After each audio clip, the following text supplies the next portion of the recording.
Ladies and gentlemen, it is showtime and go time. Episode number 353 live here at the late night place to be in the most must-see show on Twitch TV. We are the very best in fantasy wrestling excellence, bar none, period. We are the Archiverse TV, and welcome to this summer's biggest stream per view of the summer's end. Welcome to WCW War Games. It is going to be a thrill ride. It is an absolute fire card. We have 12 matches, championship matches all night long. We've got contendership matches. We've got faction wars. It is going to be an absolute slobber knocker all evening long. But before we get to that, we of course have some things to discuss in the world of professional wrestling. A lot going on. We've got a few things we've got to discuss. Some things we were already talking about before we went live. We're going to rehash that and discuss a few things. Then we're going to get into the show because it's a big evening, so we're going to get things started just a little bit early. Again, 12 matches of absolute fire. It's going to be a thrill ride as the rosters of the Archiverse Warzone take on Thursday night WCW Starrcade in an epic clash of the Titans. They're going to be trying to take each other's titles all night long, so it is going to be a night of absolute thrill ride. Before that, though, we have to invite our guest hosts on, our co-hosts with the most, if you will, from Team One Woozy TV and Team Glenola. We have Glenola and Woozy both on the broadcast. Welcome to episode number 353. Welcome to War Games, guys. What's going on? Howdy, everyone. What's new and exciting? Nothing much. Played some video today. Played some videos today. Some football, some wrestling, some Call of Duty. Interesting. It sounds like much of the same story as other nights, really. I'm eventually expecting to hear something about, purchasing a Jaguar and taking a girl to the mountains on a date and, popping the trunk with some wine, flowers, and chocolates back there. But no, it's always, I was playing Call of Duty. Play a little GTA 5. No, I played GTA 5 in 2 months, thank you. Oh, that's right, you stopped playing it. Yes. Right. Right. Hey, Archer, really, all he needs to do is grab a bush and he can head to the mountains. Grab a bush. Yeah, well, that is true. That is true. I mean, if you like bush. No, I'm more of a Bud Light guy. You're more of a what? Bud Light guy. Bud Light? Ooh, good lord. There's a reason they don't call it Budweiser Light. Right? There's a reason they don't, because even here in Canada, where Labatt Breweries is licensed by Anheuser-Busch to create Bud, we have Budweiser, which tastes like beer. Then there's Bud Light, that tastes like you drank a Budweiser and then pissed it through a filtration system, put it in your fridge for a half hour, and then decided to drink it. Wait, yours tastes like it's filtered? No. Well, the Bud Light, yes. The Bud Light does. But it is, my point is, there's a reason they do not call it Budweiser Light, because Bud Light is just ghastly in comparison. I can't do it. And it's funny because they come out with all these different flavors of Bud Light, and they encourage you to just toss an orange or a lemon or a lime on the end of the bottle and drink it that way. That's the same crap they pull with Corona. You know why? Because it's like drinking monkey piss. So I've never drank a cup of monkey piss, but I can only assume it tastes a lot like that. I love beer. I love beer, but I am not one of those beer drinkers that'll sit and try to swine you into believing that it all tastes good, because it does not. And by the way, Heineken people, speaking of monkey piss, I can only assume that is not monkey piss, because you don't have monkeys over there, but it is probably some sort of Clydesdale piss or something. I don't know. It is absolutely gross. Hats off to all of you that can actually drink that. It is gnarly. Are you drinking Bud Light or drinking Miller? Ooh, Miller. I haven't had a Miller in a lot. I like Miller Light. I don't like light beers, generally speaking. But I got to tell you, Miller has always made a very good light. But you know why? And I don't know why everybody else can't get it right, but Miller Light actually tastes a lot like Miller, just, where a lot of other light beers don't taste anything like the stronger version of. You know what I mean? I do. So, but I don't know. I stopped drinking beer a long time ago anyway. I have a beer every once in a while. Oh yeah, I mean, if somebody offered me a beer, I would drink a beer, but I prefer vodka. I like to sit down and have a nice vodka and lemonade or vodka and orange juice. And plus, I always found it would last longer no matter where I went and needed to have those kinds of beverages because you tend to drink, you know, a little bit slower. I mean, unless you're in the, you know, it depends on the evening, I suppose. But for the most part, you tend to drink it a little slower. Yeah. Unless you're in a party mood where you can just take a shot. My preferred beer ain't even made anymore. They discontinued it What in was like yours? 2000. Red Wolf. It was an Anheuser-Busch, and cold, it tasted great. If it got warm, it got super bitter. Sounds like Labatt Blue over here. But we actually did this, so I know this works for a fact. Put the cap back on, just set the cap back on to the bottle, stick it in the fridge, you know, let it cool down, and it tasted just as good as you first opened it. And it actually kept the carbonation in, at least for about an hour or so. In the fridge, you know. By the way, we've got some folks already in the chat room. Like, Life is Great. If we could get some shout-outs for some folks, that'd be great. I got Life is Great, I think. Did you? Okay. Yep. Froggy Moth Legs just strolled on in. What's going on, Froggy Moth Legs? Welcome to episode number 353. War Games. We's going to have a clash of the Titans. They are going to go to battle tonight. The betting lines are already open, so you don't have to use your Archer Burrs and Bucks for it. Perfect. What was I going to say? Oh! What do you guys think of Triple H being back as head, not just head of creative for NXT, but he is head of creative of WWE. Period. That is fucking awesome. I am tentatively hopeful. I can only think that as a talent in the locker room, you are probably pretty excited right now. Because look what Triple H... So I always said what Vince McMahon did with his father's company was impressive, but all he really did was build on top of an already erected foundation, if you will. They already had talent from different territories. They were collecting them for years from Stampede Wrestling and, you know, Memphis Wrestling and so many other territories.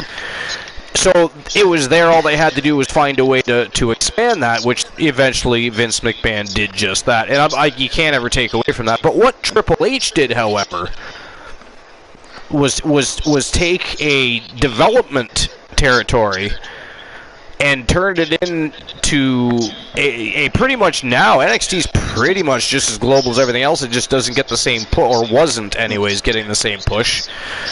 And he built that from the ground up. You know what I mean? Because they took Florida Championship Wrestling, they tore it down, rebuilt it, and blew it up. Yeah. You know, they started with one concept, and Triple H quickly realized, hey, we've got a much better direction we can take this, and really blew it up and expanded it.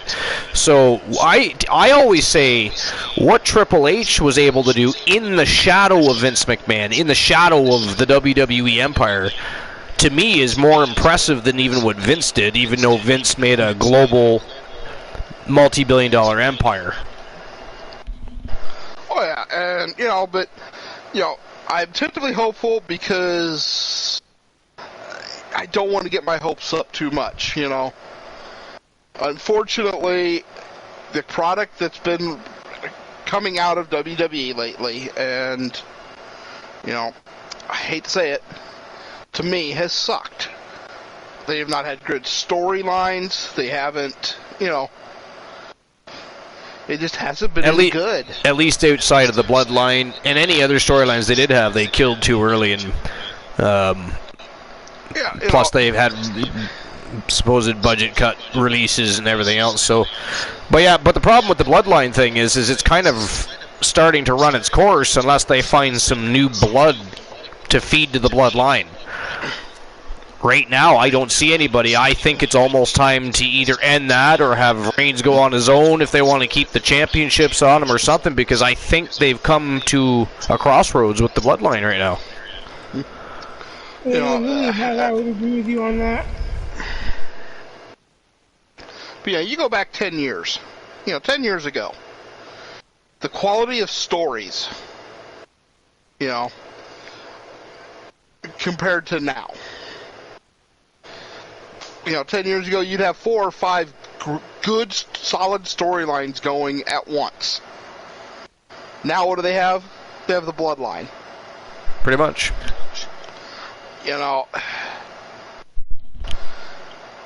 And, that's not great. I haven't been watching, so maybe there's others that I don't know, but... There's not really a lot outside of that, no. Not with everything going on, because, like I said, everything kind of came to a standstill when people started getting released and everything else. They've been trying to work around it. They've been trying to, they tried to have another storyline outside the Bloodline with Cody Rhodes, but he got injured. And, they're trying with Liv Morgan and a few others, but other than that, there wasn't a whole lot going on, and it's a shame, really. It's a shame. Yeah. Clearly that'll change. How quickly? I don't know, because they're not probably going to make too many big changes right off the hop, because they don't want to scare the shareholders if there's any big changes made right away after Vince just left the building type of thing. But oh yeah, and I don't know if I can find this. Actually, I found a comment from the Blue Meanie about Vince's retirement.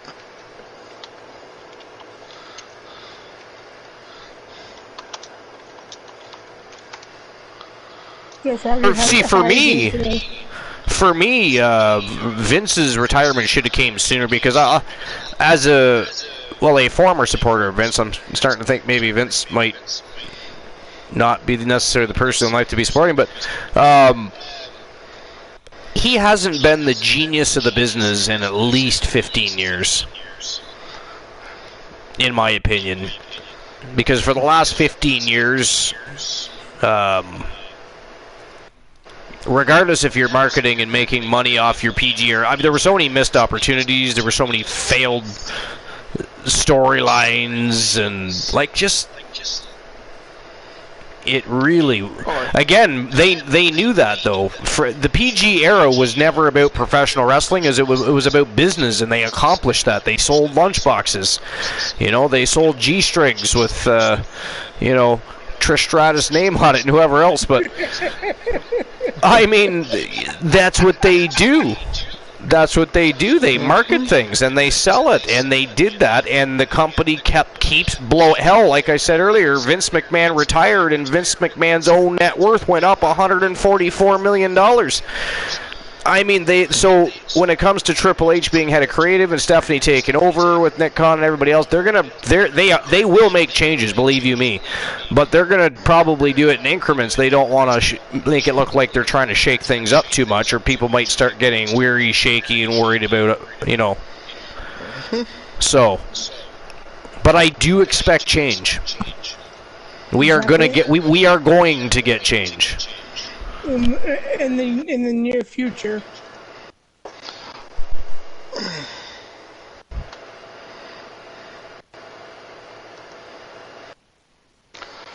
But yeah, it's just, I don't know. Yeah, I'm cautiously hopeful, and who knows? Maybe they can pull me back in at some point. Well, I mean, I just watch for the sake of watching a lot of the times, you know what I mean? It's habitual. Mm-hmm.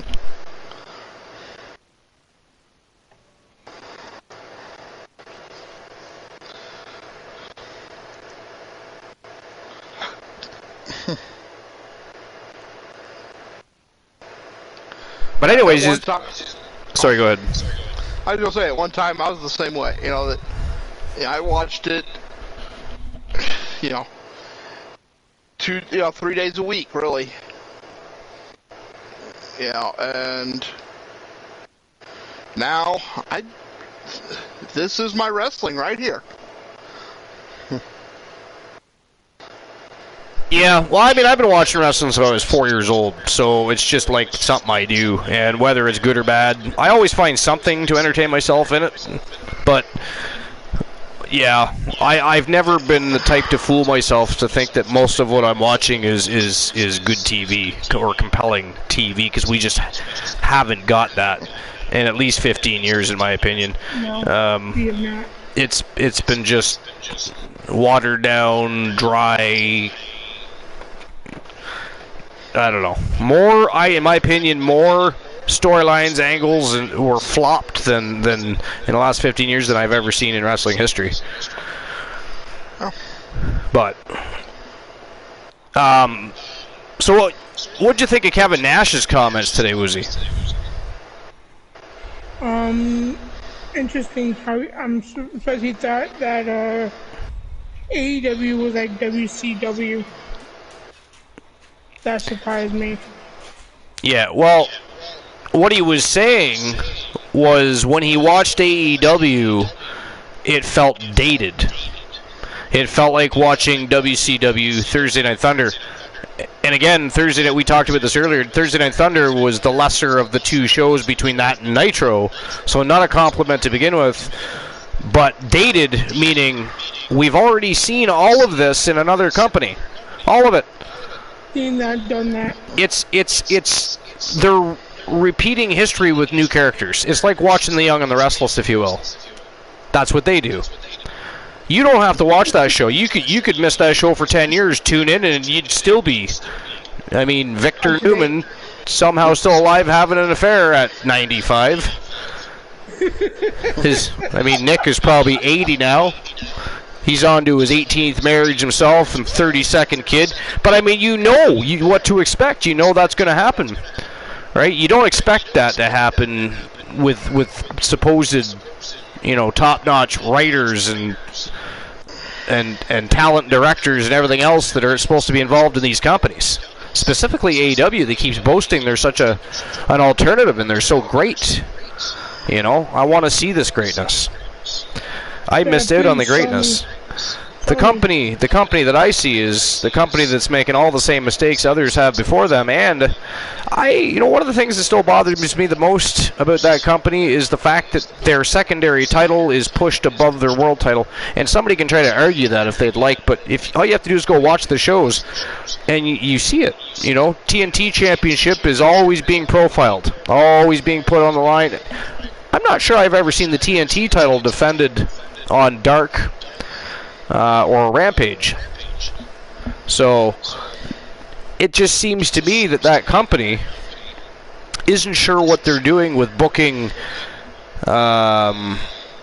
wrestlers, much less championships and anything else they're trying to build as far as their championship divisions go. The women's division, I can't even follow their women's division. I don't really know what's going on there. Does anybody know what's going on in the AEW women's division? Like, I know who's there. I know who the champion is. But do you know what's going on?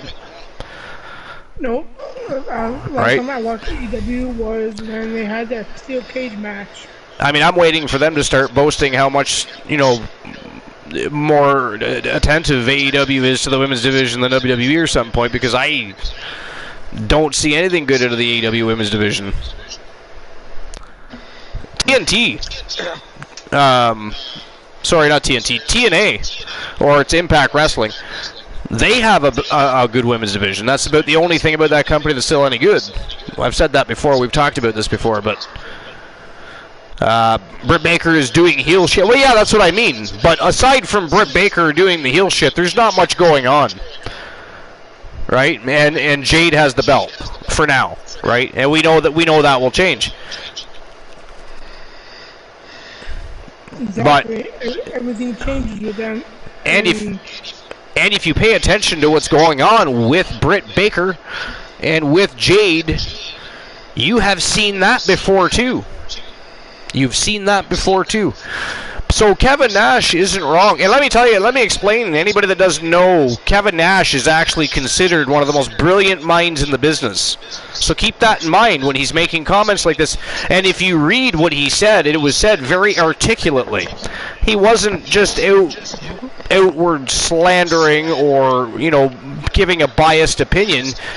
He told you why his opinion was that. And he was correct. So...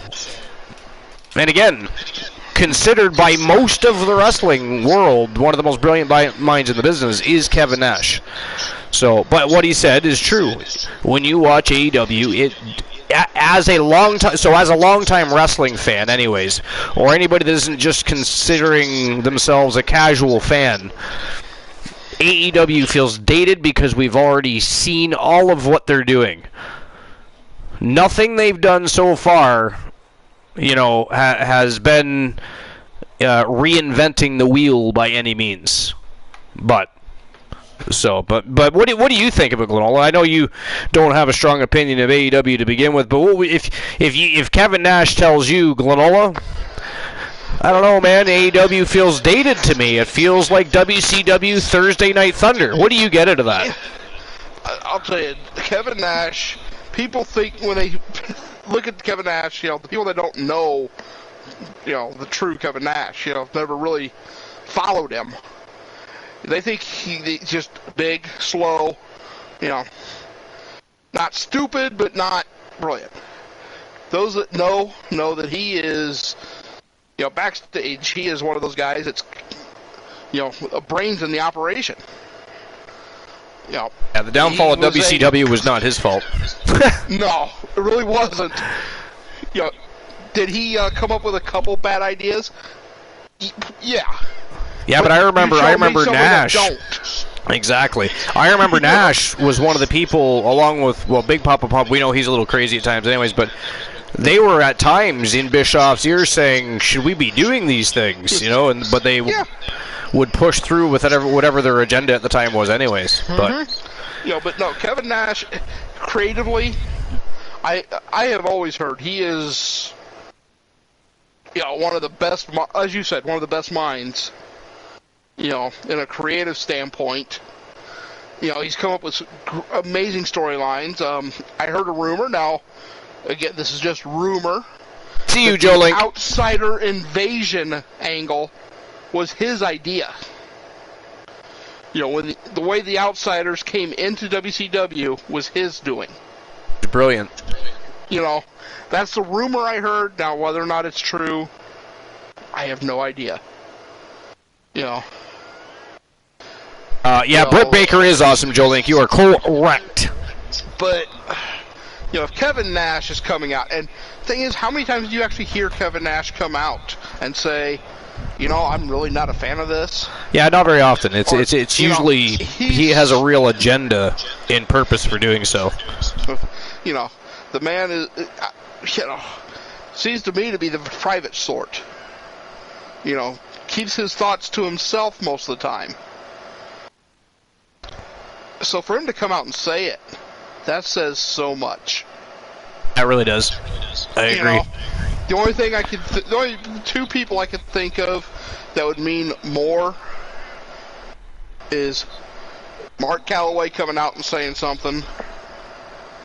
You know, because you can't. There ain't a wrestler out there that don't respect that man. Yeah, no, there's not. You know, there's a reason that he ran the wrestler's court for so long in WWE. Yeah, we're not going to talk about Cornette. We are not having that conversation again. I think we all know. Him. Nope, but Froggy was, and I think we all know my feelings on Jim Cornette. So. Yeah, Arthur's favorite wrestler of all time. Favorite wrestler of all time. I should ban all of you.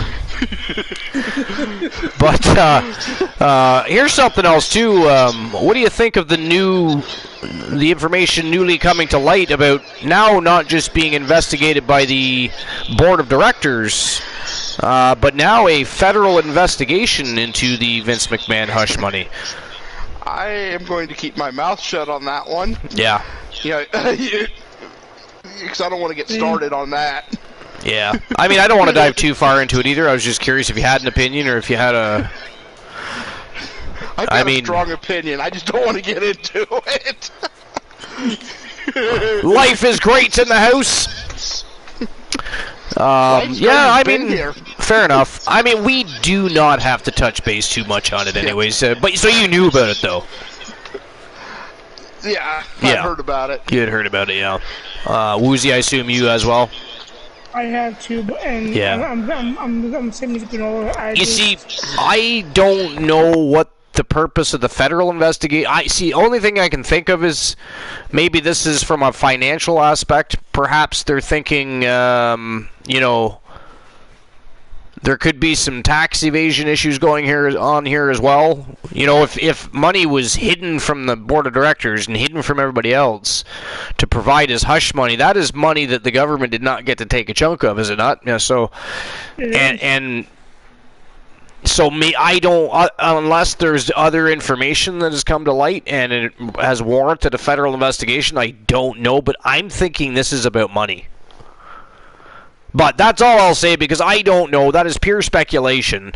I just feel like, because again, with the information we do now know, aside from the story from the 90s, and I mean, that woman's not even willing to talk about it anymore, even if it is going to put somebody that's supposedly a predator in jail for whatever reason and could help other people if that's actually true. But so we'll assume that story's dead in the water. And I haven't seen anything else come to light other than the fact that he would, you know, harass people backstage sometimes, depending on who they were. So I think this is about money. I think they're thinking, okay, you're hiding money from the company. Are you also hiding money of your own assets? And how much of that is going on? And do you owe us money? Honestly, I do think Vince owes them money because I think he may have been. Well, again, if you're hiding money from everybody, you're also hiding it from the government. So that's money that they didn't get to take a chunk of that. There's a little thing called taxes, right? But again, it's all speculation. All speculation. It's just nothing else makes sense. So I'm thinking maybe that's it. I could be wrong. Yes, exactly.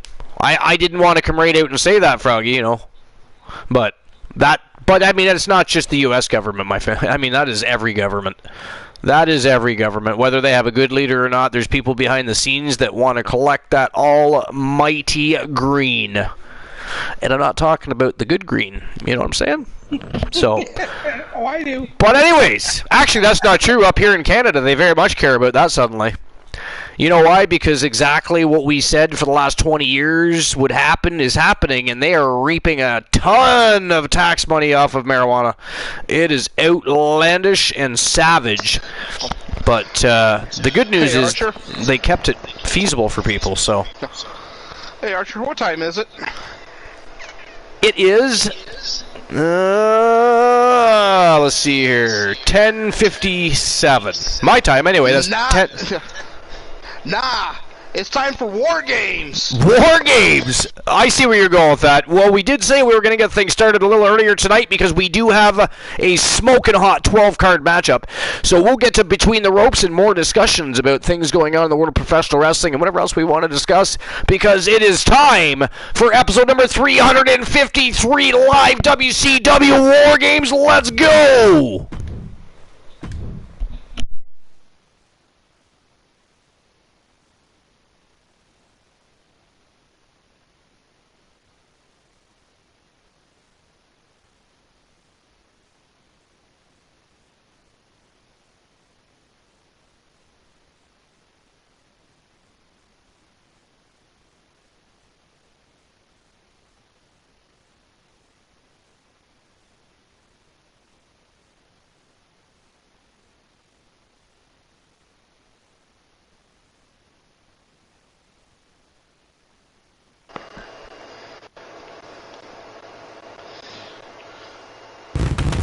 And here we go. WCW War Games, 12 matches of absolute fire, championship matches all night. Clash of the Titans between WCW Starrcade and the Archiverse Warzone. Let's go. We're going to get the first match of the night on the go here in just a moment. We're going to get the betting lines open because the Great Glenola has already opened all of those betting lines for the evening.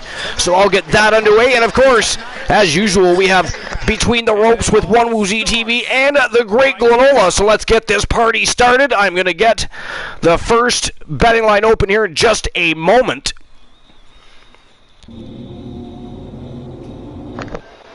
Listen up, you pencil necks. You come after my family, and I'm coming after you. I am bringing hell with me. You know, if I can't do it, my brother is coming back. Jesus Christ, Woozy, you just about let me cut off Alan 7. Are you fucking mad? Where were you on that one, you idiot? You idiot. Good Lord, is he gone? He's gone. He's gone? He's gone. Sorry, he grabbed the mic and he is pissed. I almost made mention. We forgot to discuss that. What in the blue hell happened between Poindexter? So I'm watching the TWA website, breaking news, and I see Poindexter in a fist fight with Kenny Omega, Hangman Adam Page, and then out of nowhere comes the Martyrs, who in the beginning I'm watching, I was like, oh, Poindexter's got himself somehow, because I have no idea where Seven or anybody is. He's there by himself getting bullied and pounded on by the Circle. So the Martyrs come over. It looks like they're getting ready to put a stop to what's going on, and then they join in, and all four of them start beating down on Poindexter. I was actually going to ask you what was with that. So now you're telling me you don't know too much about it either. He does not. No, I wish I did, but so that explains why the Wolfman's pissed. That's crazy. That is crazy. Did anybody see any of the vignettes from Team One Woozy TV or anything earlier today? There was a lot of interesting things happening. A lot of interesting things. I mean, look, confusing, slightly confusing, but interesting. And well, because there was that other vignette we saw of Graves. Now he's just now known as Graves. Thomas, formerly known as Thomas Graves, walking around backstage, looked like he was warming up, getting ready. He actually bore witness to the whole thing. He watched what went down. Looked like he was trying to get a hold of people, and it kind of just cut off from there. So I found that interesting. Because at one point the camera zooms in, and you expect him to get a hold of Archer, Ironman, somebody like that. He's trying to get a hold of Severn. Graves, I'm talking about, was trying to get a hold of Severn during the whole thing. So that was interesting too. Oh, it was. Very interesting. But anyways, this is the first match of the night. Team of France with 2 L's, and Frank Miller taking on Stone Cold Steve Austin, one half of Stone Cold Storm. And looks like Tony Storm coming out in tow to give him a little support. Let's see what happens with this one, the first match of the evening. And Stone Cold welcoming Frank Miller to his very first stream per-view for the Archiverse. This is going to be a slobber knocker. But I'm going to get the betting line open. We'll see what you guys think. Who do you think is going to take this one? Is it going to be the newcomer, Frank Miller, who, by the way, and you can ask One Woozy TV or Glenola, he has been on an absolute rip lately. Absolute impressive debut, and he has not looked back since. He's definitely on the hunt for championship gold.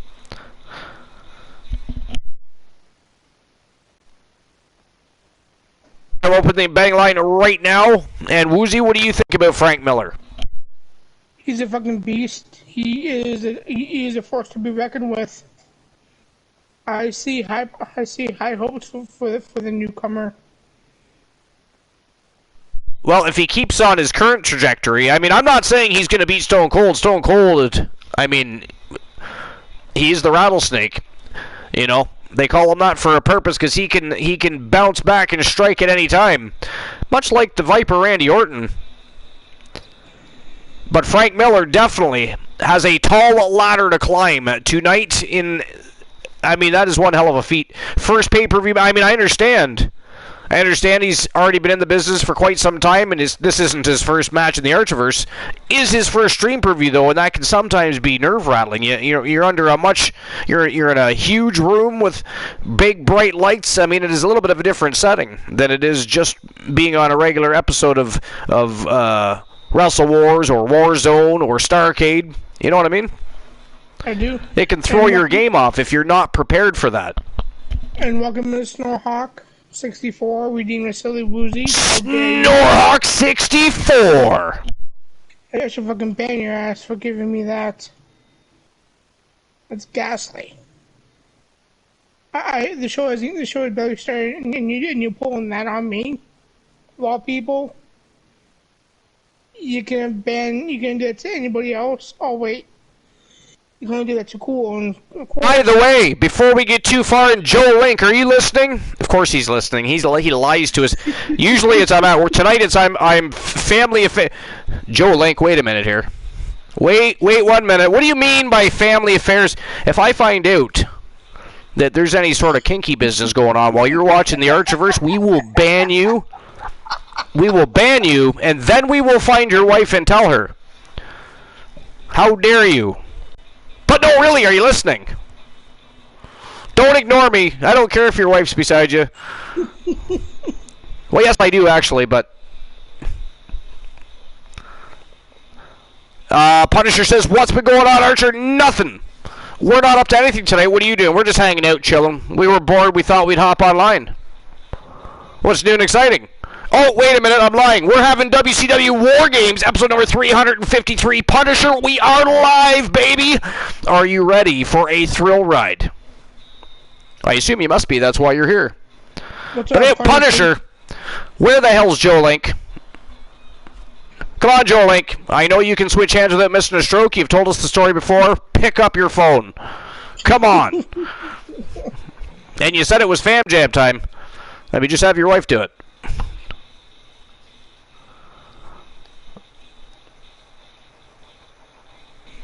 Joe Link, I'll ban your ass. Glenola shouts about. Alright, so I'm opening the betting line. There we go. You have 5 minutes to make your bets. Who is taking the big W in the first match of this stream preview? Is it going to be Frank Miller from Team France with 2 L's? Or is Team Stone Cold Storm going to go home and party after Stone Cold delivers a Stone Cold Stunner and lays out Frank Miller? We're going to find out because that match is next. And it is also time for Between the Ropes with One Woozy TV and the Great Glenola. So let's get that underway as well. It is showtime and go time, folks. Let's go. And while these guys are making their way to the ring, I'm going to grab myself a cold beverage. I'll be right back while you start your list. I will do that.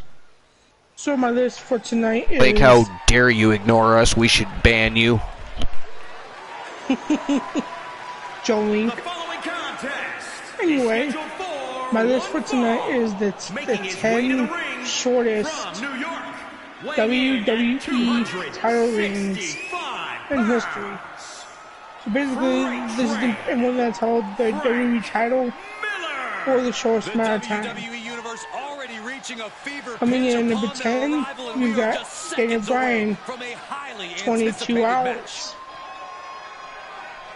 It says here, in the fall of 2013, Daniel Bryan was embroiled in a post-SummerSlam feud with Randy Orton, who was set up to be the WWE champion thanks to the machinations of the Authority. As a result, all of Bryan's attempts to recapture the WWE Championship were thwarted by countless shenanigans, including the swing over Orton and Never Champion. Bryan was stripped of the title the next night on Raw because the referee did a fast count to 3. The arena's buzzing, social media's buzzing, a big fight feel and a main event level match. Okay, number 9, it's Triple H. And his title reign was 2 hours. 2 hours. Triple H wrestled 3 matches at No Mercy in 07. At the top of the show, he suddenly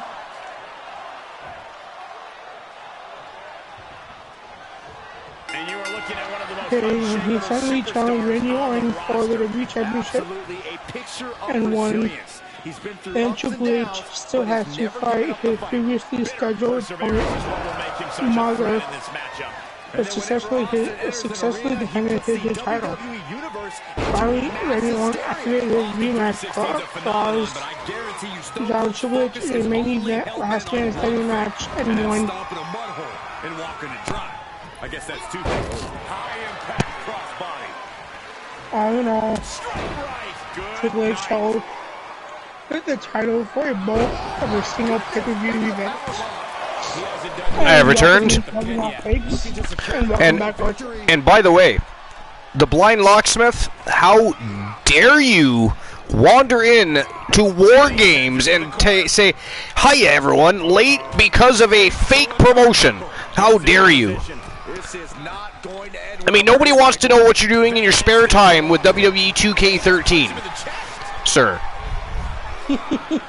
Anyways, Woozy. So number 10 was Daniel Bryan for 22 hours. And number 9 was Triple H for 2 hours. And my list is the top 10 WWE shortest title reigns. It says, I wasn't talking about wrestling. Good lord, you're eating raw chicken again? That is terrible on the stomach, sir. You wonder why you get food poisoning so often. There is salmonella. That is not how you eat chicken. Ooh, K-pop.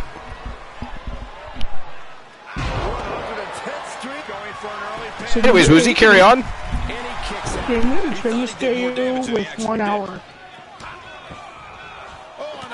During the summer of 2011, when CM Punk won the title of Skip Town, WWE held a tournament for the new vacant WWE title on Raw. In a triumphant moment, Rey Mysterio beat The Miz in the finals to win WWE's top title for the very first time in his career. How did this match deserve title run in? With John Cena waltzing in, of course. Then ending the match right then and there. Cena ended up beating Mysterio for the championship on the same night. Jesus Christ, Stone Cold is trying to behead Frank Miller here. Stone Cold stunner already. Miller in the middle of the ring on his back already. This is crazy. Froggy says, Raw is chicken. And why is Raw? I mean, why? Okay, Froggy. Yeah, I don't know. I don't have answers to that. It's because I said what I said to Blind Locksmith about eating raw chicken. Okay. I know salmonella is a very, very real thing, but I'm also convinced it's just a ploy, so you actually have to bake the cookie dough. I mean, it depends if the cookie dough is made with or without egg yolk, really.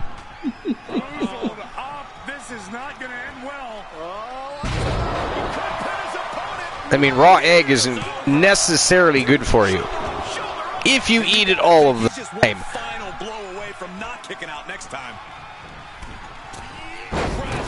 But I mean, it's raw cookie dough. You got to eat it. You've got to eat. You've got to eat the cookie dough. It just has to be done. How dare that cookie dough sit in the fridge like that, waiting to be baked when it can just be popped and eaten? I mean.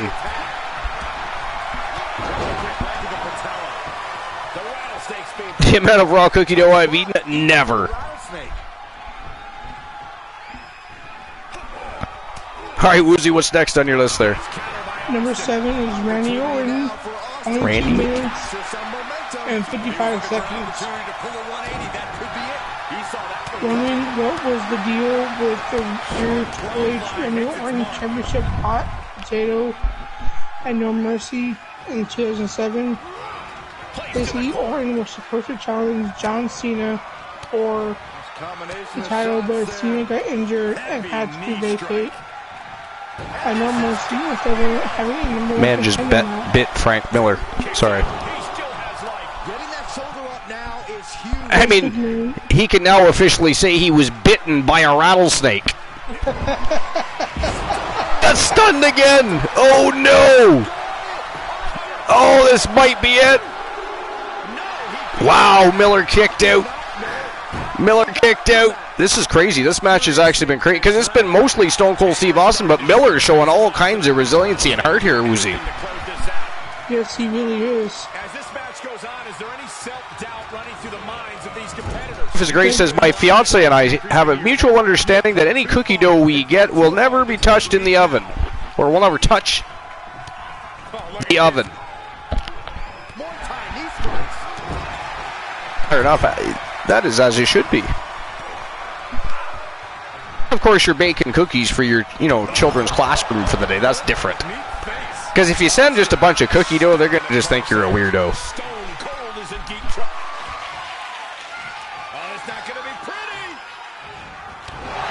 Vince McMahon handed the title over to Orton, which Blake Charles or anyone, basically, or anyone. What? What just even happened? Wow, what a turn of events. Ladies and gentlemen, the winner of the match somehow, from Team of France with 2 L's, he is the Freight Train, Frank Miller. Big win over Stone Cold Steve Austin in his stream per view debut. Wow. I'm not sure what to say about that one. I called it. I said you did too. Yeah, you called it. You're right. You did. Oh, look at this. Look at this. What the fuck is San Martino doing? What is Kevin San Martino doing? What in the hell? Oh! What? Why is he out here? I don't know. Where is France with 2 L's? We want to know what's been going on between Team KOP and Team France with 2 L's. Vincent, what's going on, my friend? Welcome to War Games, buddy. Episode number 353, my friend. You just missed the first match of the night. Stone Cold Steve Austin was whooping the shit out of the Freight Train, Frank Miller from Team France with 2 L's, but Frank Miller made a huge comeback, ended up beating Stone Cold, but now Kevin San Martino out here whooping Frank Miller. Oh! Hey! Yo! What? What just happened? He hit a woman? Yeah, y'all saw that, right? What in the blue hell just happened even? Look at Frank Miller. Frank Miller's just standing there like, what just happened? Now, I think by the look on San Martino's face, he might be surprised. I think he maybe thought that was Stone Cold coming from behind him. At least I would hope. But damn, man. Damn. All right, I'll issue the pet. That is a brutal way to end that match, isn't it? Brutal way to end that match. Holy Jesus. So the winner of the match, Frank Miller, and the payout has been issued. Next match of the night, trip to the tag team division. We've got the Street Profits taking on Tons of Funk. We got the villain of the Archivers, Kareem Key Woods from Team I'm Just Key, and of course the All-American Uptown B. Henry from Team 3TVB. In tow, the other two members, Dynamite Jesse Williams and of course Reese the Voice Williams. They are coming out in full force tonight to support their brothers as they take on the Street Profits. That is the next match of the night. I'm going to get the betting line open right now. Just give me a moment. And while you do that, I will continue my list. What a sexy thing to do. Number 6 is Roman Reigns of 5 minutes. So far, Roman Reigns has been involved in 4 Money in the Bank cash-ins, including this incident at the 2015 Survivor Series, having just beaten Dean Ambrose to win the vacant World Heavyweight title. Reigns found himself getting cashed in by Sheamus before eating a bro kick and losing the title. That is not the type of soul food you want to eat. Upper row kick, not the way to go for a snack. Not the way to go. By the way, the betting lines are open, so you can now make your bets who you think is going to win, the Street Profits or Tons of Funk. Tons of Funk, by the way, one of the most decorated factions and tag teams in the Archerverse history. Street Profits, of course, have already made a legacy of their own. They are looking to outshine Tons of Funk here tonight. That would be a huge for their career. But who's it going to be, Tons of Funk or the Street Profits? You decide, but it is showtime and go time. Woozy, let's go. The follower of the... And Joe Link is here. Link is here? Yeah, Joe Link just here. He just bet 10 coins. Joe Link, how dare you place a bet on a match and not answer us when we talk to you, sir? That is ghastly. Somebody ban Joe Link, please. Actually, you can't. He's my mod. It was a good thought, though. It was. You see, I thought of that very quickly. We should just ban him for the villainy, but he has since become one of the greatest mods in the Archerverse history, so he's right up there with Bromer these days. Maybe not right on that level yet. He's chasing Bromer. Bromer's been absent for a while, but he is still the mod with the most. And like his girl says, you're making me put down my hat to bet.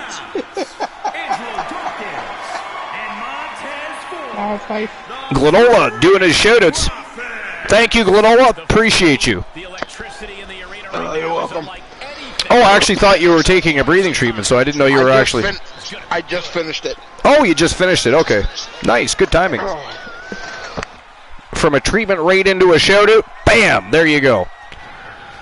So Vincent, 85, my friend. Also, by the way, ladies and gentlemen, Vincent, a longtime supporter and follower of the Archerverse himself, and has many times gifted people with subscriptions. He subs himself. So I'm glad we have a shout-out for Vincent, and if we could give him a little love and support and maybe say thank you to Vincent for his past and current support of the Archerverse. It's always been unwavering and very much appreciated. So, Vincent, thank you.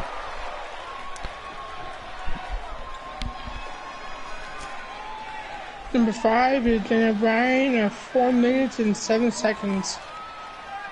That's ghastly. Vincey Poo. TBS called him Vincey Poo. You're going to start a war in the chat room. Soul Embers. Welcome in, Soul. Looking for acknowledgement. The main event of SummerSlam 2013 ended with a invincible indie darling Bryan Danielson kneeing WWE John Cena in the face for a clean, decisive victory.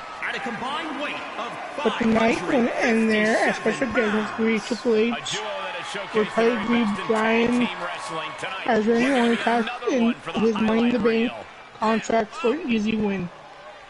On the bright side, the plot twist would set after a storyline that will ultimately lead to the biggest moment in Daniel Bryan's career. Hey, has anybody noticed that coincidentally and conveniently, the Tons of Funk logo looks an awful lot like the logo on the Bootios box? It does, doesn't it? Yeah. You know what's funny is I just noticed that now. Just noticed that now. I'm looking at it going, oh my god!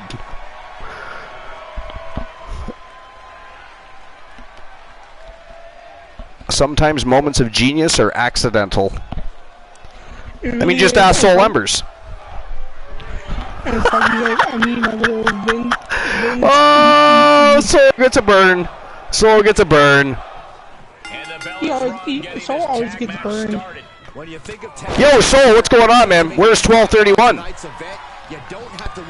Are you keeping her hostage?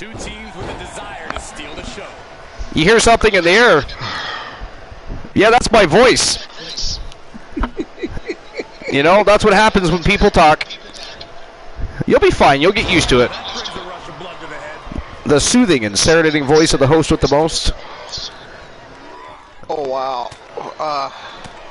Hey, Archer. I'm just going to interrupt real quick. I just saw something from Kevin Nash posted, the 23rd?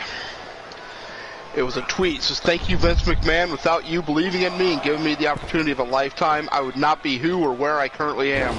Love you, boss." And who said that? Kevin Nash. Kevin Nash, yeah. Well, I mean, Kevin Nash has always been a supporter of Vince McMahon, right? So,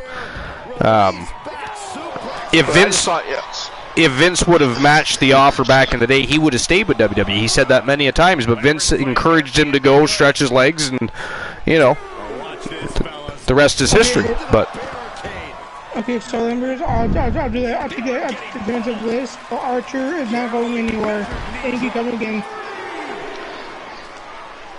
oh, there we go. Woozy knew. That's what I was trying to tell Joe Link earlier, but he wasn't listening. We have to patch up those cords now, Joe Link. And I'll be back in 10 minutes. I got blissed. All right. You got blissed? All right. So you're blissed. I'm patched back up, so I'm still good to go. Soul says about... I know, right? I don't know why I didn't do that a long time ago. But what I'm going to do is I'm going to put a cooldown on the patch up the cords. That way, you know... You have to be able to do it once in a while, right? Yeah, Otherwise... The way things are set up right now, like with the, you know, unban the host thing, you know, I can't remember what it's called on the routines, but... Speed up the band. Yeah. You know, basically that just obliterates any use of, ban the host. If you can use it all the time, yeah, I got to put cooldowns on both. But I need to have more cooldowns on the patches than I do the... You know what I mean? Yeah. So it'll limit the amount of times it can be patched, or limit the amount of times it can be sped up. Is what I will do. Life is Great says, cool, it's a hideous purple thing. What? What did I miss? Alright, I'm catching up on the chat because Life is Great is now making me read shit. Somebody ban Life is Great, please. Let's see. Once I finish this ugly hat in like 3-ish days, can I put that in the art content channel? Life is Great. You do not need permission to post in the art content channel. You guys do not need permission to utilize your Discord. We've had this discussion many times. You do not listen. Do not listen. Whoa, 389. That's close to one of them. I know for sure. I think one of them is 353. Which one is it, Woozy? Oh, Woozy can't talk. Which one is 353? Is that the Redemption or is that the... Just scrolling back to see if I can find it. The reason I know is because I chose the number because this is episode number 353 and I couldn't think of a number. The other number is the same because it wasn't won the last show. Only one award, and I believe it was the Channel Redemptions that got one last time. Okay. Yeah, the championship match. Okay, so, and who just got that? Let me see. I just saw it. 383. It was Blind Locksmith. So the Blind Locksmith, you are the closest. Oh, wait. Wait, how do you... Oh, I don't have a cooldown on that. He was able to play twice. I gotta go with your first number, Lock. I can't accept the second one.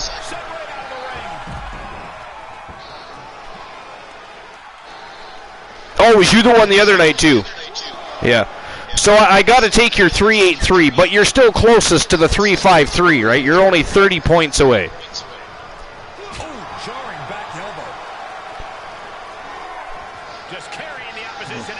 Nice try, though, Locke. I mean, he ended up with a 3-2-1, Glenolo.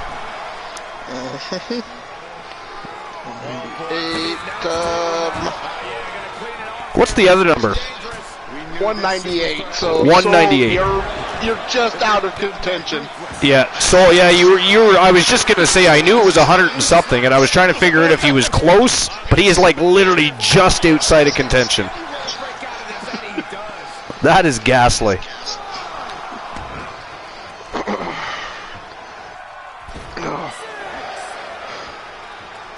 Uzi got a 1-2-1. In further out. Yep. Of course, it didn't matter. It Oh! didn't really matter. Man, I was like 900 and something, I think. I looked up for 2 seconds after catching up on the chat to see B. Henry almost beheading Montez Ford. Wow. That was a hellacious clothesline. Yeah, I think I was either 800 or 900 something. 369. Who just got that? Froggy Mocklegs just took TBS right out of the contention. Yeah. So, Froggy Mocklegs, you are now in the lead for the mid-card championship match. And by the way, that is for the competing brands. It has nothing to do with YouTube. I do have YouTube redemptions, but I only have 2 of them.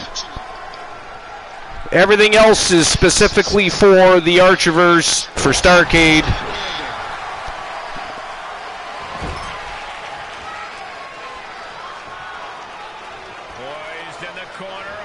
Soul Ember says, I did redeem one of them. Which one did you redeem, Soul? Gets the tag.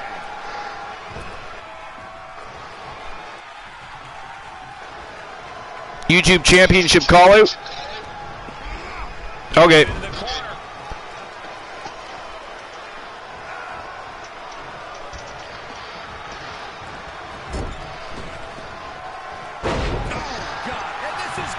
Oh yeah, I see it.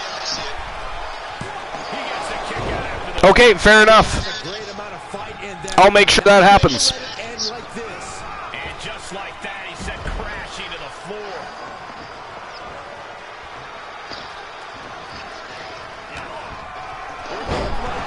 You should try this once. That's gotta be it. Man, oh man. 2.5 in the waning moments of this match. Right to the arm. Uzi didn't even get to finish his list. He got blessed. I think he still had like 3 or 4 more on his list to go to. Something like that. Yeah. I gotta decide whether or not I want to redeem the thought I just had.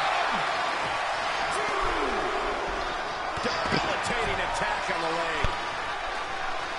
Break time is break time.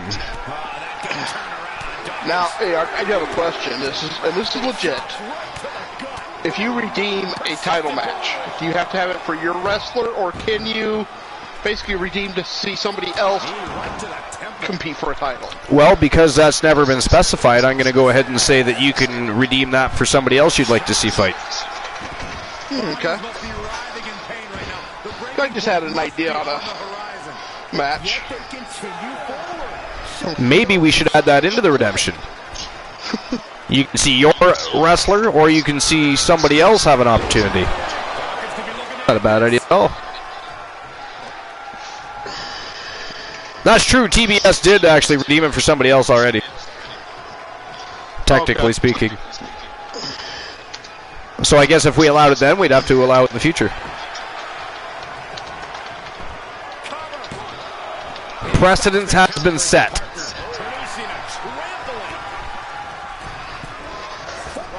There we go.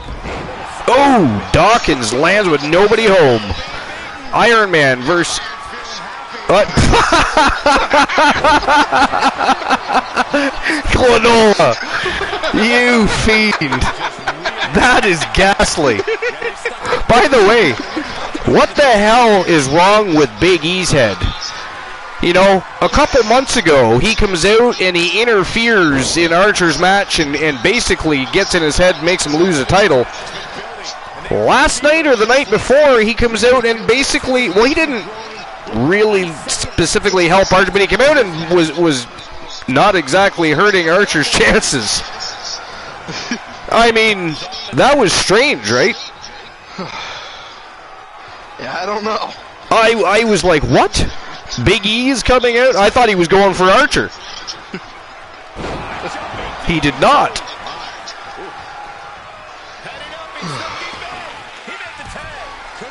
Right? Big E just can't seem to stay out of my affairs. And literally, I think besides Roman Reigns, he's the only one that ever messes with Archer. I wonder if one of them is the mysterious backstage personality getting Archer in trouble. Who knows? So much going on. Though I don't know. I mean, Archer actually is holding a title and, you know, hasn't been stripped from it yet. Well, that's only because it's outside company hands. It is outside company's hands.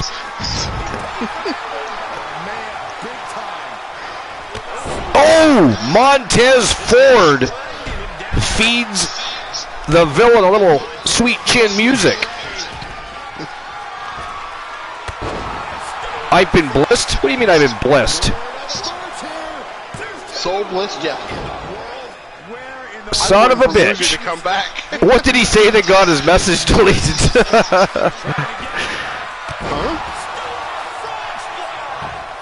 Oh, I see. Stream Elements. RKO'd. Got it. RKO'd, I think. Yeah, Woozy KO'd him. Okay, yeah, I see that now. At first I didn't, because all I seen was Archer break time by Bliss time. Damn it, Embers, how dare you? Alright, I'm out for 10 minutes. Glenola, Woozy should be back here in a few moments anyway to finish his list, so I'll get off right now.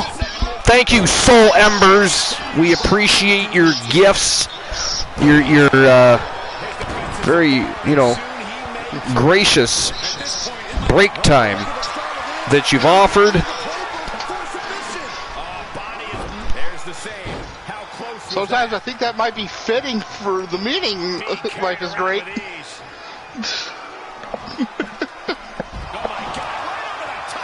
Well, playing around in the bliss. Montez Ford finds himself on the defensive. Yeah, Ford's having trouble fighting back. Here we go again. This spell coming from Montez. Though, I'm guessing Archer's more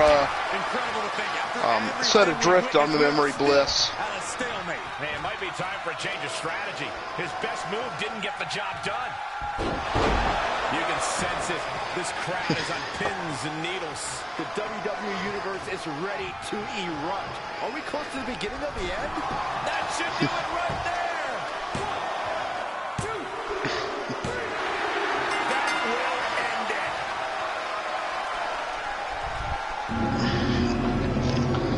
Oh, but yeah. I can't remember a tag team match in recent memory. Tonight, we got a great. This is just a great show tonight. And I do want to say welcome to everyone that has been here. Thank you for coming in. Here are your winners. Tons of fun. Archer couldn't do this without your guys' support. Two minds working as one in the ring to create magic. It is a beautiful thing to witness, gentlemen. And I have returned. Welcome back, Woozy. Thank you. And by the way, the reason why I AKO'd Soul Embers, not just because I enjoyed doing it, because I really did. But he... I was going to say, you didn't enjoy it? Come on. If I'm being honest, I did enjoy AKOing his ass. But I think you're doing that backwards. Huh? Isn't the AKO supposed to be done to the head and neck?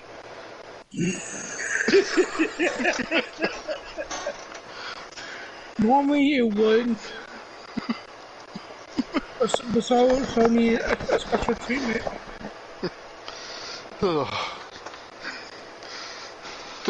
And hello, Joe Link.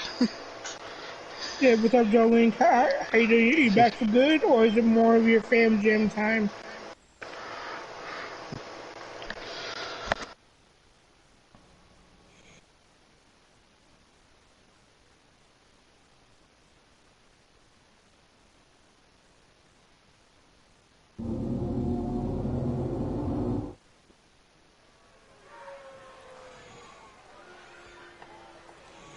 So number 4 on my list is John Cena at 3 minutes and 33 seconds.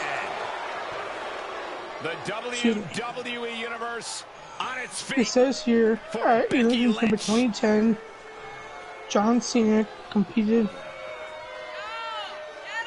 in the opening Elimination Chamber match for Raw, the Raw roster, ultimately tapping out Triple H to win the WWE title, and therefore a spot on the WrestleMania card. From Dublin, Ireland, suddenly Vince McMahon came out and announced the obstacle for Cena to overcome Batista after enduring a 6-man cage match. Because Batista was too much for the new champ, and Cena lost in at best 30 seconds.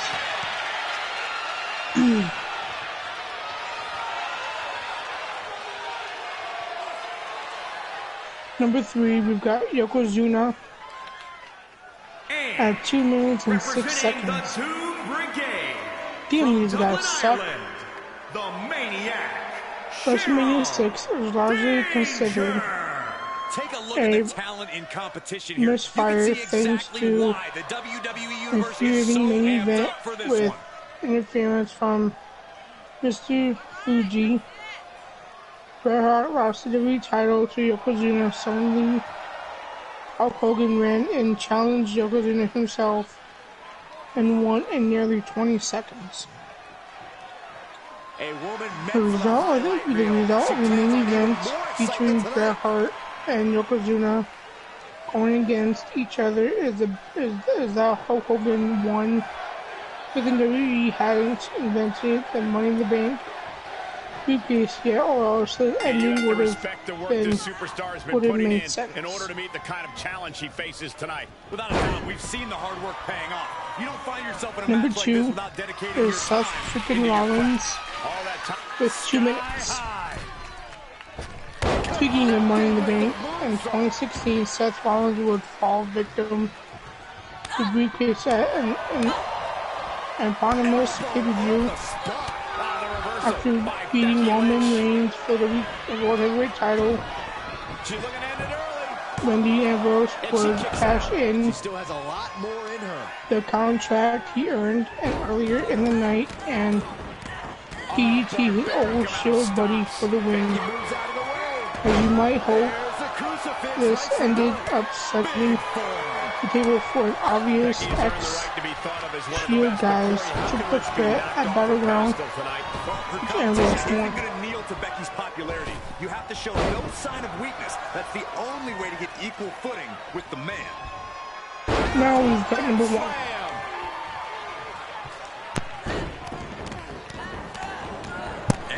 And that is Andre the Giant with 1 minute and 48 seconds.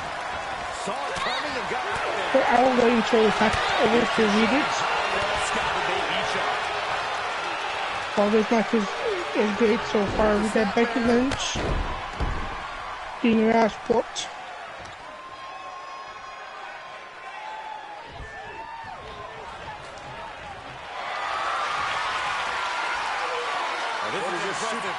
Against Cheryl Danger. This is painful. Becky Lynch, hold on. Submission attempt. Will Becky Lynch tap? Will she submit? Will she submit? She got launched. She did not submit.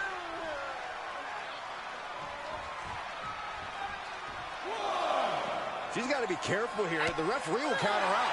She gets Becky with a counter. Now they're outside the ring, both of them. Oh, nice power slam by Cheryl Danger. All measured up. Oh, drop kick to the spine. She's starting to tire a Drop kick to the back. Now submission attempt, even though submissions can't be done outside the ring. This won't win the match, but it's doing a lot of... Oh, look at that fighting, best of her ability, and able to get out of that. But Becky Lynch still did not tap out.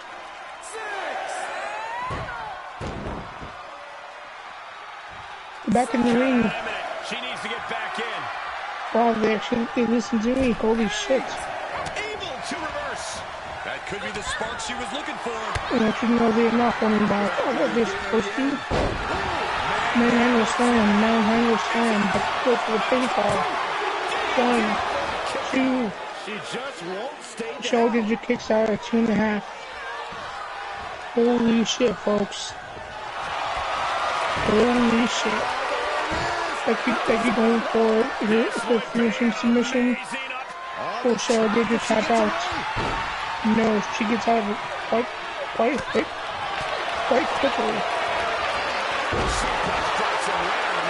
And back suplex. As soon as I'll kick to the face. By the face. Leg drop. Second leg drop. Here's the pump handle. She really did, Archer. She really did explode. But Archer, you got 2 minutes left. Lynch is keeping the pressure on. Gonna be tough to slow Becky down now. Kick to the back. Kick to the back. At this stage of the match, they are clearly starting to feel the effects of this back and forth. And walking back and all that. Thanks. Oh. Are you going to open the brains out? Hopefully for now. No, it's missing time from Charlotte Danger. Or Becky Lynch tap out. Come on, Becky Lynch tap. Nope, Becky Lynch gets out of it.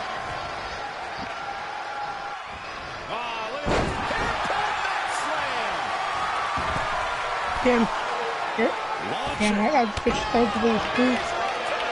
Universal Red Bex. Come on, Bex. Come on, Charlotte Danger. One or the other. First one comes again by Bex. Will she submit? She's got a tap. No escape, only surrender. Becky's opponent's Will she submit?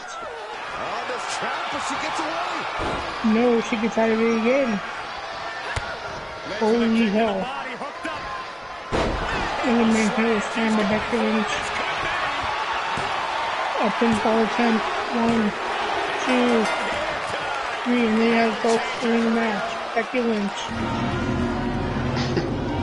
And that wraps up my 10 minutes of bliss. Yes, it does. Welcome back, Archer. Winner of the match, Becky Lynch. I actually thought that Cheryl Danger would have picked up the W there. I'm actually really shocked about that, I'll be honest. But Becky Lynch kind of took her to school from bell to bell there, though, didn't she? She really did. A little bit crazy. The replays are literally all Becky Lynch, as they should be. And Cheryl Danger just didn't really get a chance to get the upper hand in that matchup. Becky Lynch just did a very good job of controlling the ring and pressing the action. I mean, congratulations to Becky Lynch. I mean, that was a great match for Becky Lynch. Yeah, I had money on Charlotte Danger. All right, I'll issue the payout for that. So, you know, the blind locksmith already looking for money. Well, it's just proves everyone's got a price. Everybody's got a price for the $1 Million Man. Everybody's gonna pay. All right. The $1 Million Man always gets his way. Here we go, next match of the night. Look at this. What the hell is this? We've got the Wolfpack and the Coalition up one member. I mean, if anybody's been paying attention to vignettes and things that have been transpiring over the past 72 hours or so, you'll know exactly what's going on. If not, you're a little bit shocked right now. You see Thomas Graves wearing Coalition colors standing beside the Wolfpack and Elijah Archer and taking on the Circle and the Martyrs. And of course, if anybody's paying attention, you saw Kenny Omega. You saw Hangman Adam Page bullying Poindexter in the backstage area earlier today before the show went live. The Martyrs showed up on the scene. Everybody thought the Martyrs were going to help out. They joined in and started beating down Poindexter together. For whatever reason, and how those two teams are correlated, we do not know. We do know that they bullied Poindexter, and Thomas Graves, of course, saw the entire thing, tried to get a hold of people, couldn't get a hold of anybody. Then Poindexter managed to get a hold of Alan Severn after the fact to let him know what happened, and here we are. Look at this. It looks like Graves got a hold of everybody necessary, because we got the one Elijah Archer looking very angry. We've got Alan Severn looking pissed. We've got Thomas Graves and Poindexter looking ready for battle, and if you look at the looks on the faces of the circle, they look a little bewildered. Marshall Omega is always looking ready for a fight, so he is probably not too much intimidated. Neither is Anthony Draven. But what a formidable team, though. Who would have ever thought the Martyrs and the Circle would team up? It's very interesting. Why they were picking on Poindexter, also interesting. I don't understand what the Martyrs, other than, seeking tag team gold, which, Poindexter does not have gold for them. They're looking for tag team gold. So that is very interesting. The Martyrs and the Circle both seem to have an issue with Poindexter. That, or they're just simply trying to bully him. Either way, they might have bitten off more they can chew, because, man, oh man, this is going to be fire. What do you guys think? Well, lucky for them, they're in a ring where there's rules. I got a feeling that they're going to have to be watching their backs for the next quite a while.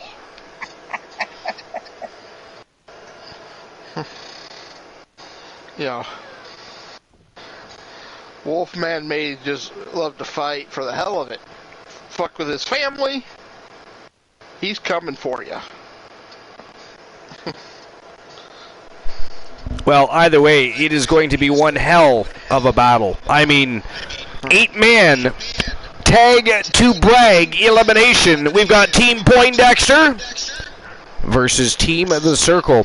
Who do you guys think is going to win this one? You're going to have 5 minutes to make your bets. Betting lines are open. It is showtime and go time matchup number 4 of 12 here at WCW War Games. Team Poindexter, Team the Circle, let's go! What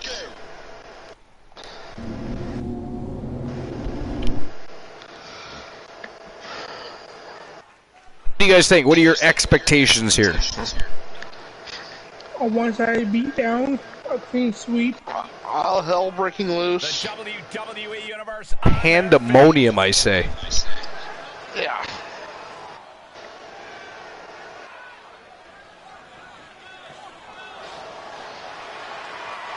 The following contest is Poindexter looking a little bit angry himself.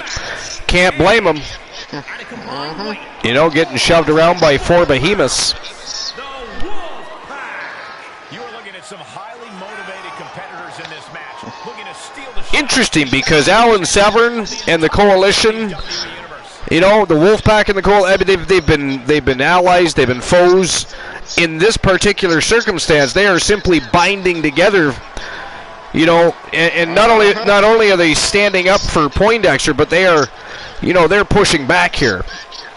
They've all got good relations with Poindexter, and they didn't like what they saw. Nope. Or in their case, didn't like what Poindexter told them. Yeah.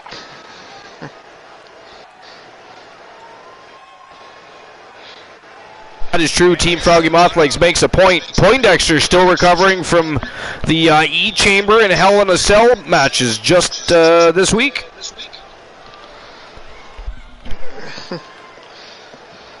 Oh yeah, it's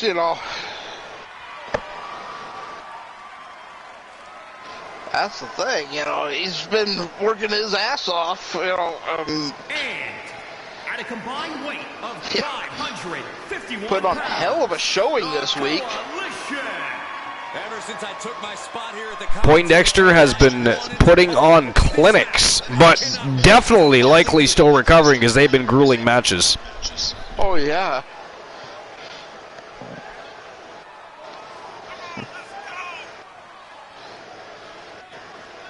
I've got 10 grand on Team Poindexter. Life is Great says, Foggy, I think you forget. Not very good at math.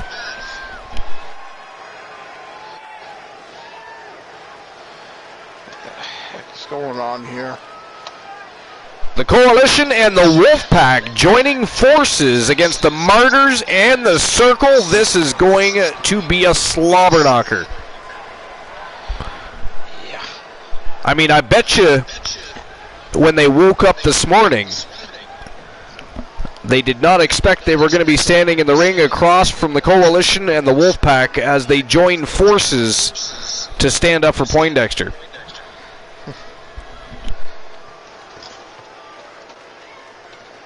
Actually, just exclamation point dog, 1G. There we go. Let's see. And that is, of course, Dogface's special shout-out. And, of course, it says, "Oi, oi, you lucky people!" It's Team Dogface, and now you have the honor and privilege to follow and enjoy my favorite Twitch universe known as the Doghouse. You have to go all in on the Doghouse because they are supporters of the Archerverse and are interactive with their community each and every week, so don't wait. Jump on over and enjoy this great community, the great human being, and most importantly, our friend over at twitch.tv/Dogface. Trust me, you'll thank yourself later. And by the way, have fun while you're there. Get going.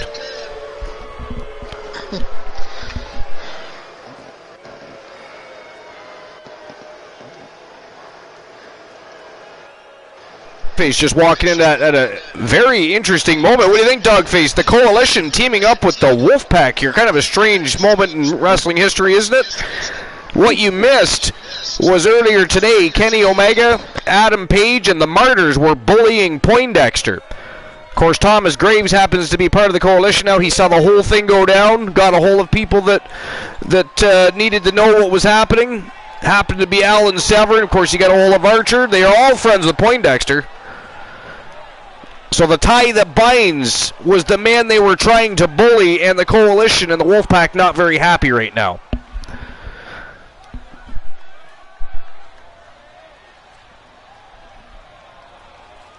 The Omega Marshall Omega and the future Anthony Draven, the reigning, defending, undisputed WCW World Tag Team Champions. Yeah, fortunately for them, Wolfman's first tag team partner in the Archerverse is not available to join this match. The WCW Typhus Tyson was the first person to tag team with the Wolfman. Gentlemen, this has all the makings of an all-time classic match, and I fully expect it to deliver on that promise. What do you think, Woozy? I'm Thoughts on what's going down? Fantastic. I'm excited that I mean, Graves happens to be your client, so you likely knew before everybody else did what was going on, but... So yeah, the vignette is with entrance tonight. And you're going to see us kick ass tonight.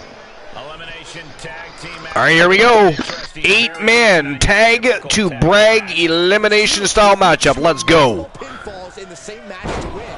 So the individual components of the tag team really come into play. Tagged in. Oh, Graves getting the call to duty already. Tagged in by the Wolfman. Look at that. Accurate roundhouse. Come on, Graves. You can do this, man. Come on. Whoa, big moonsault off that top turnbuckle. He hasn't done that in a while. Good to see Graves out there acting more like himself. I feel like when he was bedded down, if you will, with Nathan Alpha, I feel like he changed up his own persona a little too much. Tried to be somebody he wasn't. He did, and that was because of Alpha. Alpha wanted to be this down-to-earth kind of guy and wanted to do stupid-ass moves, so Graves did what he wanted, and that's what caused us going downhill, because it was all about what Alpha wanted. It was nothing about what Graves wanted. Yeah.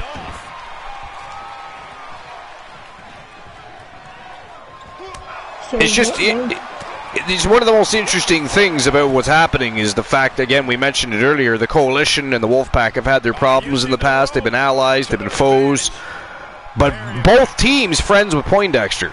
Everybody involved friends with Poindexter, and they did not like what they saw from the AEW Exiles, the Circle. And the Martyrs, again, for whatever reason, decided to join in on the villainy. So this is all about vengeance here. Oh, here comes the one Elijah Archer, going to face off against Hangman Adam Page.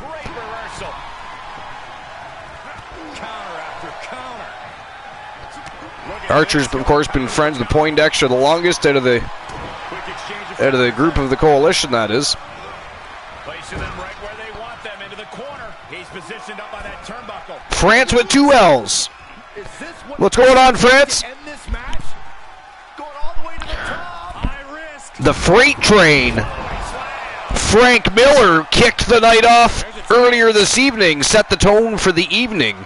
He did indeed. With Stone Cold Steve Austin, France.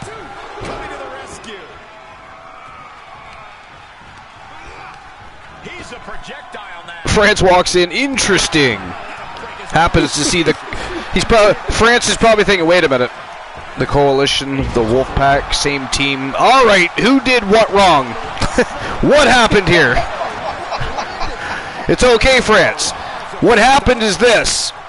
The AEW Exiles were caught backstage bullying. Oh, you heard what was going on? Oh, you heard about the match with Stone Cold.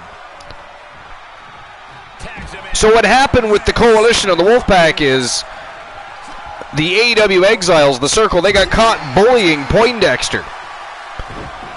I mean, got caught by Thomas Graves, who had gotten a hold of Severn and Archer and everybody involved that happens to be friends, and they're just simply reacting now.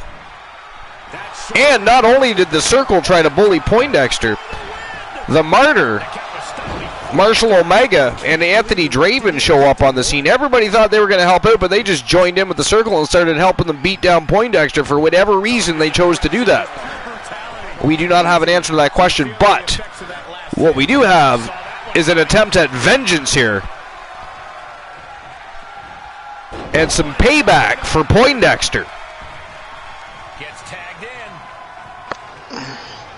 And hey, Arch, I'm gonna have to lay down. My breathing is not doing too well right now.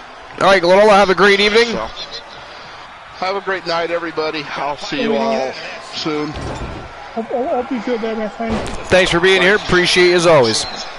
Lurk away. Will be lurking. Perfect. Appreciate the lurk. At least he's not working. Glenola has left the building. All right. Wow, Thomas Graves with heavy left hands there.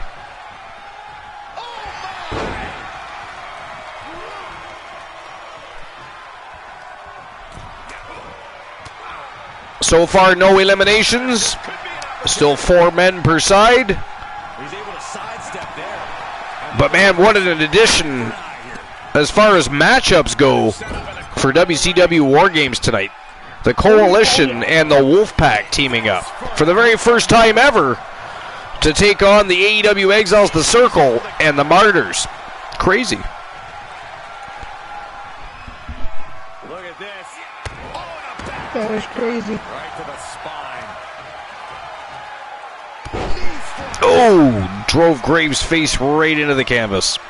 Marshall Omega with a little bit of ruthless aggression there.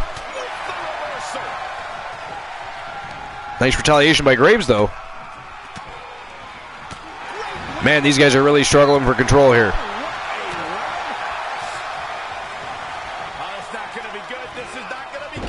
Oh, brain buster by the Omega.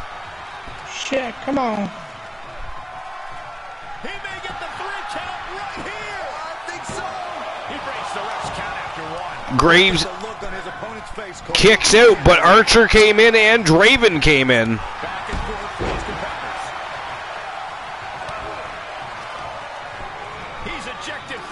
And Archer takes care of Anthony Draven. Omega's sneaking up from behind, went to grab him, but Archer hops out of the ring. That was, I mean, he took a risk there. He turned his back to Graves. I think he's kind of paying for that now. Oh! Shit! Kicked him right in the back of the skull. Good God. Wow. Now that was vicious. Omega in a bad way here. Graves going upstairs. Oh, he landed a big diving fist drop. Whoa. Omega breaks up the count. Archer comes into the ring to help out. So did the Wolfman. The Wolfpack's not taking any chances. They are just hopping all in tonight. Kenny Omega trying to interfere in Graves here. Graves is keeping an eye on him. He launches himself. Omega got caught glaring at the Wolfman, and Graves attacked him from behind with a big double axe handle right to the back of the skull. Okay, already, we get it. Stop looking for Right. TBS, I agree. Yeah, those commercials suck. You can always subscribe, then you don't have to worry about it.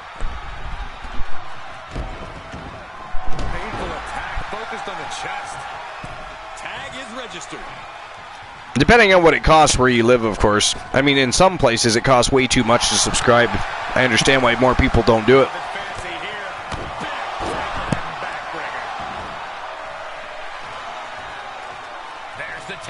Omega tagging out. Back in comes Hangman Adam Page.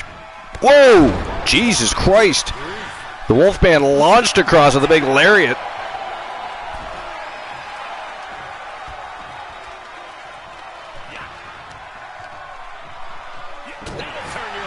Nice face breaker. Wolfman stalking Page here. Oh yeah, San Martino, I know. I don't doubt he's going to talk with Frank at all. That was crazy, wasn't it? We have no idea what happened there. No. Matter of fact, we didn't even know San Martino knew Frank Miller. Suddenly he's got a beef with Miller, apparently.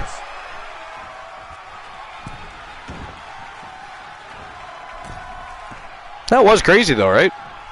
Yes. I was not expecting that at all. Froggy Mothblake says, celebratory pudding is prepared.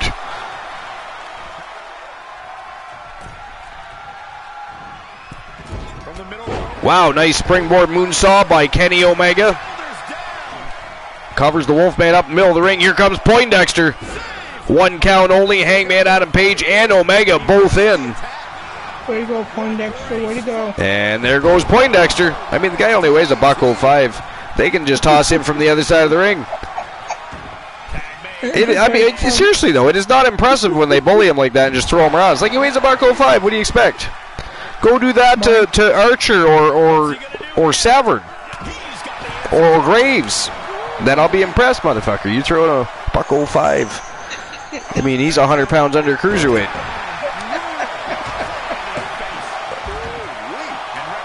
Archer kicks out at 1. Omega thought he had him. He's frustrated. I mean, you thought you had Archer with that? What is wrong with you?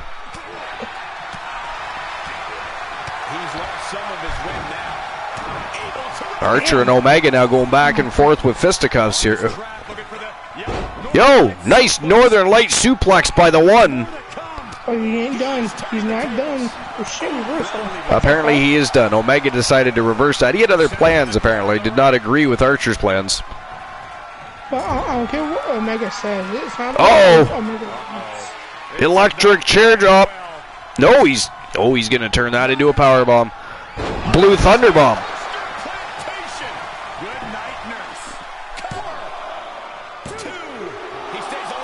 2 count only. Archer kicks out again.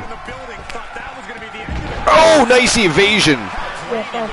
Oh, Archer stalking him now.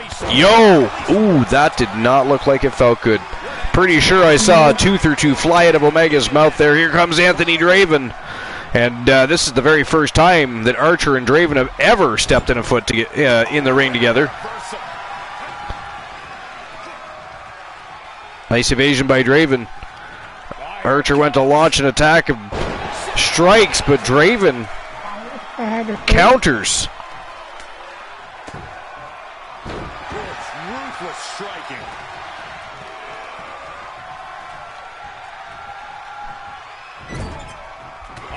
Oh! Archer with an elbow to the face.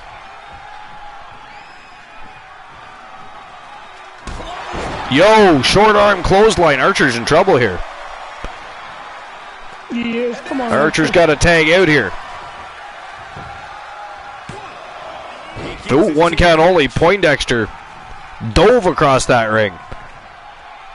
Oh, out the back door, but he eats an elbow, though. Oh, he evades the big clothesline. Good thing that would have taken his head right off. Completely. Anthony Draven would have beheaded him. He's burying elbows in the mid. Uh-oh. Oh, Poindexter powerbombed right over the top rope. Oh, that was vicious. Again, he's only a buckle high. Wow, handspring Pele kick. And a body splash. Rope break. And Archer kicks out at 2. It should have been a rope break. His foot was under the rope by the looks of it. Yes, it was. Ref was cheating the coalition again. It's ghastly. Draven now dragging Archer to the middle of the ring. Archer back to his feet, though. The Irish curse. Oh! God damn. Back in comes Graves. Archer able to tag out. Oh, Jesus Christ. He bear clawed him right in the ears, and yet somehow Draven is still able to reverse and counter. Military press slam by Draven. Oh, shit, again with the fucking super kicks. What the fuck? That is a vicious move. It really is. Here comes Marshall Omega, though. Tosses Graves right off the top turnbuckle. The referee apparently okay with that. That's ghastly. Last I checked, this is a tag to brag elimination matchup, which means that Marshall Omega should not be touching Graves. How dare he? That's ghastly. Somebody want to get the referee the rule book, please? I think he's confused on... Poindexter breaks up the pinfall attempt. And he's going to pay the price for it. Draven taking him for a ride. Uh-oh. Oh, he's going to do it again. No, Poindexter fighting back. Out he goes. Poindexter frees himself from the grasps of Anthony Draven. He's ejected from the ring. Listen to this place. 2-for-1 special. He's tagging out. In comes Alan Severn, the Wolfman. Come on. Oh, diving lariat. A diving Wolfman. Right on the lower back. Big heavy right hand there by Severn. Oh, sleeper takedown. Look at him totally vibing with the WWE Universe right now. Draven looking for a tag. Back in comes Kenny Omega. Severn doesn't see it. He sees it now. Turned around just in time. Wow. Dragon suplex from Kenny Omega.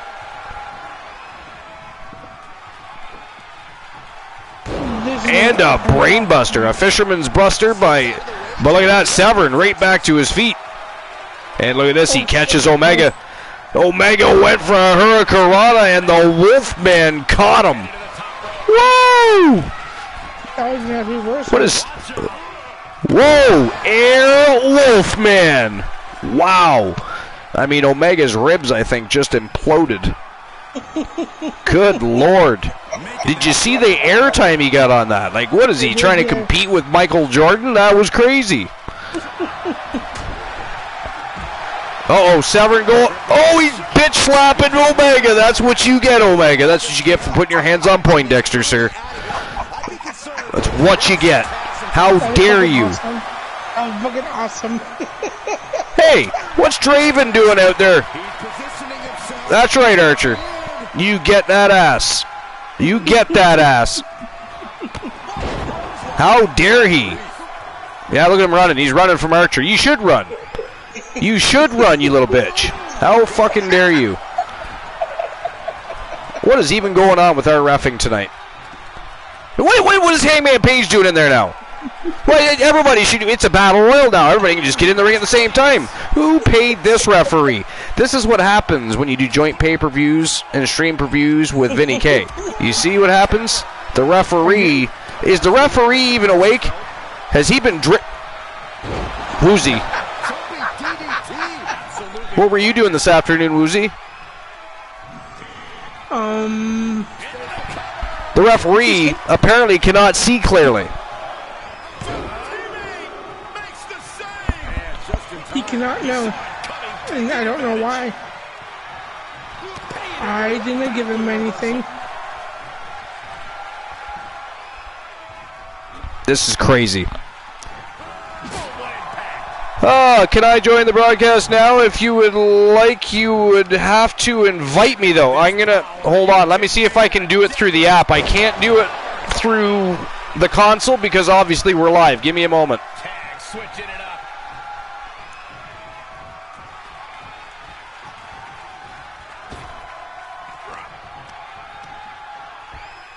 He turns it around. His athleticism is off the charts. What a fucking match. This has been great.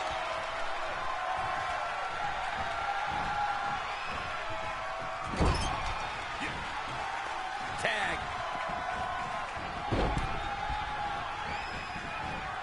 Yo, why? No double teaming. Ref, why you allow this shit? There you go, Joe Link. You are good to go. Oh, it's not going to be good. This is not going to be good. Why you allowing double teaming moves, ref? Team Joe Link joining the broadcast for the very first time. That fucking kick ass there.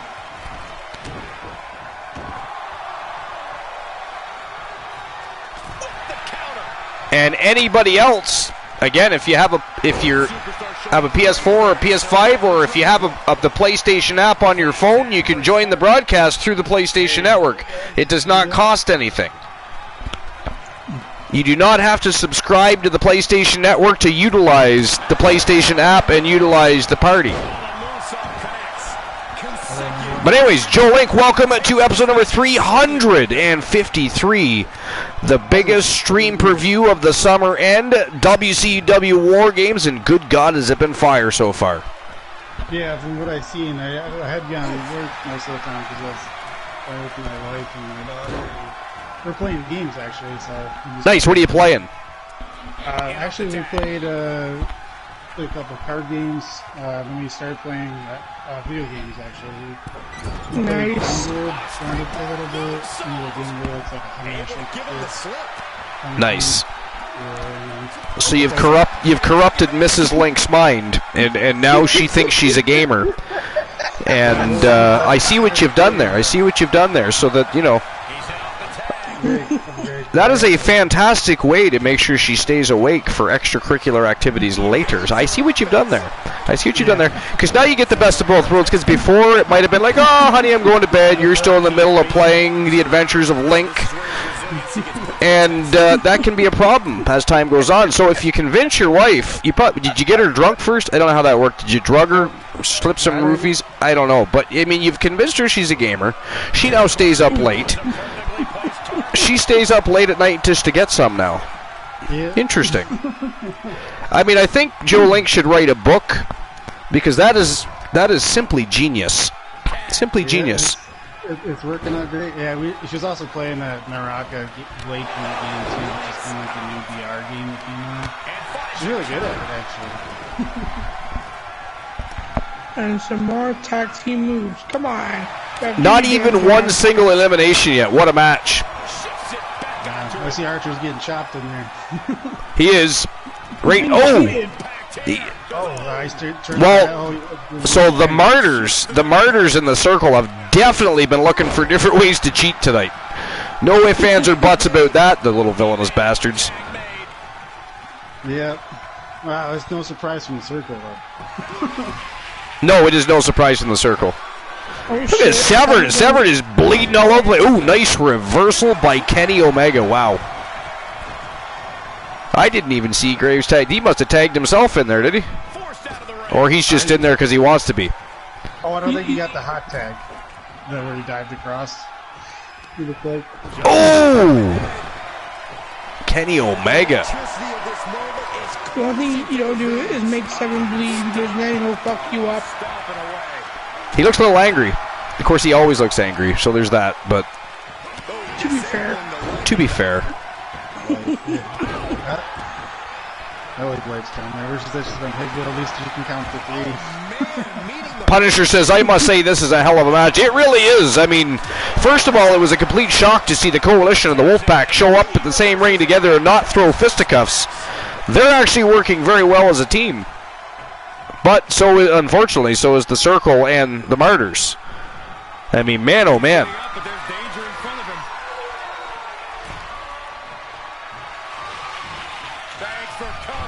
Oh, shit. Oh, he kicked out. Omega kicked out at 2. I thought Archer had that one. I thought we were finally going to be down 1. That was a slow count, Archer. Archer taking care of the future. Oh, he curb stomped him. That is what you get for interfering, sir. That is what you get. Take that. Whoa, the vertigo. God, Archer's in there just stealing everybody's moves. Oh, he didn't steal that. He ate it. He got right back up. Archer still going after Draven, even though Kenny Omega, the legal man in the ring, I think he forgot for a brief moment. Archer over in the middle of no man's land here. Of course, more tag team move. What is Archer doing in the corner there? Little thrusting of the hips going on there. I don't even know what's going on. I can't even explain that. What the fuck? Looks like he was doing a little dance. He was doing a little dance in the corner. He's excited. You see? Oh, he's not excited about that, though. Oh, dude buster. Holy shit. Graves. Fucking hauled ass over there. He did. He hauled ass with a basement drop kick right to the head. Oh, look at this. Nice reversal by Archer. We can reassure you've met all the qualifications as a referee. Oh, look at this. Page taking Archer upstairs here. Oh, Archer kicks him right in the face. Nice. Oh! Archer. Somehow didn't see him coming off the ropes there. Froggy, yes, I did save Archer's ass there.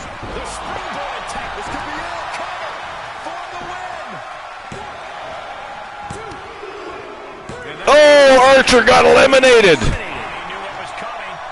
Of course, we went counts fast for the Circle, but it won't count normal for. I mean, it doesn't help that the entire. I mean, all 4 of them were all on Archer like flies on shit.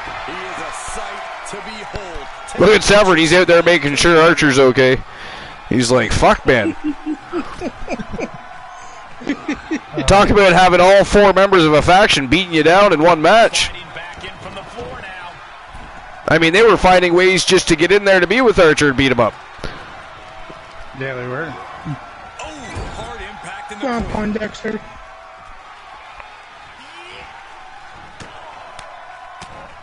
Man, look at the elbows being fed to Poindexter by Adam Page here. Holy crap. Okay, that was fucking ghastly.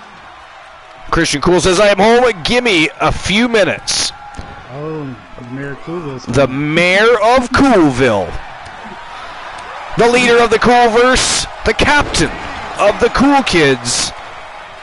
Santa Coolaws is coming to town for War Games. Like you says, imagine being beat by all 4 members at once. Well, essentially, that's what they did. Poindexter kicks out at 2.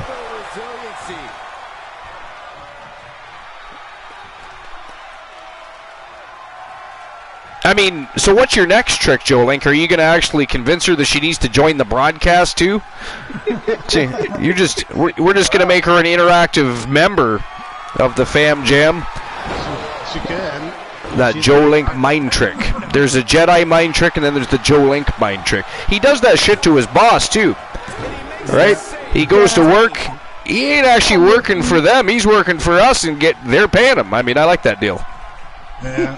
I like that deal. A lot of my work is medical charting, so a lot of it I sit at a computer charting and stuff. So the downtime gives me a chance to watch. Nice. So he just nationally explained on the Archivers TV live episode number 353, explaining exactly how it is he gets away with work avoidance. Nice. You're gonna have to hope now that for some strange reason one of your bosses doesn't happen to be an Archivers fan and go, "What the fuck, Joe Link? Yeah. That's you, motherfucker? You're the reason that happened at work?" A lot of them is a lot of the places is because of a med technician. I'm actually in charge, so I'm my own boss. Nice.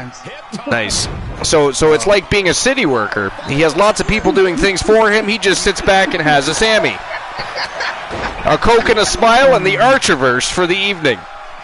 Except for tonight. Tonight he's convinced his wife that she's a gamer, so she's now staying up late. She's probably got her eyes with toothpicks, blood vessels all through her eyes, trying to stay up late. The Joe Link mind trick.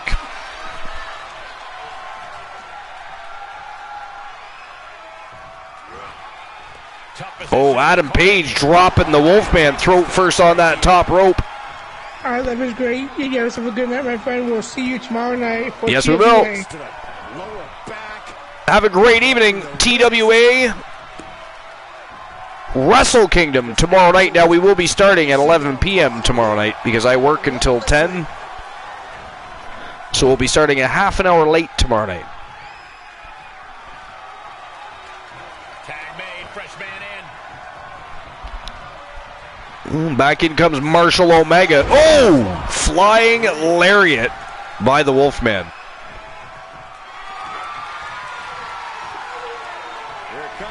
Looking for the outsider's edge here. It is. He nailed it. And he's still finding the energy to remain on the attack. Now let's see if he gets a pin. One.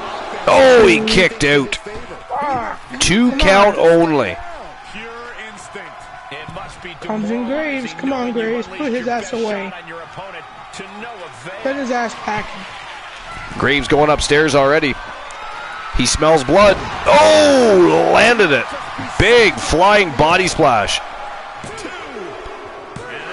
And that is it. That is all, folks. It is tied up. They are back to even Steven. From a seated position, this takes Draven attacking him while he's down. How rude. But Graves with a reversal. I mean, how dare they attack a man while he's down? That is gross. I mean, first all 4 members of the Martyr and the Circle faction, if you will, decide to beat up Archer all at once, get rid of him. Now they're trying to attack people while they're down.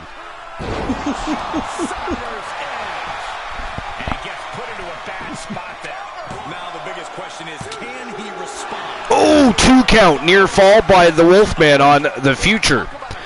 I don't know, guys. It looks like the Circle and the Martyrs might be wearing down here a little bit. I think the resiliency and heart of the Wolfpack and Coalition members are starting to get to them. Oh, yeah. Which is a good thing for us. I mean, unfortunately, there's nothing to be done about Archer. Again, they kind of all took him out together. Not much anybody could have done about that. When they weren't tagging in and out just to beat him up, they were getting in the ring when they weren't supposed to be in there, and the ref was just okay with that. So, Archer kind of got screwed out of this ordeal. He did. The Berlin Owl. What's going on, Berlin Owl? Welcome into episode number 353 WCW War Games, baby. The biggest summer end stream per view.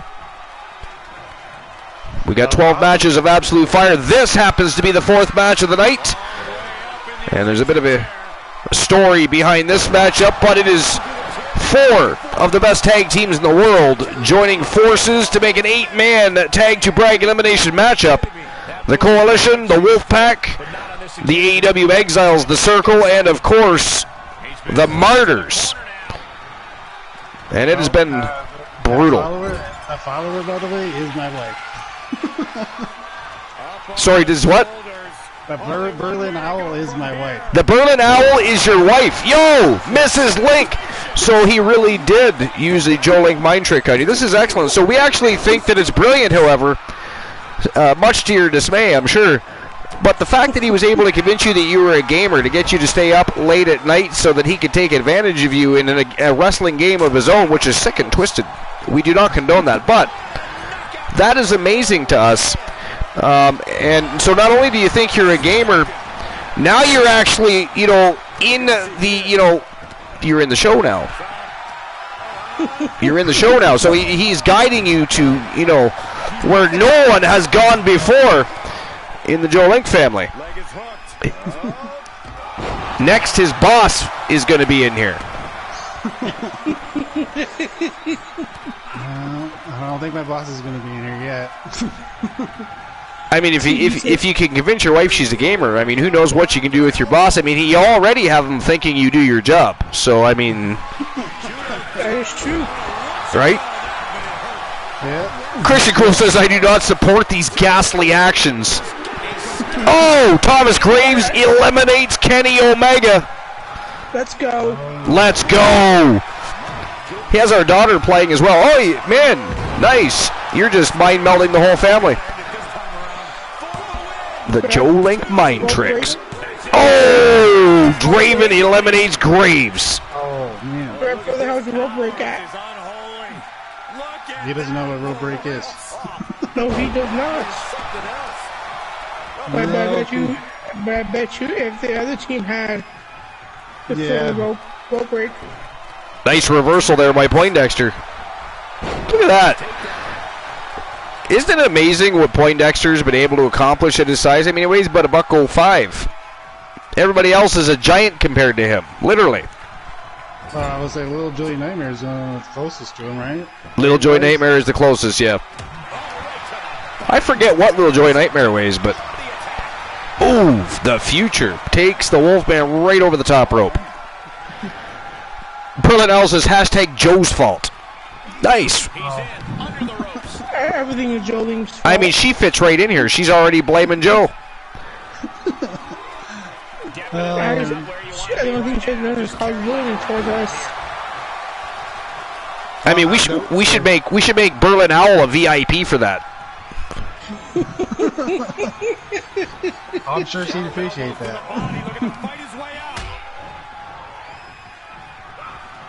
Look at what are they going to do? Oh, right to the face. Right to the back of the neck. And again. Enough. Good Lord. Draven chopping down the Wolfman. Wow.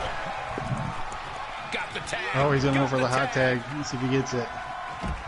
Oh, we got it. He still got beat. He still just got him beat by 10 pounds. Oh, wow. That's not much at all. 10 pounds.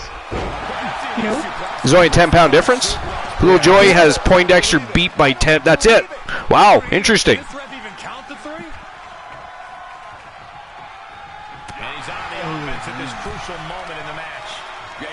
How was your guys' day? It was actually pretty good. Much better than last night. Last night, crazy weather here. Crazy weather. I was pretty sure I was going to wake up surrounded by munchkins in a green castle with a person flying around on a broomstick with a pointy hat, but that didn't actually happen, so the world is all right. Everything is good. Oh, that's good. I know, I was watching your... Oh, Poindexter just tapped out Adam Page. Let's go! It is now down to Draven versus Poindexter and the Wolfman. Come on, let's go, guys. Yeah, they got the numbers advantage, but you never know. But yeah, if I had to toss water on a witch and melt a bitch to get back to War Games, that was going to happen. But things subsided. Things subsided. Berlin Owl says, "Always blame Joe. We do that already. You're safe there. You're safe there." I mean, I don't care if my toast burns and we're not live. I'm blaming Joe Link on Discord. I appreciate that. By the way, if we could drop the Discord link for Mrs. Link. See what I did there? Link for Mrs. Link. I have my moments of brilliance, I tell you. There you go, Mrs. Just in case Mrs. Link would like to follow us on Discord and completely go where no member of the Link family has gone before. It's starting to wear off. Okay, I have to go to bed now. My mind trick is starting to wear off. Joe Link, that does not work. Yo, Team Poindexter wins. Poindexter taps out the future Anthony Draven. So the winners of the match, Team Poindexter. Let's go. Let's go. GG's.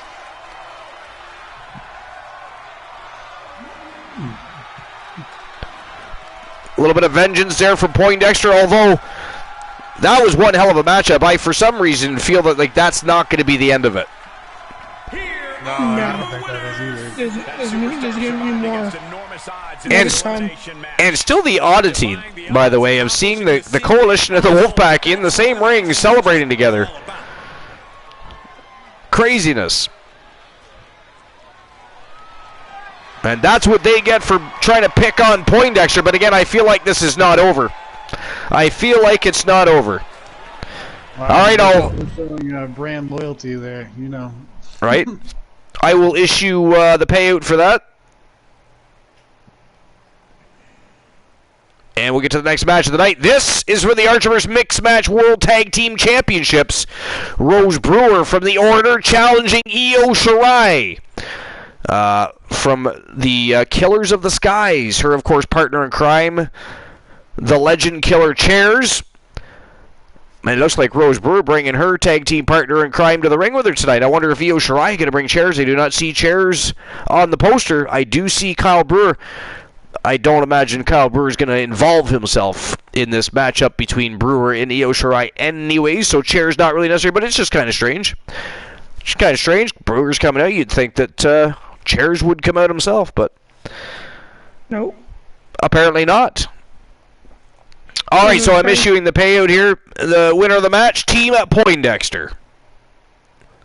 And then Factory 2 says it's promo time. Promo time. All right. So who walks out? The Mixed Match Challenge Tag Team Champs. Because again, for anybody that's newer to the Archiverse and isn't familiar with the Mixed Match Challenge division, the most intriguing elements are this. As a member of the Mixed Match division, you can challenge the champions either in a tag team match or singles competition. Either way, if they accept the match and you beat them, they still lose their titles. Tonight, Rose Brewer challenging Io Shirai on a singles level. 1v1, the Viking versus Io Shirai with the Mixed Match Challenge World Tag Team titles on the line. So if Rose Brewer is able to strip that title off Io Shirai's waist, that means she's also placing a championship belt on the waist of Kyle Brewer. So, who's going to be the winners? The Order or the Killers of the Skies? Oh, Glenola is trying to ban you for a match. How dare he? Glenola, what are you doing? Our teams just worked in harmony. The Wolfpack and the Coalition beating down mofos exactly how it should be, and you're trying to create villainy, trying to stir the pot. Do I? Who gave me that?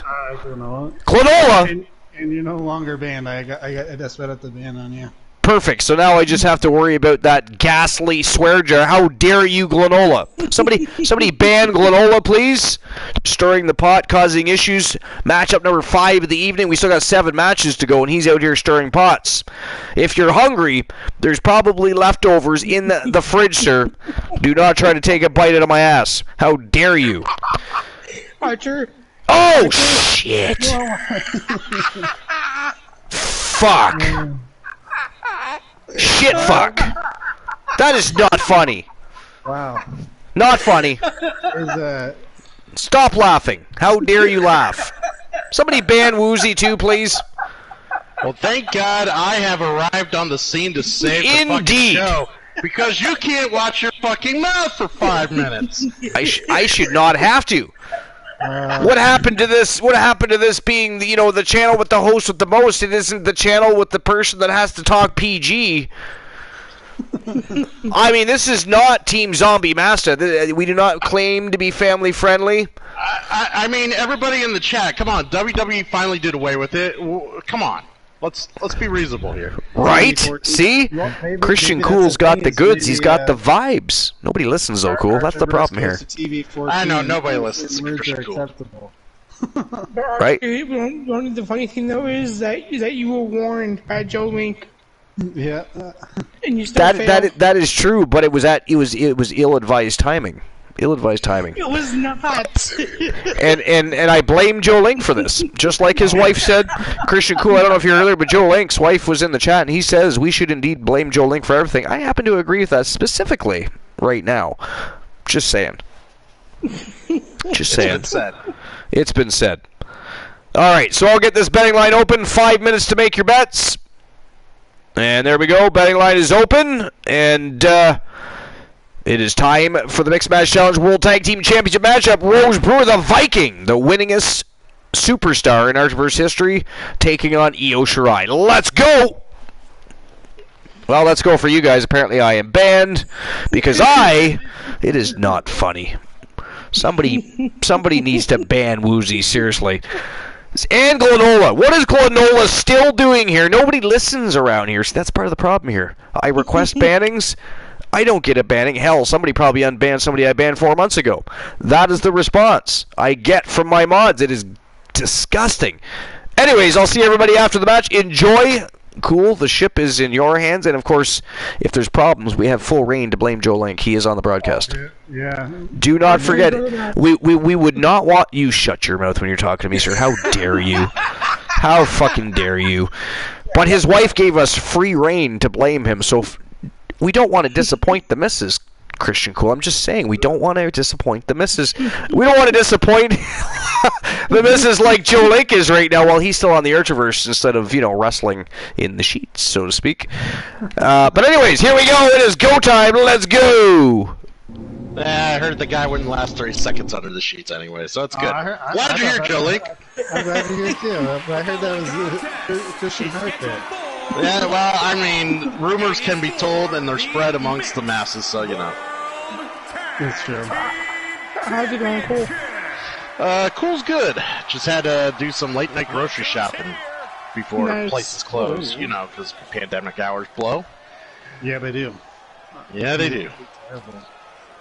How was War Games so far? Fantastic. Fantastic for what I've seen. I was as I was explaining, I was playing games with my wife and my daughter earlier, so I was on lurking, so I seen only bits and pieces here and there. So San Martino decided to stick his nose in someone else's business again. Of course he did. With Frank Miller in the first match, Frank Miller picked up the win against Stone Cold. San Martino comes out and attacks Frank Miller. Crazy. You know what's crazy?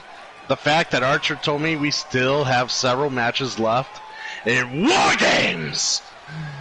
I just wanted to say that. Okay. And then at the end, he decided to elbow Tony Storm. Oh, is that why Storm kept getting in out of the ring? I was wondering why she kept going in there. Yeah, at the end, he ended up elbowing her in the face. Well, what I want to know is why we're going to have Io Shirai defend the mixed match title against Rose Brewer, and she don't have her lovely, faithful companion Chairs in the corner. That's very strange to me. I know he's scheduled later for a match with tables in it, so maybe there's something going in there, Well, Io Shirai is much more of an independent soul, so, maybe she treats guys as, she needs them when, she'll get them when she needs them. They're just to stand in, right? Yeah, you know, stand in. Genius of the sky. You know. Just a loophole to hold the title. You have to have Exactly. Exactly. Chairs is in meditation for his match. What does he do? Banging his head on a chair a few extra times before the match starts? Checks out. Okay. One of the most decorated competitors. I'd like to be abused by EO, Archer says. Who wouldn't? Give me EO all night long. Already one of the best women competitors in NXT history. You can give me EO, you give me Asuka. Hell, I would have taken Kairi Sane. WWE as well. Froggy says, I'd be her Poppy. Oh, yeah, you would.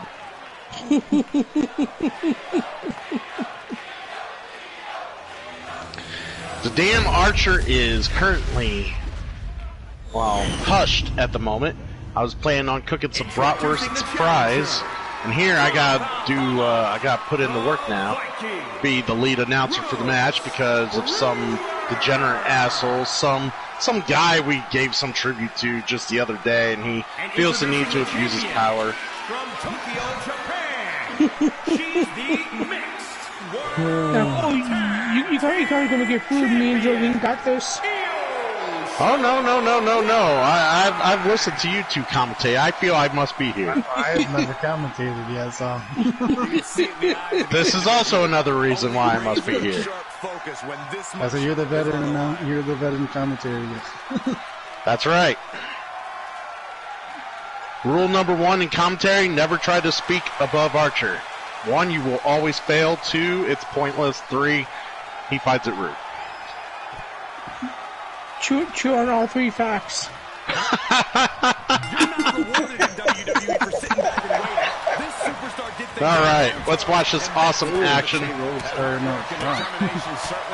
It is. You think Io will defend this title? Do I think she'll defend it? No, I say she'll lose to Rose. Well, I guess we'll see what happens here. But I say that Io Shirai has surprised us before. We thought she was going to do before. She came down pulled out a victory. I don't know where Archer's swinging and what fence he's going for, but he says fuck all our asses. Like he wants to fuck our asses. That's ghastly, sir. It is very ghastly. How dare you, sir? We're trying to enjoy great, family entertainment here, and you are totally not supporting that. That is ghastly. Did you end up watching this? I have not. I literally got off work. I went to Meyer. I came home. Like it's literally what I've done. How was work? Besides boring like always. And yeah, it was pretty boring. Yes. I was just glad to get done early enough to do some grocery shopping.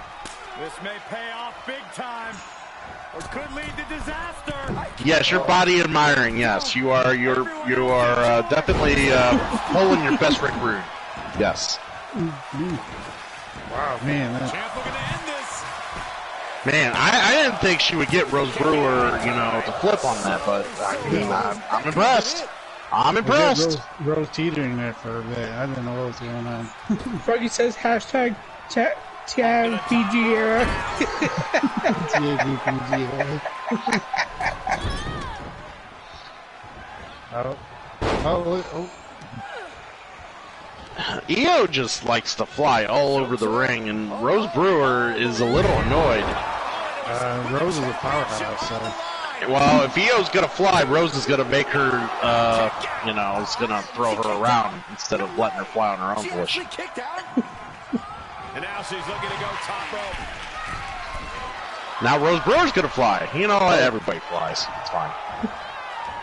It's modern day wrestling. Not as dominant with the new talent. Yeah, the new talent. Yeah, there's a. Well, she completely missed. I mean, maybe she put her contacts on before the match.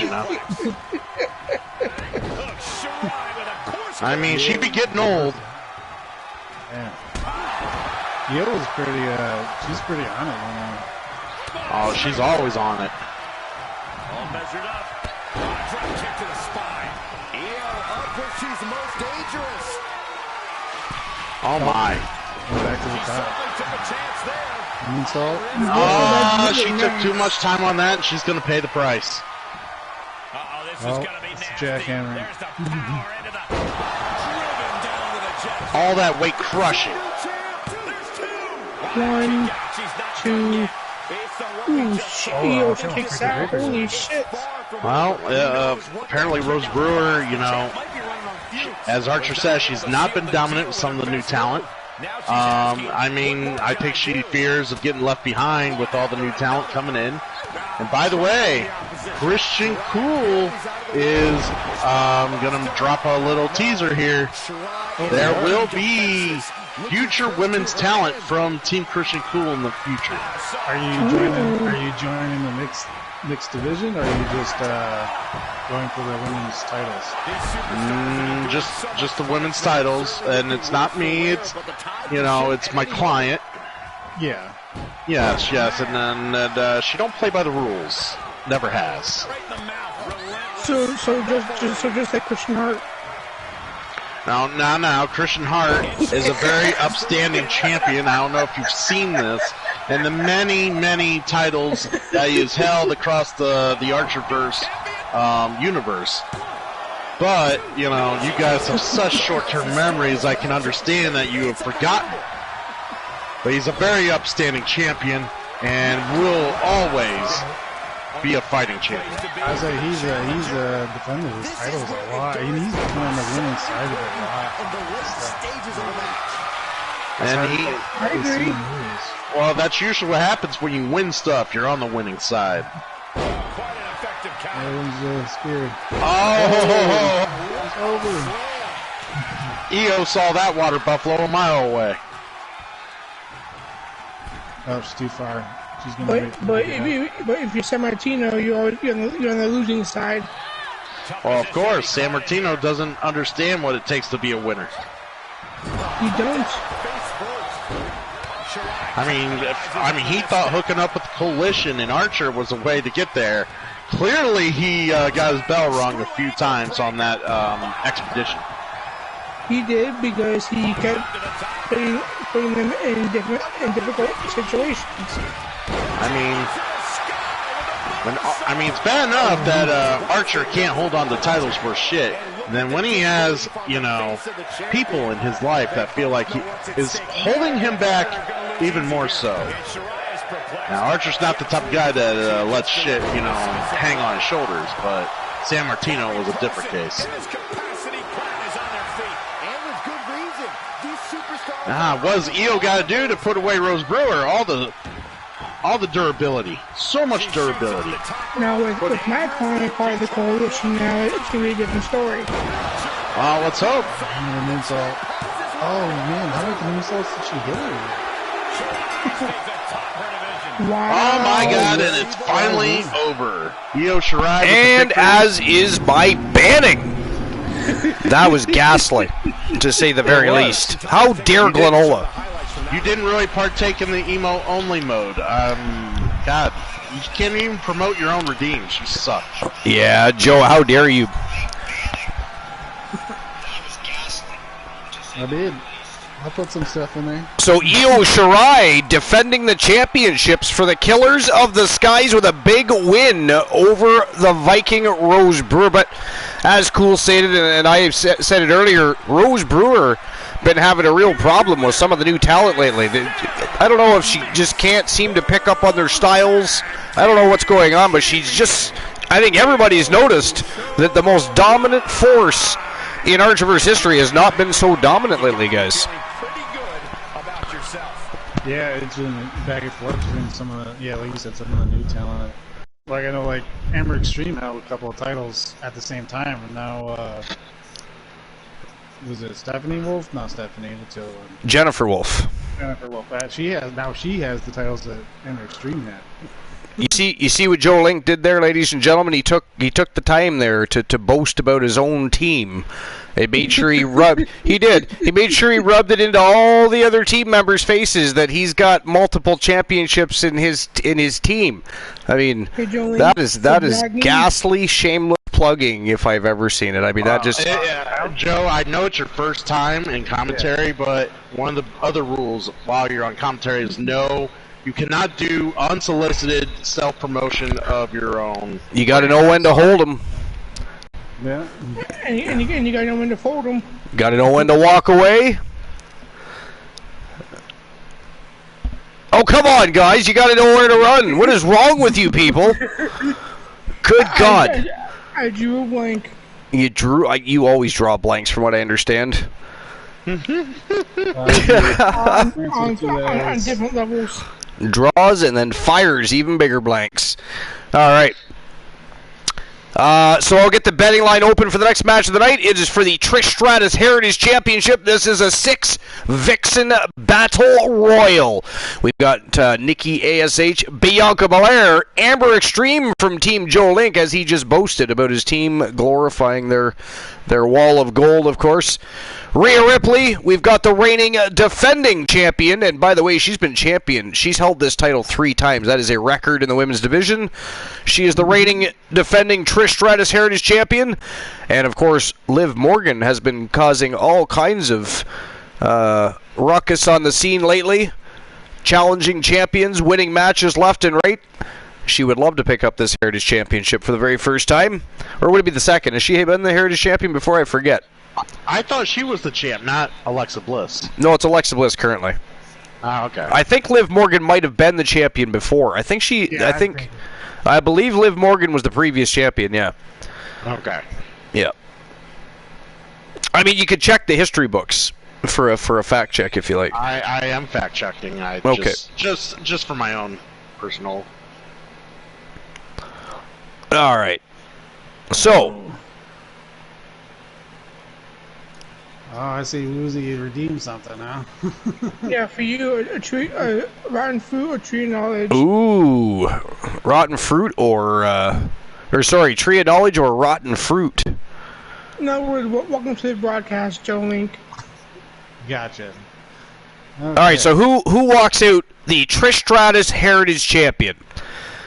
Is it going to be Nikki ASH, Bianca Belair, Amber Extreme, Rhea Ripley, Alexa Bliss, the reigning defending champion, or Liv Morgan?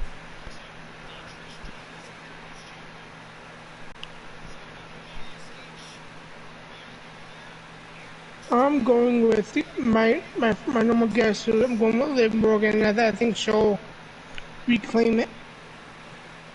You think Rhea? You go. No, I was just going to say, you think that Liv Morgan's going to regain the gold? Yes. And beat Alexa Bliss. Well, I mean, she doesn't have to just beat Alexa Bliss. I mean, there is 5 other Vixens in that ring. I know, but I'm hoping Liv Morgan just targets Alexa Bliss. Fair enough. So we'll guarantee new champions, a new champion. I got split in mine because I have 2 clients in here. Yeah, you do. Again, bragging and boasting about his team's accomplishments. No, I'm just stating the obvious. You hear this, Christian Cool? Yeah, the man doesn't want to put all his eggs in one basket. He's just a chicken shit. But neither of them are going to walk out the winner, so it doesn't really matter. Nope. I'm attempting to get the betting line open here, but it's giving me all kinds of hassle. There we go. My money's on Rhea Ripley. Your money's on Rhea Ripley? Wow, cool jump into Rhea Ripley. Okay, so if we're throwing down bets, Nikki ASH, I'm going to say out of the equation unless it's an absolute upset, because although she's been very much circulating as of late, through the shows and through different types of matches, she really hasn't accomplished a whole lot. Bianca Belair, well, that's a different story. She's had some wins and some losses. Amber Extreme's been whooping ass everywhere. Rhea Ripley's only lost one match in the past few weeks. Alexa Bliss, again, winning titles everywhere. And Liv Morgan just became a champion not long ago for the very first time. So it's a very tough decision for me. I almost want to go with Cool on this one and side with Rhea Ripley just to say we did. But there we go. 5 minutes to make your bets, and it is showtime and go time. Let's find out who is going to win. It is a 6-Vixen Battle Royal for the Trish Stratus Heritage Championship. Let's go. Here, I'll put in 1,000 Archer bucks. 1,000 of the 76,000 I currently hold because of the other night. That's right. You did score it rich the other night, didn't you? Oh, I did. I did.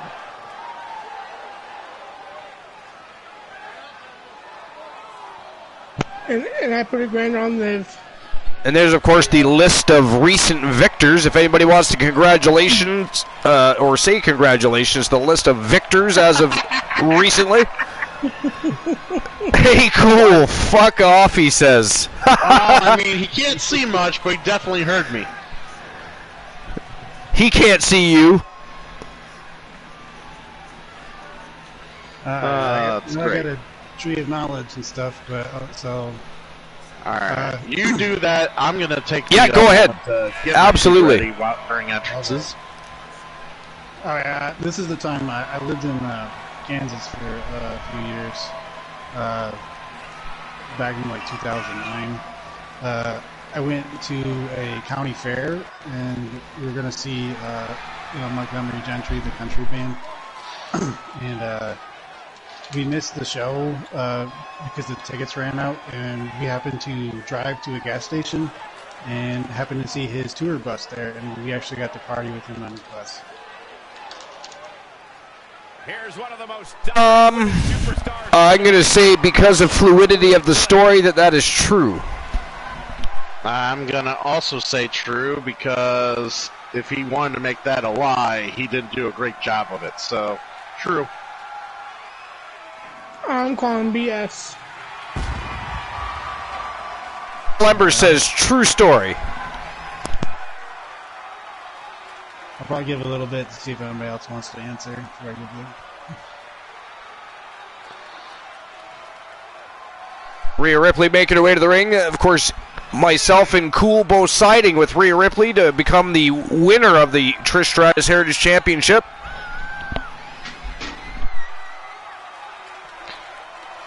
Yeah, I put my money on Alexa. I put 10 grand on her.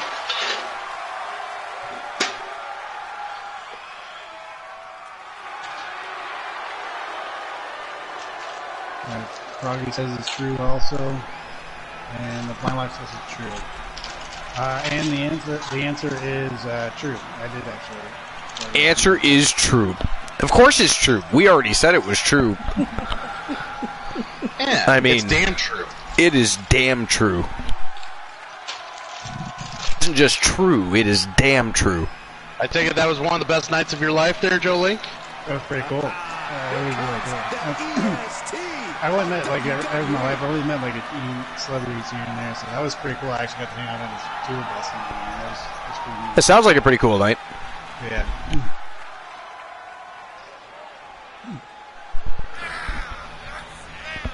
Here comes Bianca. So Lemmer says that dude is one of the best next to Brooks and Dunn. Yes, he is. Yeah, he's a pretty fun guy, too.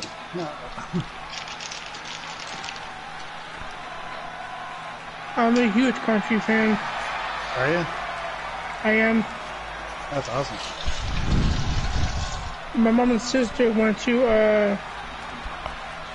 I think it was Country Fest last year. Oh yeah, nice. That's cool. Yeah, my wife goes to this thing called Faster Horses here in the state, which is basically like a camp that country music stars go to, and it's like a 3-day concert thing where everybody just camps there. Nice. Yeah. Almost like a Woodstock type thing. Yes, yeah, almost like Woodstock, yep. It's pretty neat. Yeah, she usually goes every year. She didn't go this year though, because finances and stuff. But she usually goes every year though. Look at the psychotic look on Alexa Bliss' face. Yeah, that's normal. I see that all the time.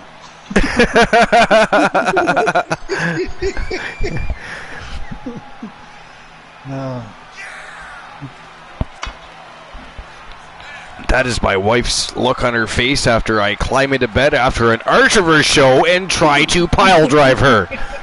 I would understand that, Joe. I completely understand that. They turned my former girlfriend against me many a time. Oh, gotcha.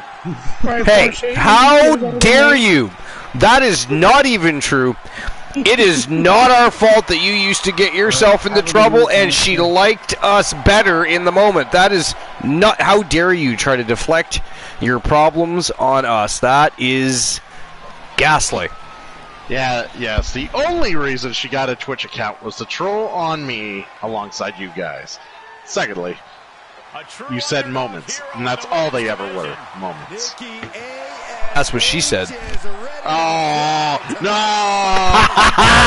You walked right into that. I'm sorry. I just couldn't help myself. I blame Joe Link. Someone else. I blame Joe Link. Asshole. I have to do as his wife wishes. What, please her? Because he certainly is not. Oh, man. Taken down by Christian Cool.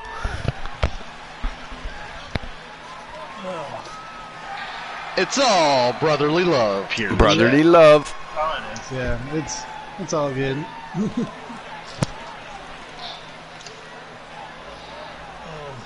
How's your Mass Effect? I mean, brotherly love for us, for Mrs. Link, it's vibrating plastic tonight.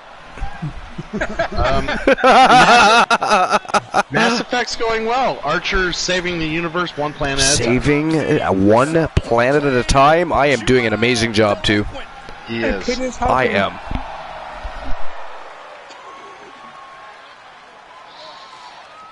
Yeah, I'm so proud of him. Oh, are you taking your save over to the next game also? Or? Oh, of course. It's Archer's got to defend the galaxy in all 3 games, not just one. That's absolutely. Blasphemy.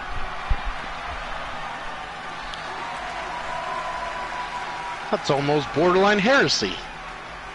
Yeah, I remember when that first came out that they added that save feature to transfer over. It was like so innovative when it came out. No other. Oh yeah. Oh, most games still don't do that. So yeah, that's true. All right, here we go. Let the chaos begin. Let it. I'm ready. So Alexa and Liv going at it. Of course, the person I choose to win the match is already getting beat up by Bianca Belair. I mean, why not? Oh, big uppercut. Damn. I'm pretty sure I just saw a tooth go right up Ripley's nose after that. That was insane. Did you see that? I did. All right, so here's a question, guys. Who do you guys think gets eliminated first? Obviously not the person you chose to win, but who do you think gets eliminated first? I'm going with Nikki ASH to get put out first. I'm going with I'm going with you, Archer. Nikki ASH. That would be my pick. Yeah. That's my pick as well. It's unanimous. Whatever. Joe Link is now just trying to copy us. He can't come up with his own, perspective of the matchup. He's riding our coattails. Cool. Good Lord. Ooh, speaking of your client, that was a vicious double backbreaker right there to Rhea Ripley. Archer Bianca Belair was eliminated first. I see that. Damn. You are wrong. We were definitely wrong. Nikki ASH still in it, but for how much long? Oh! Rhea Ripley's gone. Cool. You see what happens when you copy Cool Joe Link? This is why you don't ever copy us. We are wrong so often. You will lose your house. You will be. Yes. Mostly people. And in this market, that's not a good thing because you'll be paying triple the price for a house. You know what I mean? You're going to buy a house for $800,000. It's actually worth $200,000. It's so true, though. Especially here. It actually is that way here. I thought I had a pair of kitchen tongs and I don't. I'm a little annoyed. He's trying to flatter himself. Just find a pair of tweezers and a bottle of pepper. Come on. It's War Games, baby. I'm prepared. I am ready for battle tonight, baby. That you are. I blame Joe Link. I apologize. It is all Joe Link's fault. It is. It's Joe Link's fault that I have to watch half the representation in the ring. Yeah, I know. Joe Link is literally half represented here. It's disgusting. It is. It's ghastly. It is ghastly at very best. Oh, and by the way, tell us more about this new client. Like I said. How dare you try to just drop that? Well, I mean, she likes to be anonymous in a way until she makes her big entrance, and trust me, it's always a big entrance. Is she related to the Hearts? She is related to Christian Hart for sure. Extended family of the Harts, but she never trained in the dojo though. She felt it was too dirty and too ghastly to be under there, and of course, Christian Hart training in the dungeon was one thing. She wasn't gonna fucking go through that shit dealing with him, so they don't exactly get along. Oh, there goes Amber Extreme. Come on, Liv. Come on, Liv. And yet Joe Link still represents a third of the ring. Yeah, This is the real reason Joe Link wanted to join the broadcast this evening. Cool. It wasn't just to, have a good time with the host of the most and the co-host of the most. It was not. It was to shamelessly plug his team and boast about having championships on walls. And I mean, you should have heard some of the things that were going on before you got here. It was crazy. What the hell? Crazy. It turned into the Joe Link show. It was ghastly. It was ghastly. You're trying to upstage us, cool. Yeah, first time I'm here, yep.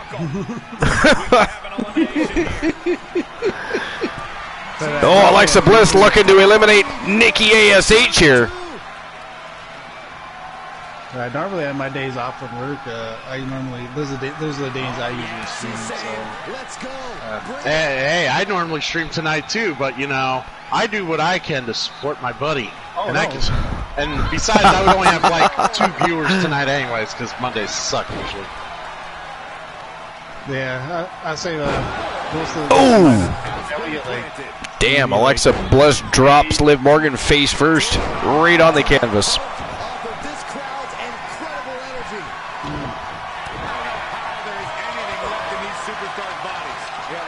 I can't believe Nikki ASH is still in there. I really can't.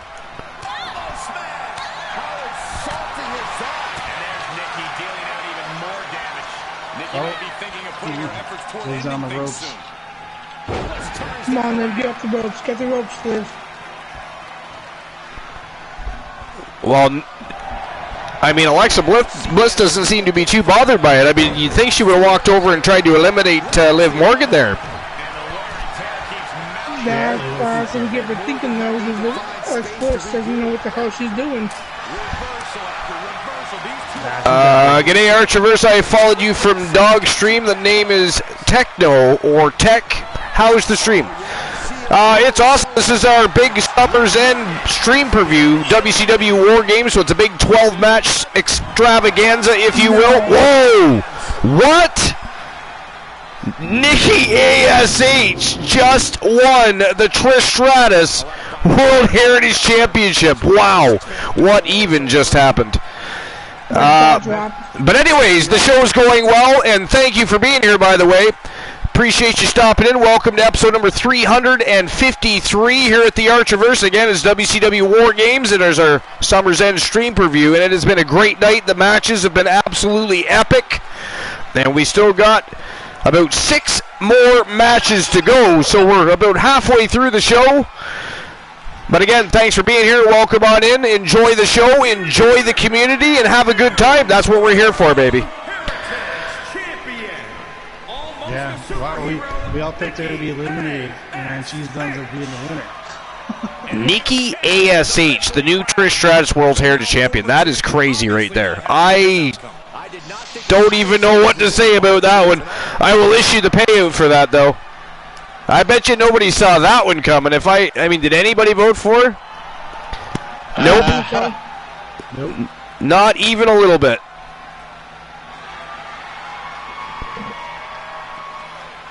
All right, there we go.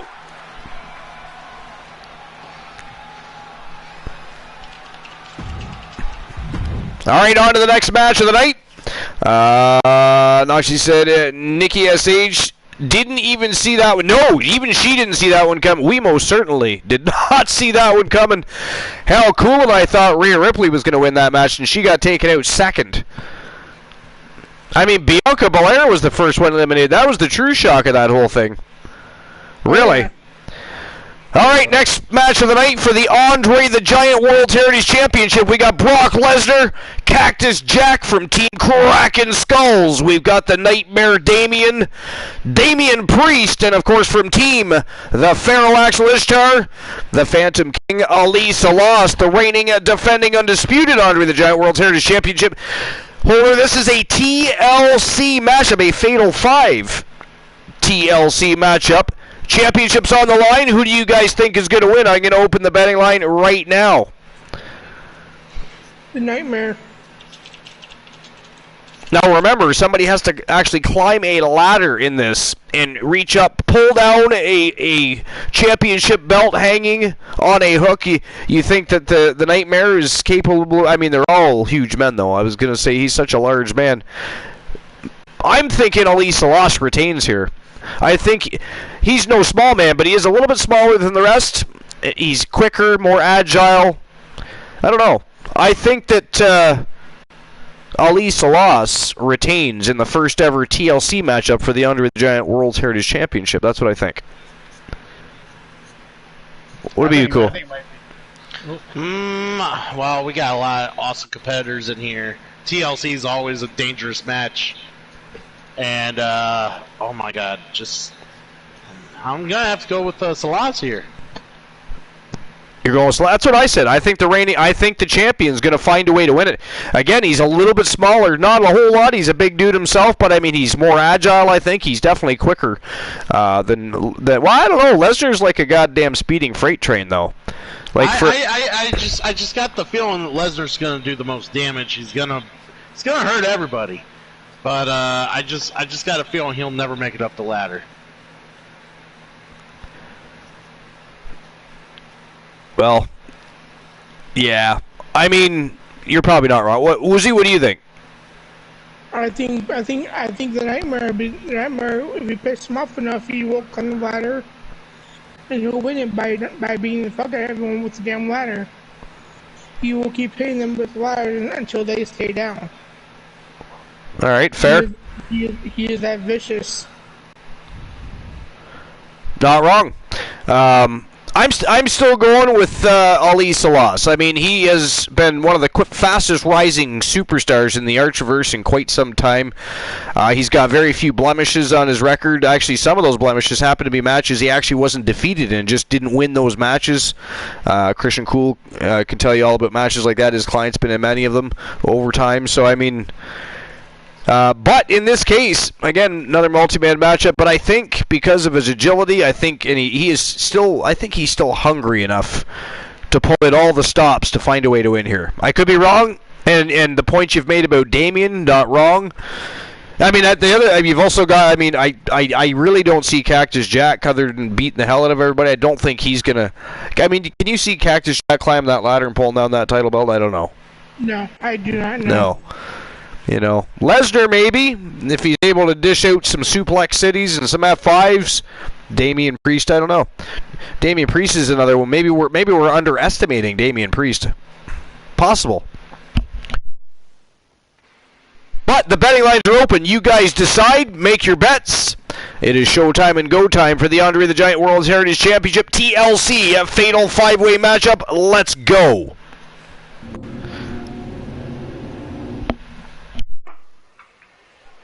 Noxie says Lesnar and Cactus will be in it for the K. Yeah, I agree completely. Whoa! Jesus Christ, that scared the shit out of me. I forgot that was going to happen. I was not prepared. Good Lord. Is that necessary? Honestly, you can't. You can't be like everybody else. Use a little pyrotechnics. He's got to shoot up with electricity.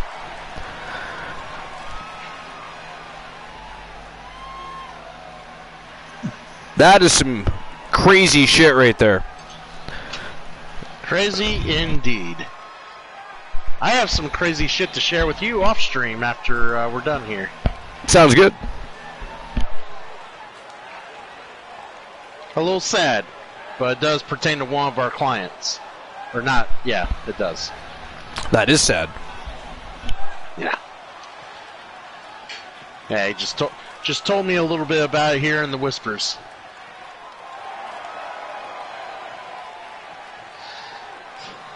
But either way, we're due for a great match here. Yeah, I agree. It's going to be a great match. Oh, yeah. Well, it's going to be much greater than the last match. It has 0 of Joe's representation. Yeah, Joe Link was definitely well represented in the last match. Yeah, it was. I think my other client says the match later on. And yet somehow Nikki ASH becomes the champion. Well, you know, she perseveres. She did. She did that. No one believed in her. She had to believe in herself. Wait a minute. Does she have to change her name now? Does she have to change her name now? Because, you know, Nikki ASH, assuming almost a superhero, now she's a champion. You know. If you feel the need to. It could be like, you know, Nikki and ASH now? So Nikki Nash? Yeah. Nikki Nash, a.k.a. Nikki, now a superhero. Ah. And then all of a sudden Kevin Nash will come out and will be like, okay, what the fuck?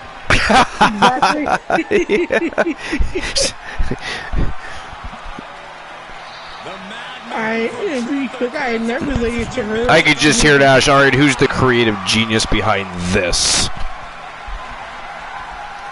Froggy says, love that. Soul Emmer says, rare time, cool. Uh-oh. Silly cool. Oh my god. What did he do to you? A silly cool. Right in the middle of me wearing oven mitts, too. Huh. God damn it. Now he wants me to be silly? God. I think it's just fucking silly that I'm even acknowledging him. Is it not? I mean, perhaps. Oh, now you got a joke time, cool. No, I get around the silly cool. He throws a joke time on me. Joke time. Or is that still Soul Embers? Nope, it's not so. Fine, I'll find a joke. People don't want me to eat dinner. And our right. You got a joke to tell too. Damn it, who did that? Soul Embers, how dare you, sir? That is ghastly. Alright. So it says, finish your dinner, cool. Uh-oh, Froggy redeemed Silly Woozy.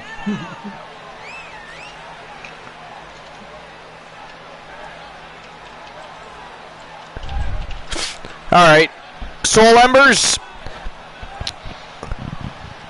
How does a boar sign its name? How does a boar sign its name, Soul Embers?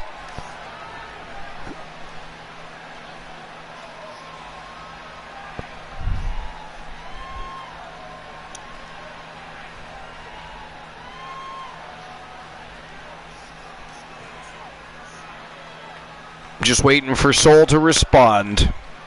Or anybody else wants to have a go at it. No idea. No idea. Soul says I'm thinking. Or he's searching. How dare he? Noxie says with a pen. Soul says they tusk it. Oh. Well, no. A boar actually signs his name with a pig pen. Oh, they were close. Is there crickets around? How dare you? That was great. That was an epically awesome joke. How dare you? See, Noxie liked it. It was clever. Noxie's new though and trying to, you know, gain some brownie points. So we'll just overlook that.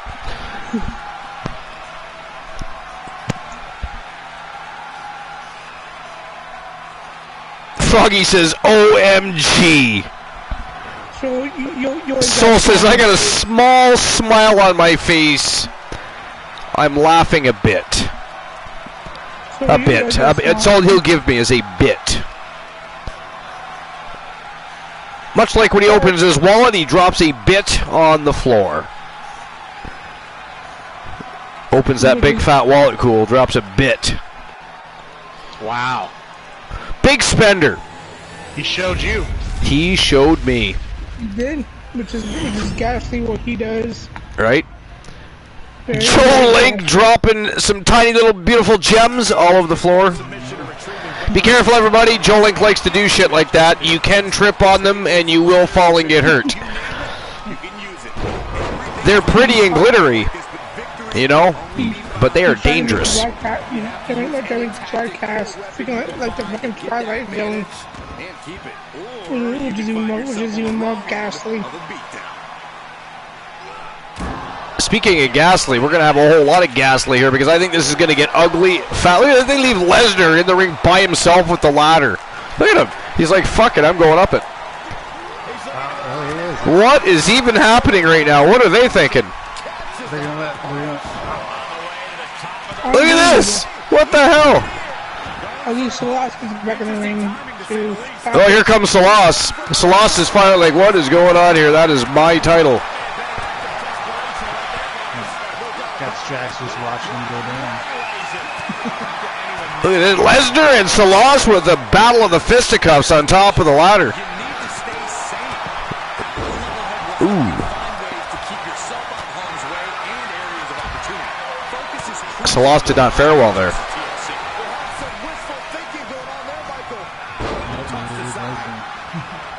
And again, Lesnar going up that ladder. He really wants that title belt. Which he is not going to get.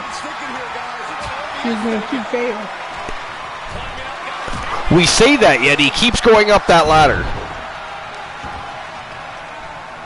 And the walls just come tumbling down. Keep rolling. Keep rolling out of the ring. I don't think he did, though. Nightmare did. Over the top rope goes Damian Priest. He just about went right on top of that table. That would have been pretty funny. I mean, for us, not necessarily for him, of course, but... No, not for him. He already has splinters in his back. Oh! Runny suplex there by Damian Priest. Went after Lesnar. Lesnar, though, retaliates with a shoulder throw. Damian Priest, though, showing no fear of the Beast Incarnate. Now comes T-Boy in the match. think Salas tried to lock in that submission of his on the Nightmare Damien, but Damien just planted him on the canvas. He gets sent down to the floor. And this one might be headed ringside. Oh, by the way, Archer, kick out Serena, though. Pardon me? Kick out Serena. Serena does it fantastic. Fishing for something beneath the ring. Getting a little shot now. This could be the beginning of the end. Oh, man, right to the arm. Hyperextend your elbow. Soul Embers with a 7-6-7. That is definitely way off. Oh, yeah.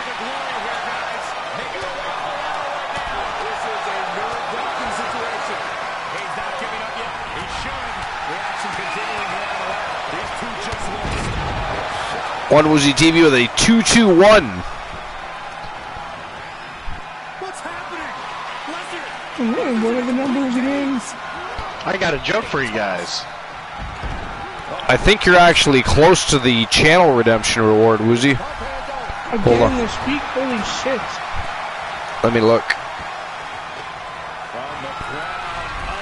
Yeah, 198 and 353.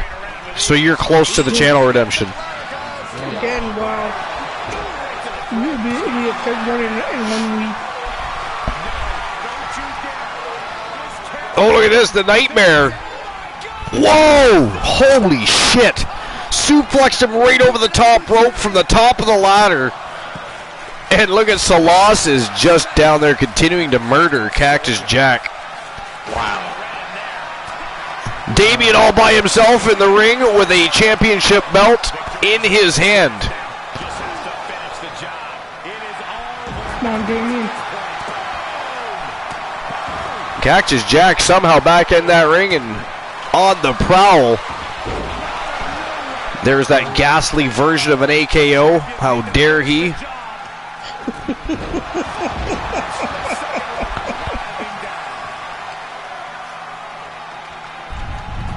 And Salah sprinting up the ladder.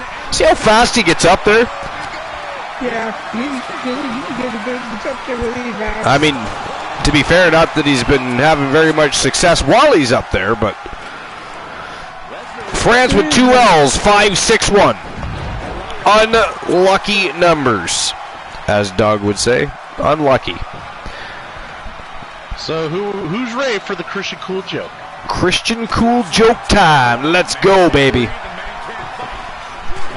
Alright, so someone tell me, why is it sad that parallel lines have so much in common? There's no way this can go on for much longer. Right now, Brock needs to find the form that has made him a dominant. Interesting question. I'd love to see Froggy's take on this.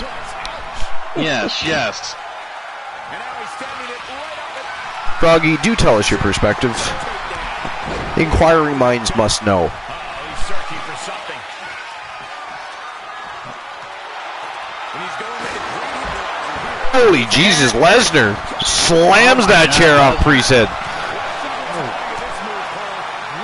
And yet somehow Priest right back on the attack here. That he is. And Cactus Jack on top of the ladder, duking it with Salas. I mean, another crazy, crazy match. Unpredictable.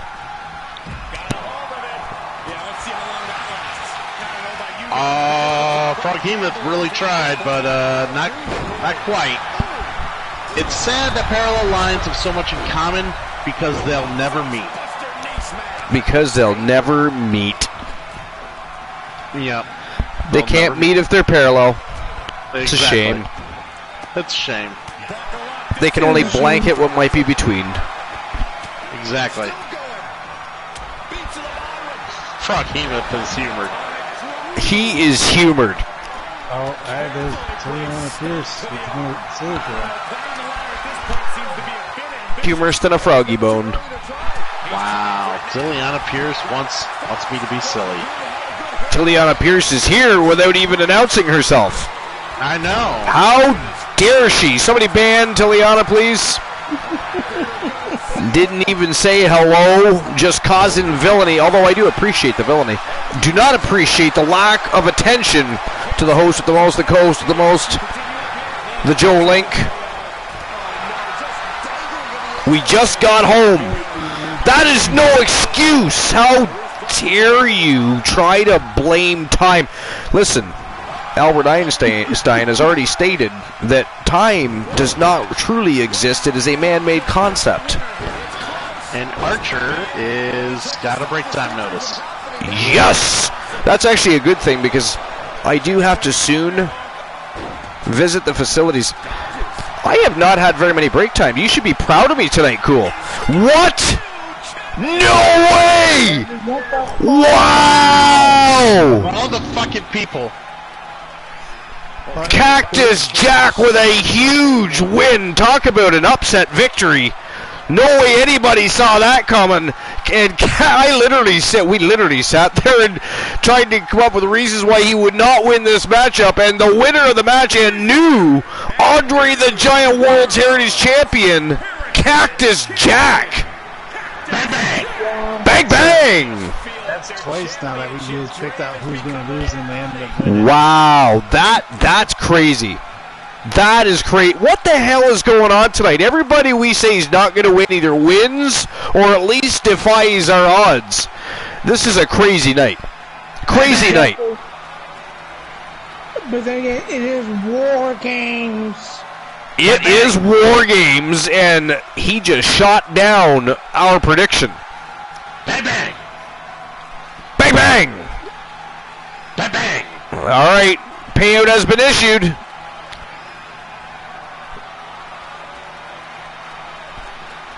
And here we go, next matchup of the evening. Bang bang! He is still on that.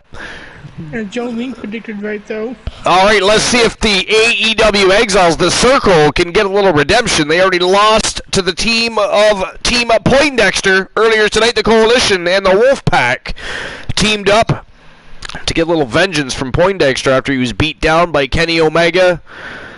And, of course, the Martyrs jumped in there. Adam Page jumped in there. I mean, it was a brutal scene. And a little bit of vengeance was had as the Wolfpack teamed up with the Coalition, who happened to all be friends with Poindexter, the only tie that binds. And they worked as a well-oiled machine as they dismantled, slowly but surely, the Circle.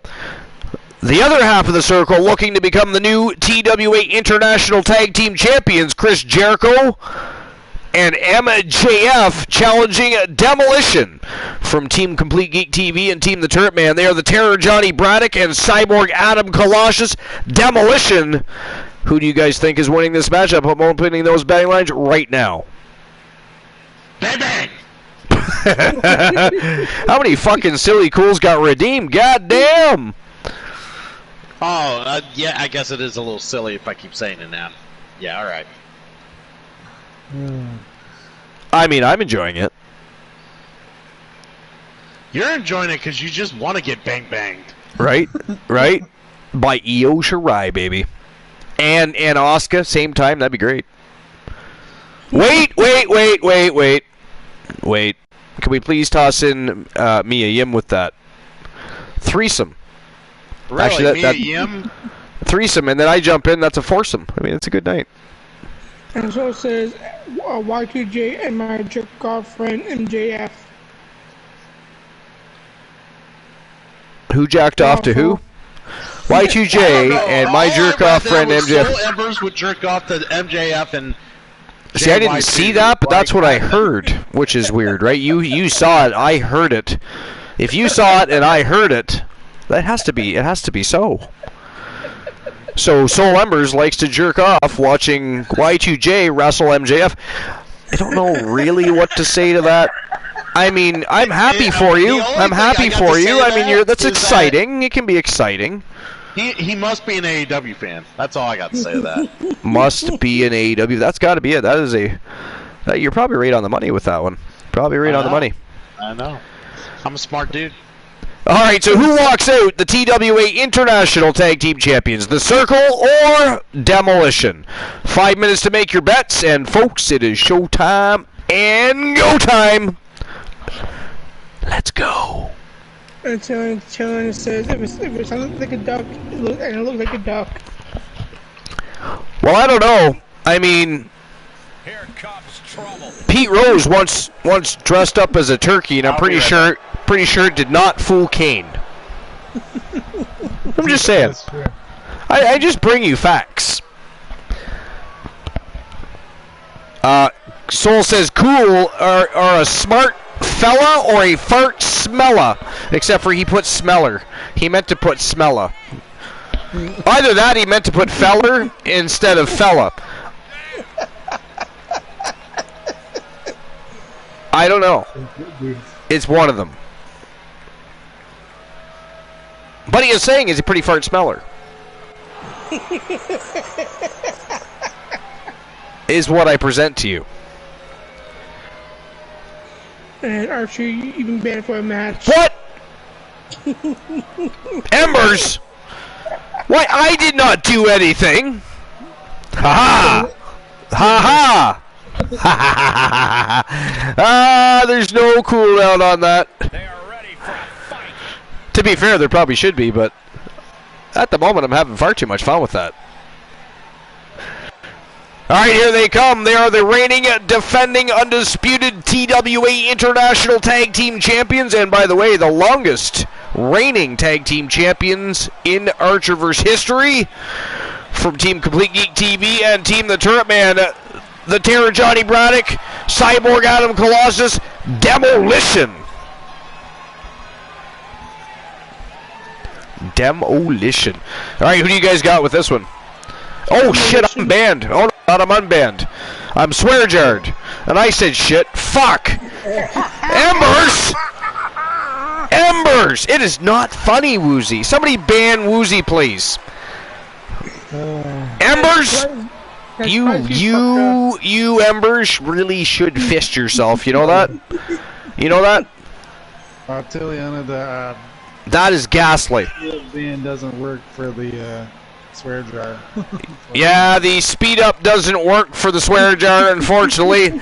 Although now that you mention it, I do need an escape from the swear jar redemption. I got to put cooldowns on them though, because to be fair, people still have to be able to utilize those redemptions, and we can't just keep overturning them all the time. Yeah. Yeah. So, but anyway, I fucked myself with the swear jar there. Ready to say, I was literally just reading as that I said, what did I say, ass or shit or something? God damn it, Soul Embers. How dare you? Where's Mrs. Ember? I'm telling on you. You're being a bully. You're a big fat internet bully. Hateful and spiteful and mean. How dare you? Archer, which makes you 0-2. Shit, then fuck was said. Oh, now Noxie's just trying to repeat what I'm saying here, trying to make sure everybody remembers that I actually got... Somebody ban Noxie too, please. Ban Noxie, ban Soul Embers, and who else should we ban? Let's ban... Yeah, let's just ban the whole chat. That's a good idea. We do not need viewers. We can... There's a VOD. They can watch the VOD later. Alright, I'm taking my banning... I will see everybody after the match. Enjoy the match, and don't forget to bet if there's still time left on the clock. Yes, enjoy the match. Oh, Noxie, I'll be back. I just got banned from the matchup. They can't ban me from the whole fucking show. This is my show. It is your show, too. But it is not funny. Do not entertain these villains, by the way, Noxie. They will corrupt your mind and lead you down paths you do not want to go. You want to stick with the host with the most. You got to stay on the side that's appropriate. They are not appropriate. They are anything but, by the way, trolls and wolverines. I would say wolves, but they are like wolverines. Anyways, I'll see everybody after the match. Yes, you will. Shut up. How dare... Yes, not funny, Joe Link. Do not join in on the villainy. First, man, that just rolled off the tongue. You telling Woozy to shut the fuck up, Jesus. Right? They're bullying me, cool. They are bullying me on my own show, our show. The show of shows. They are bullying me on the biggest stream preview of Summer's End. How dare everybody but Cool. It is not funny. Soul says, take a break, Archer. Shut your mouth when you're talking to me, Embers. How dare you? Go back to CCW. Thing because you didn't work. Oh, you can tell he's feeling it now. This fight is pumping. So how's your food going, Cool? Delicious. Good. Oh, Soul Embers clipped that. So wait, so Archer seriously is out for the rest of the match? Okay. He got banned, and then I unbanned him, and then they slipped in the swear jar, and he swore immediately right after it. Then he got banned. Within like 5 seconds of the swear jar being issued. See, if he was smart, he would just swear it's always there. It's true, that would help. Yeah, I mean, he'd keep himself out of a lot of trouble. What is the process in preparing for something like this? Well, I saw the competitors earlier today. And He would, I think he enjoys being swear jarred. You have to adjust your training to do a little more. Oh, okay. Kind of like when someone puts like battery cables to their nipples and they just enjoy the pain. Kind of like that. And he's coming in hot. I guess if they're into that thing. Most of the time you see that used in as a torture device. Straining those muscles.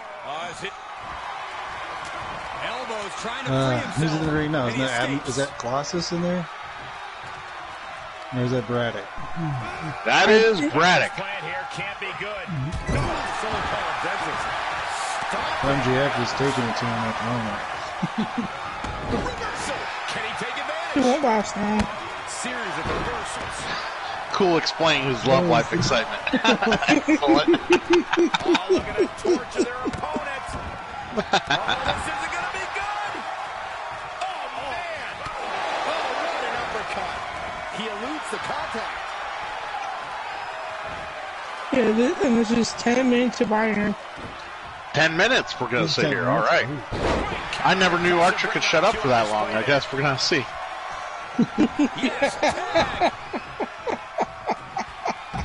Oh, there's the hot tag.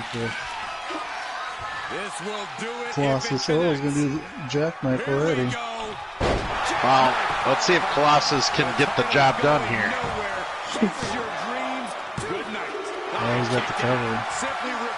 So I have to keep that at 2.5. I almost put MJF away right away.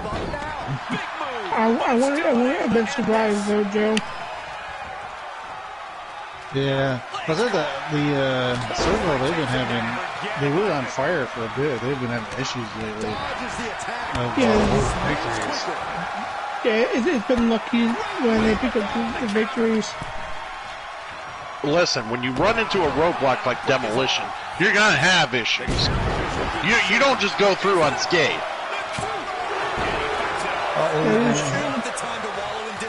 Oh man, if he would have got pinned with just an elbow drop, he wouldn't live that down.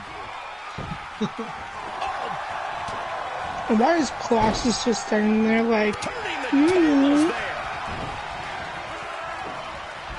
I think he saw that it was broken up and he was going to obey the rules, but then decided not to do anything. I don't understand. We have always discussed here at the Archerverse how Adam Colossus is the weakest link of the team. He seems to be in his own head sometimes and tends to lose himself in a match. Yeah, I think that proved the point during when they had their singles match, because Colossus is the only one that lost all the shooting.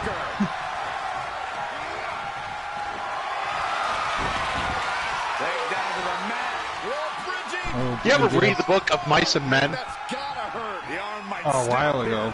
I haven't read it recently. Well, I kind of compare their relationship as to that, where you got one smart individual who basically leads the duo around, and then you got the big clumsy idiot who can't think for himself. That's kind of what I think about Demolition.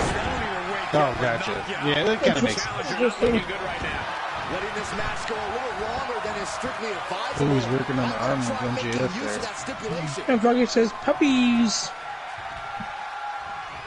It's been forever since I've seen the movie, but yeah, it was not a bad movie. Oh, Spear. Right in front of Jericho, though.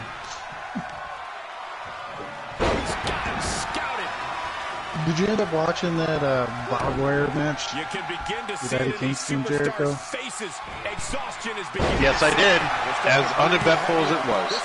I would say, like I said, it was a very sloppy match. It didn't look very well put together. Well, that's every barbed wire match. Like, barbed wire matches are not very well done. Because you're overcompensating for trying to protecting your opponent. Yeah. When you're doing shit, and it makes everything look like ass. And you don't want to really fuck them up.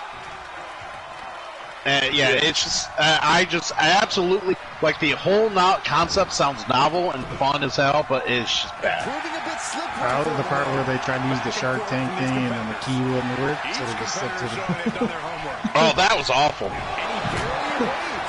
I couldn't think of a finer way to ruin a gimmick like that. That was good call on their part. Up to the top. What are we going to see here?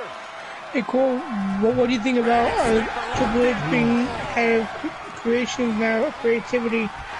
I mean, we all assumed WWE was going to do great things once Vince McMahon stepped away, and this is exactly what we wanted to see. Everybody who has worked with him in NXT has got to be, like, stark raving mad in happiness right now. Like, I could see a lot of different people getting pushes over the years. And here's the other thing. Be ready for maybe Paul Heyman to have a bigger role as well, because Stephanie McMahon loves Paul Heyman. Yes, he does. Yeah. Yes, he does. So, between Triple H and Paul Heyman maybe stepping up, and hopefully, you know, they figure out some other things, but I can really see greatness in the WWE product in at least the months to come, maybe years. And then Gargano potentially returning too. Yes, indeed. Yeah, that would be the thing. Like, I would be excited to see Giant Gargano returning. Oh, he broke up the pin. And then also, Commander Aziz is back at NXT. Oh, well, no one cares about him.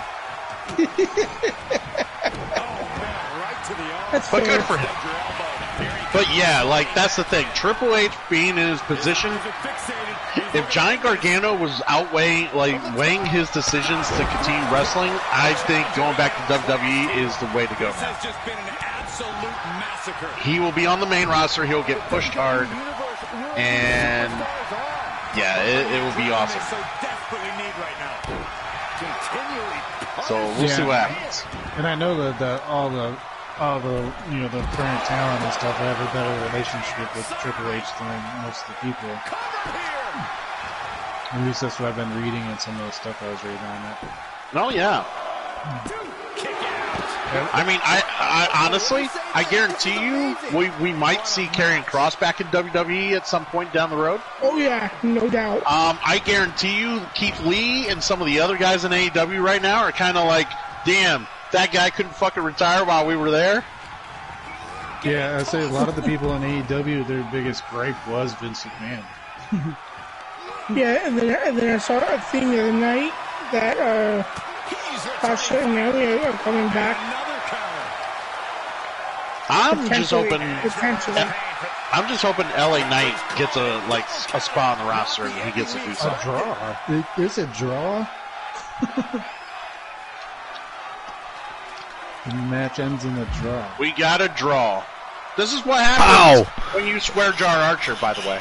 Right? What a terrible way to end such a great matchup, a draw. So still, the reigning, defending, undisputed tag team champions, Demolition,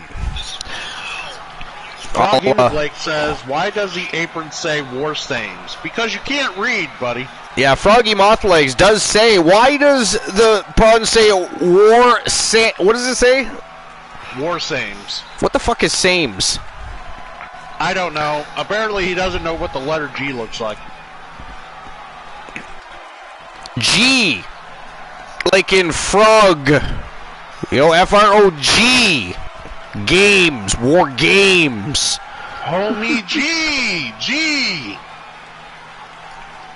Then it says of course on the PlayStation chat it says the apron instead of the apron. I like that too. I like how it messes with everything. There you go. Here's a bunch of G's. All right, so I'll issue the payout for that last match. Someone ban Joe Link.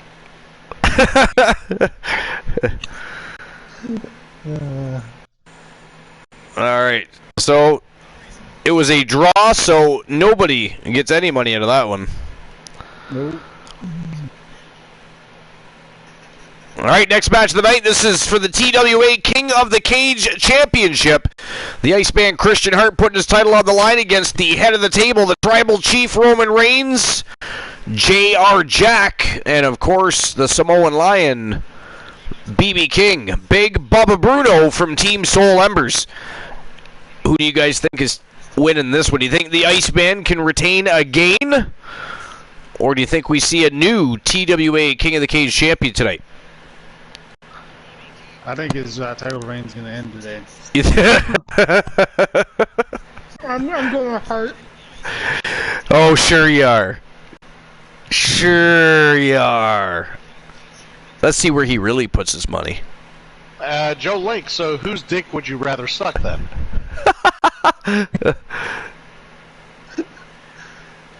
None of them, but I think Roman's going to get it. Whoa.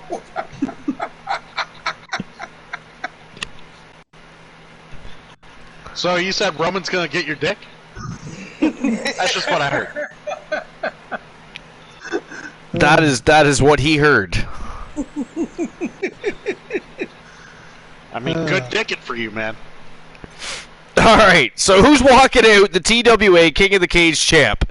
Is it going to be Big Bubba Bruno, J.R. Jack, Roman Reigns, or the Iceman Christian Hart?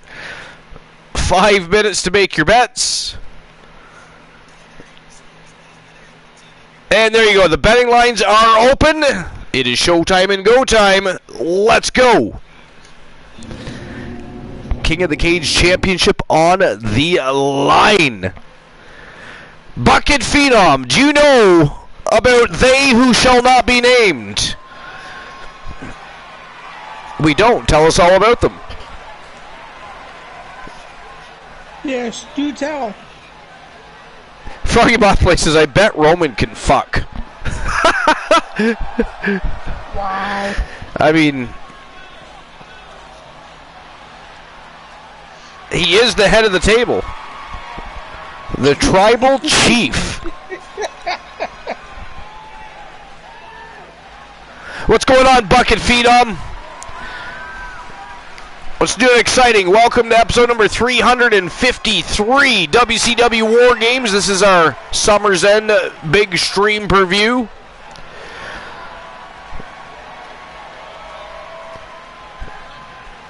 Thank you for the shout out, Joe Link. Yeah, no problem.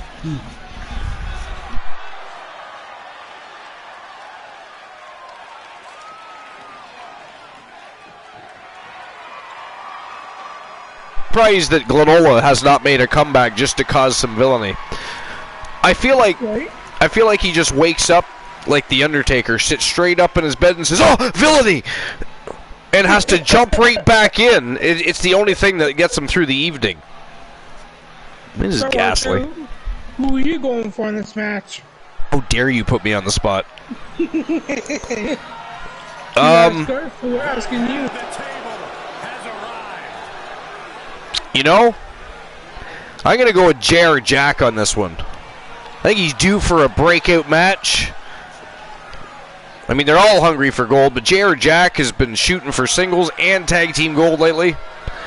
still looking to climb the ranks in the tag team division. He and the great Champ Jackson just haven't really meshed yet. They look good, but then they make these rookie mistakes. At least rookie as a tag team goes. Yeah, rookie is a way to put it. Jack Jr. just doesn't have a chance at Christian Hart's title.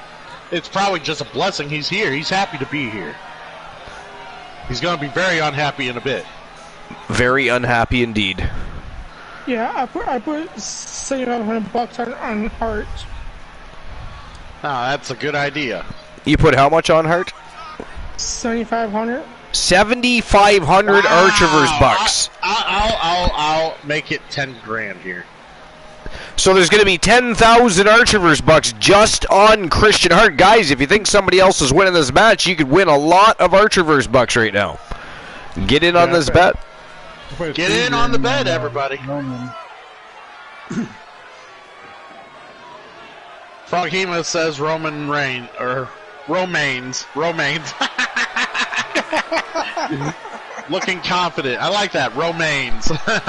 Romaines. Looking confident. I'm pretty sure he was designed that way in the game. I mean, clearly he hasn't been hanging out with Poindexter lately. Man can't even spell. I mean, Poindexter would be ashamed. Ashamed of his management team.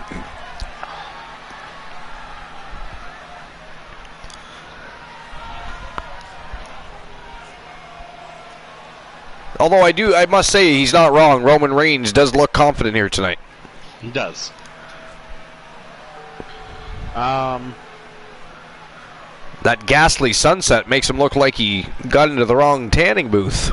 Yeah, that sunset's really been bothering me all day. How long does it take the sun to set? That's what I was actually thinking. Look at the size of that belt on Big Papa Bruno. Wouldn't like the show be in the dark by now, like, or at least nighttime by now? You would think. You would think.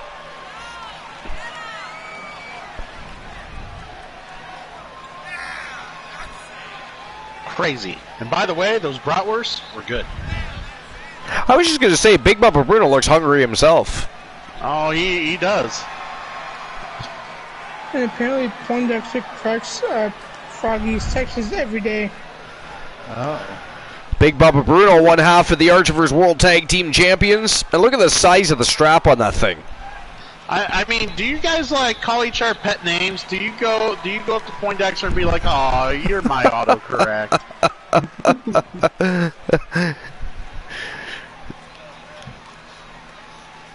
You're my Control Alt Delete, baby.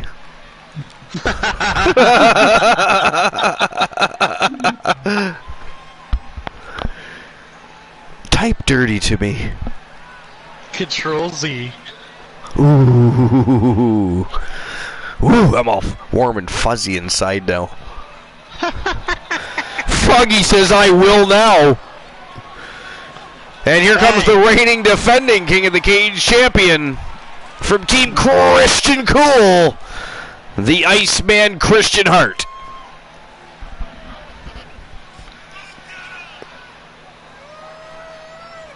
Those three legendary names etched in gold on the strap of that title.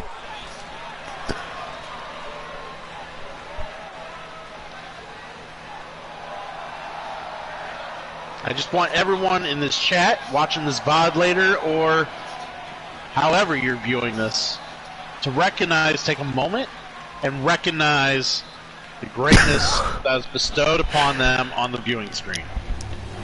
By Mr. 30 Seconds? It might take you more than 30 seconds to actually realize that you're seeing something great. Froggy says he called me new math once, but I think it was an insult.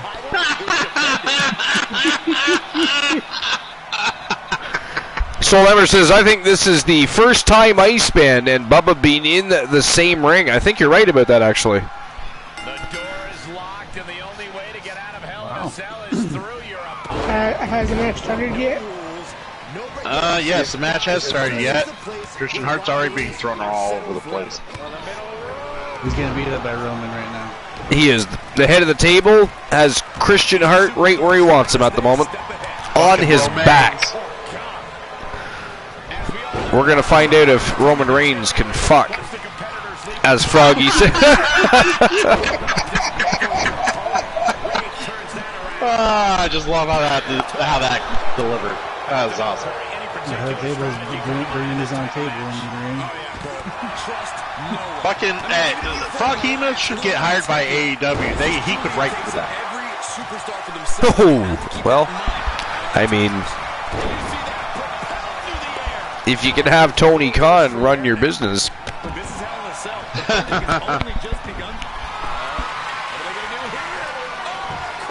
That man can't run business without someone fucking slandering him once a week. Right? I mean, for good reason, really. But I know, usually, yeah. It's fucking terrible. Oh, yeah, it's gonna be like fucking Utopia in the WWE now. oh, absolutely. I'll tell you who's not in Utopia right now, and that's Christian Hart. Fucking Romains has been... Romains is fucking with Hart right now. I know. BB King's living up to the monk here, though. He is. JR Jack having all kinds of problems with Big Bubba Bruno. I know. Just, I had high hopes for Jack Jr., but... Man, oh man. Look at the power of Bruno.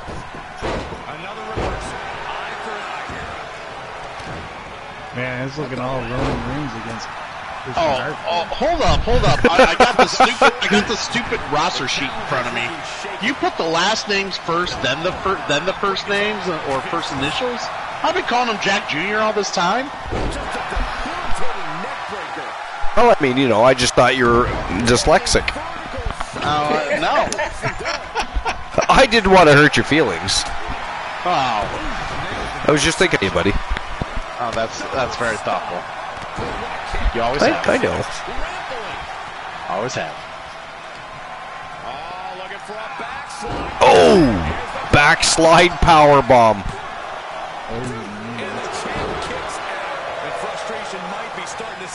It's going to take more than that to defeat Christian Hart. Well, I can guarantee you we won't see a draw in this match. Nope.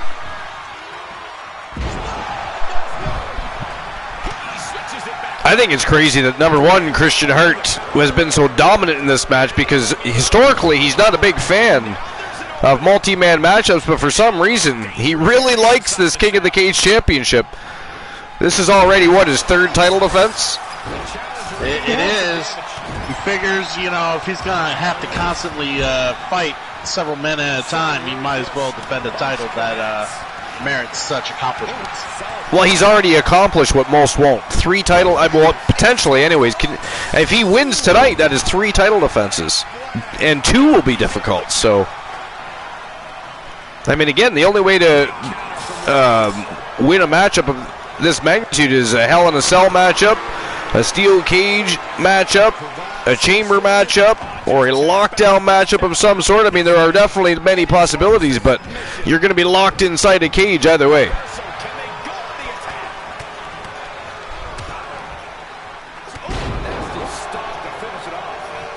This has been a great match so far.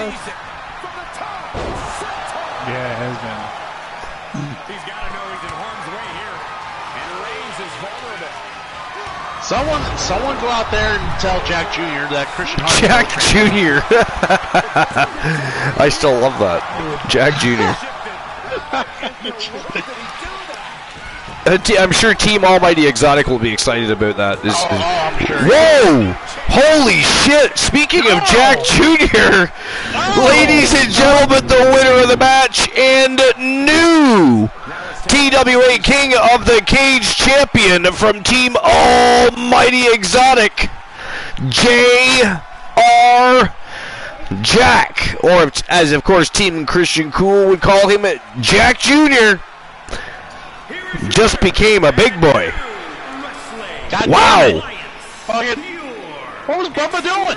Did Bubba even give a shit? Fuck! I don't know, but that was phenomenal. Christian Hart was in trouble most of the match. He definitely was. J.R. Jack, the new TWA King of the Cage champion. Wow. Did not see that one coming. I did say I thought he would win, but that was just to spite all of you. He actually won. Now that's funny. Too bad I couldn't have bet money on that one. Alright, so I'll issue the payout for that. And that matchup was not a very long match. I was expecting a much longer and more grueling battle than that, but awesome that we had a new champion tonight. But Christian Hart still defended that twice. I mean, that is going to be a tough. That's going to be a tough one. It's a tough belt to win to begin with, retaining a whole new level. All right.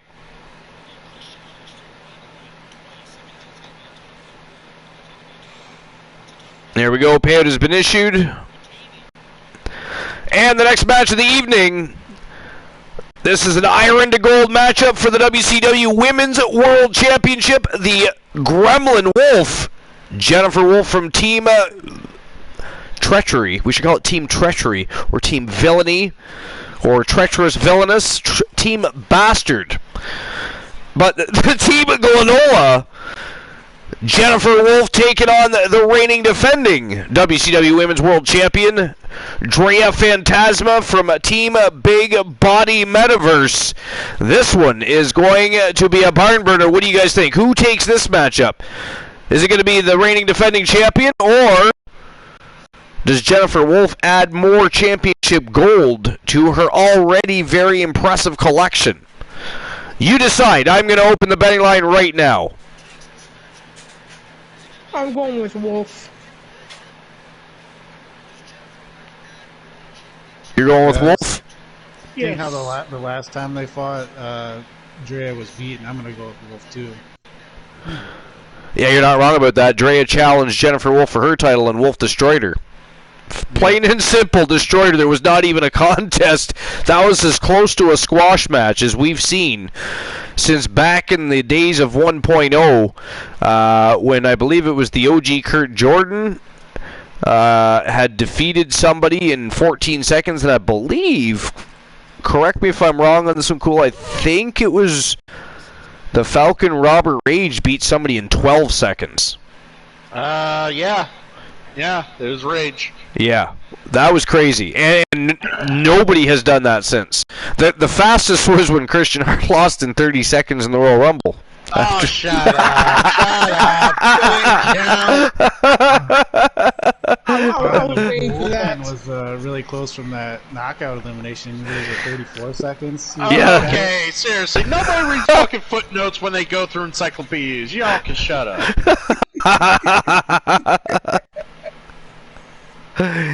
Oh, yeah. All right. Who's walking out the WCW Women's World Champion? Jennifer Wolf, the Gremlin Wolf from Team Glenola, or the reigning defending champion from Team Big Body Metaverse, Drea Phantasma? 5 minutes to make your bets. To be fair, to be fair, what? Christian Cole is not the only 32nd man. Boss Apollo is too. That is true. That is true. Don't put me on the same ship with him. This isn't the fucking Love Boat. That ship is the Titanic, and it is sinking, baby. Oh, man. All right, here we go. It is go time. Let's go. Cool, I just bring you the facts. He brings you the facts. I mean, whether you want those facts or not, you know, that's another thing, but... The following champion it looks like Soul Lumber redeemed a dark match. An Iron Woman match. Blackheart versus AMC. CCCLIII Women's World Championship. We will definitely make that matchup happen.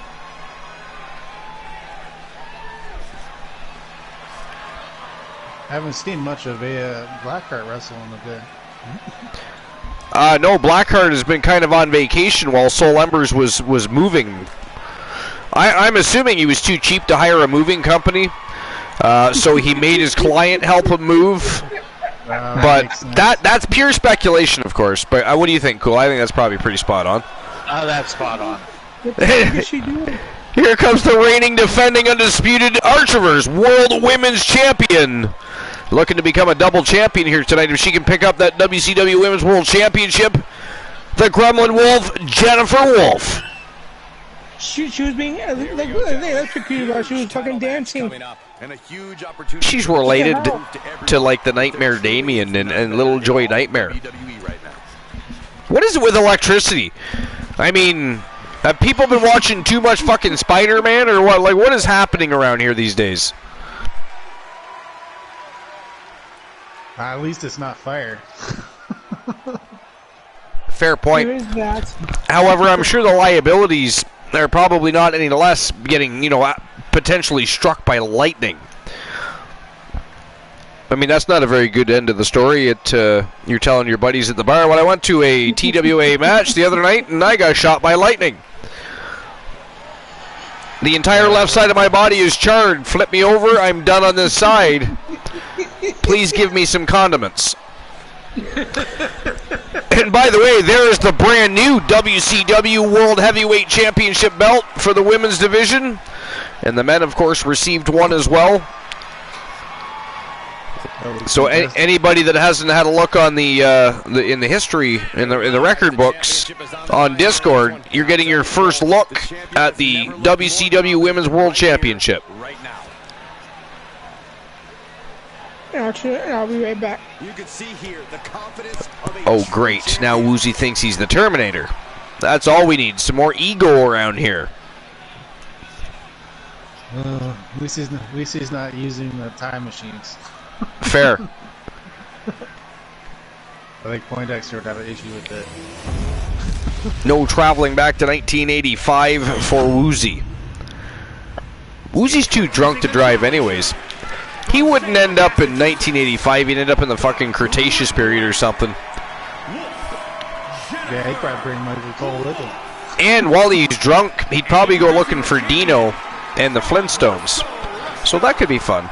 We should put a GoPro on his hat. GoPro. What is Drea doing to the title there? I don't even know what to say about that.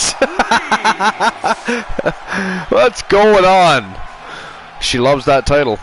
not taking their eyes off the championship. And the champ is staring That was a little weird. back at the opposition. That was.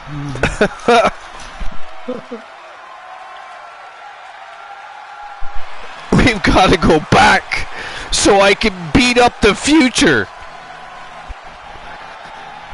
I mean,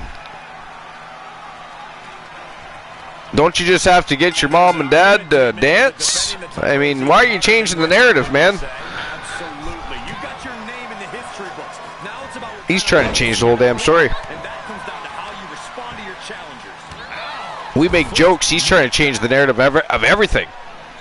How dare he?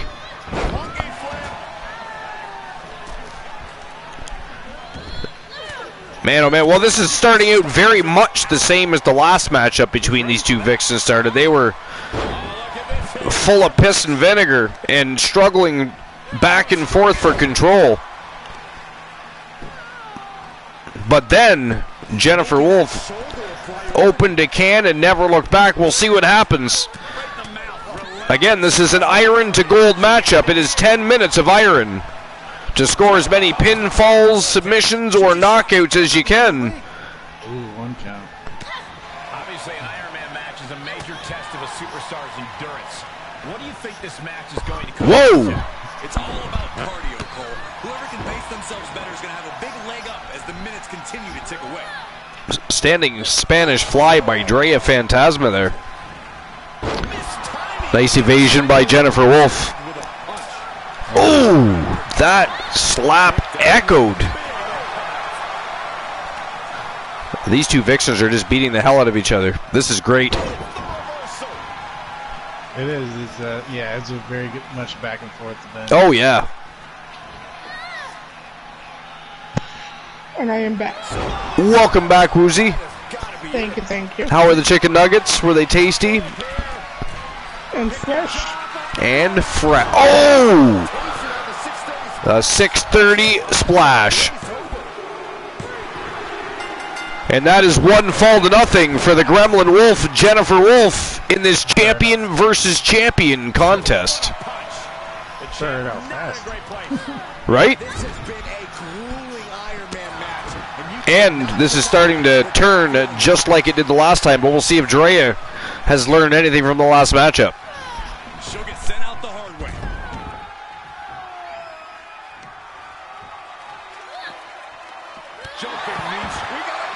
What I do like about this referee we have for War Games is he's quick. He seems to get in and out quick, get the pinfalls going. We need to have this guy around more often. Yeah, he seems to be a little more on top of it. Yeah. She's back in under the ropes. Santa Claus is hiding on us. He's having some cookies and milk.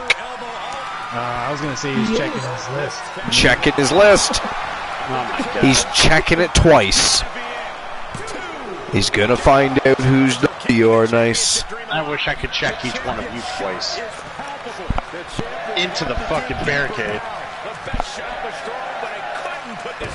Santa Claus is coming to town. These two showing how well scouted they each are. He's starting a stream. He's tanking it twice.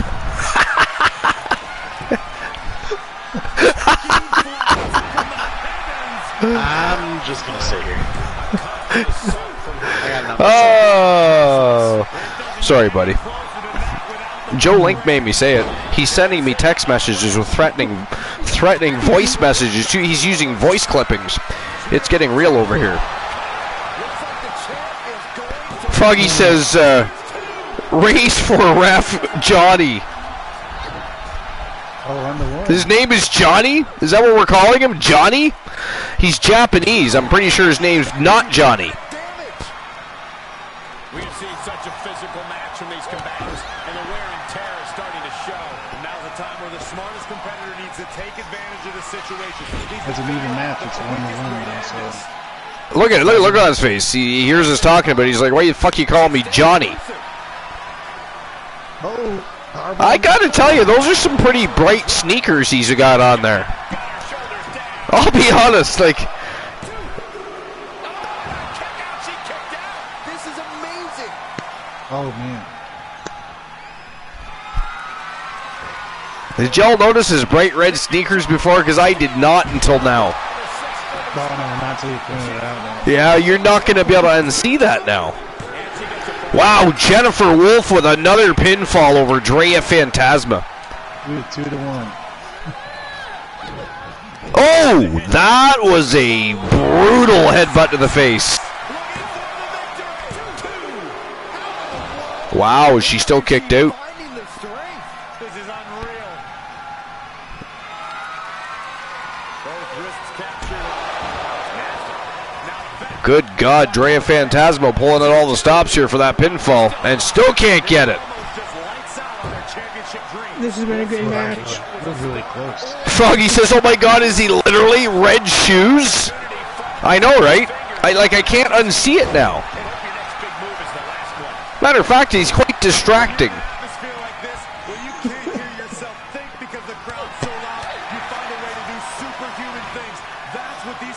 Ooh, big shin breaker.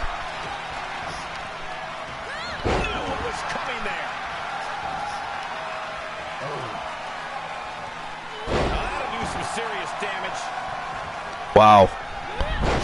I mean, these guys are just taking it to each other.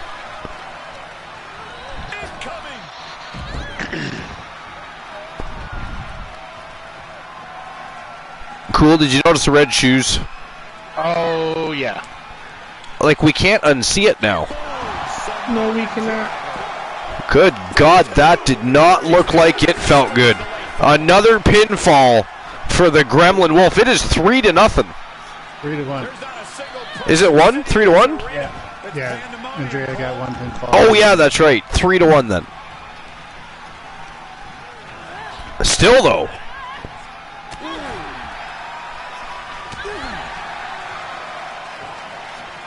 Ooh, stun gunner. Man, she could have probably just pinned her right there. I think she wants to inflict more damage. The Gremlin Wolf wants to play with her food a little bit. Oh, wow, she still hit her. Drea just about got up. Jennifer Wolf lands it anyway. Wow. 2 count only. That was close. That was 2 3/4. That is firing your biggest shot, but leaving your prey left standing. Time to reload. Holding the shoulder hostage.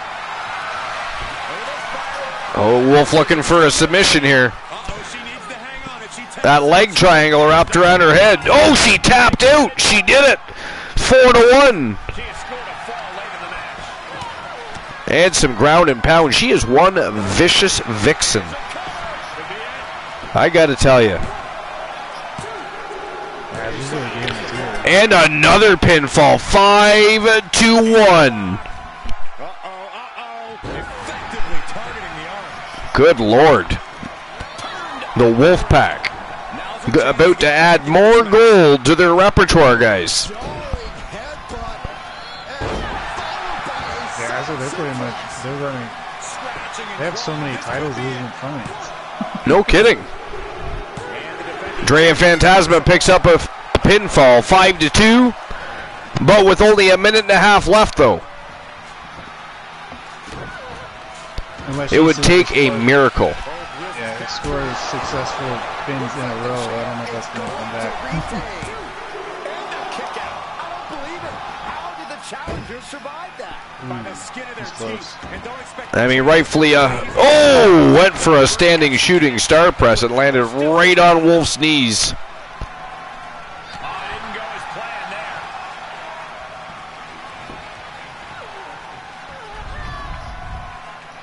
That spinning arm breaker. Targeting the arm to great effect. Wow.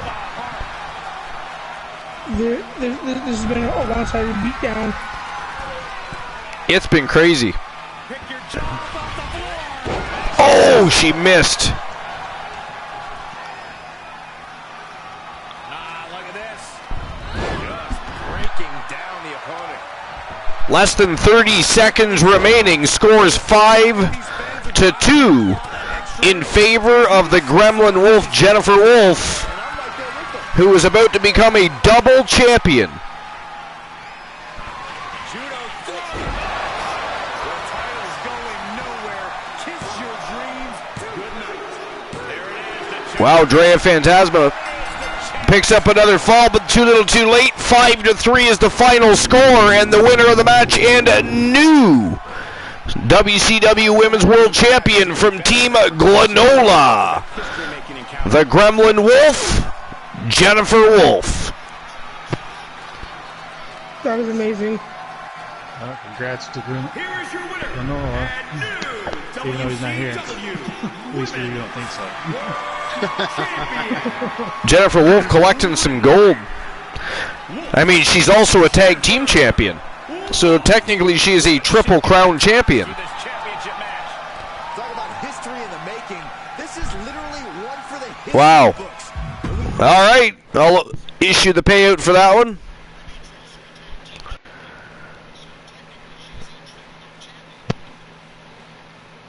Next matchup is for the WCW TNT Championship. This is a Chamber of Pain matchup. Don't blink, because it could end in the blink of an eye, but the only way out is to knock out your opponents. And we've got 6 villains in there. We got RVD Rob Van Dam from Team Bromer, The Wanderer Kyle Brewer, Psychosis Kyle Riley, L.A. Knight.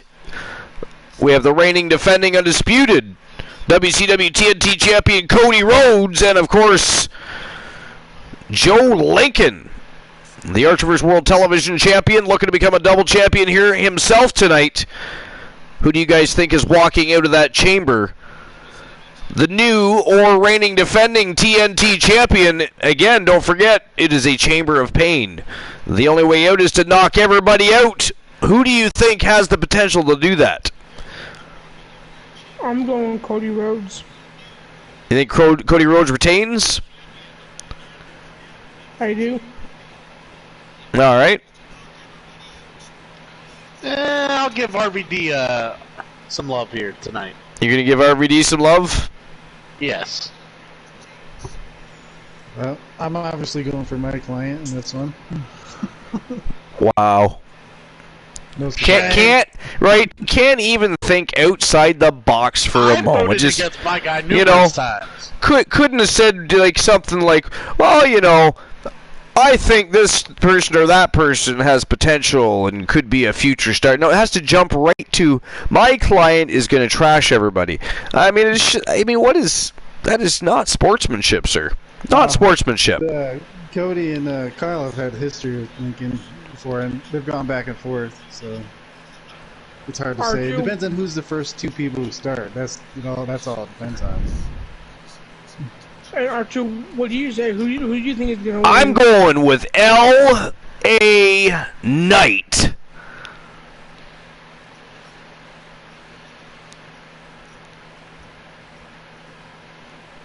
Tech said he sounds like a Heyman guy. He sounds like a Heyman guy? Joe Link. Who is the weakest link? Joe Link. Uh-oh. Whoa! Whoa! Oh, cool. Did you hear that? I Wow. let him grab the lowest hanging fruit. Woozy needed it. Wow. I mean, anybody could have got away with that joke. Yeah. Gotta let Woozy have one every once in a while.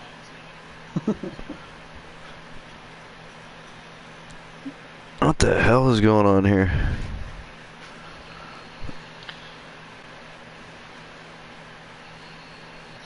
I'm having troubles with the betting lines here.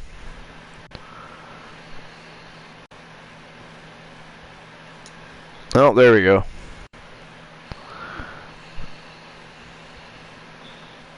It seems every once in a while Twitch doesn't like the betting lines going Right? up. It just likes to lock up on you and just piss you off.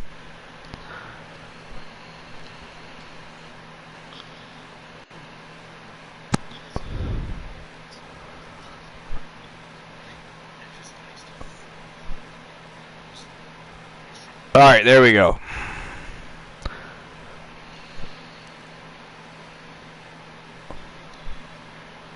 I think. Maybe not. Nope, there we go. All right, so 5 minutes to make your bets. Who walks out the WCW TNT champion? Chamber of Pain matchup is next. RVD, The Wanderer, Kyle Brewer, Psychosis, Kyle Riley, L.A. Knight, The American Nightmare, Cody Rhodes, and of course, the Phenom Joe Lincoln. It is showtime and go time. Let's go.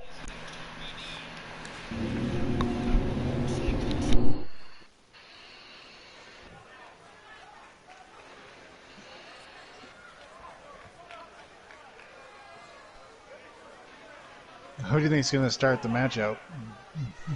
I'm going to go with RVD and Lincoln. I think it's going to be Cody and Kyle. I'm going to say Kyle and Lincoln. Well, Cody's not one. You're wrong already on that one. Yep, I am. Cody's not one.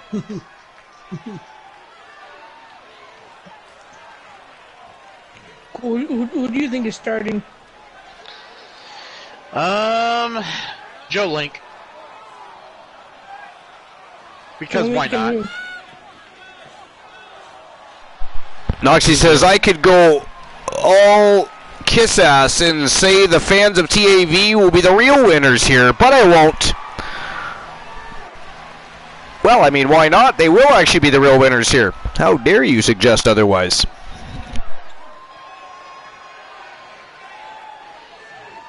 Tex, you're new here, so here's my welcoming gift.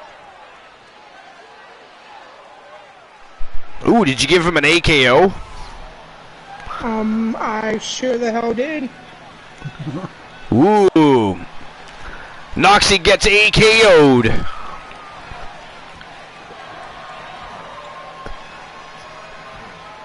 I mean, that is an honor, Noxie, to get AKO'd like that. It is a privilege.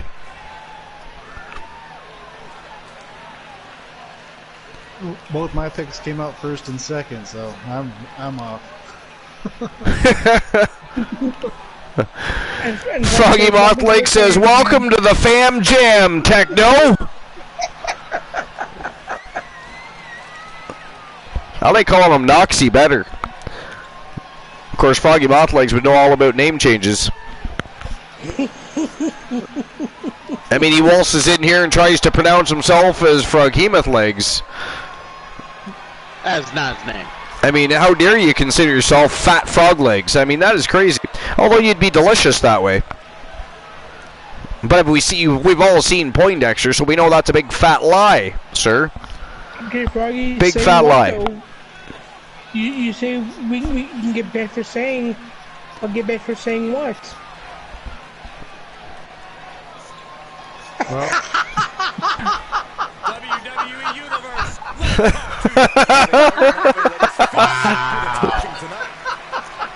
That's some straight up villainy.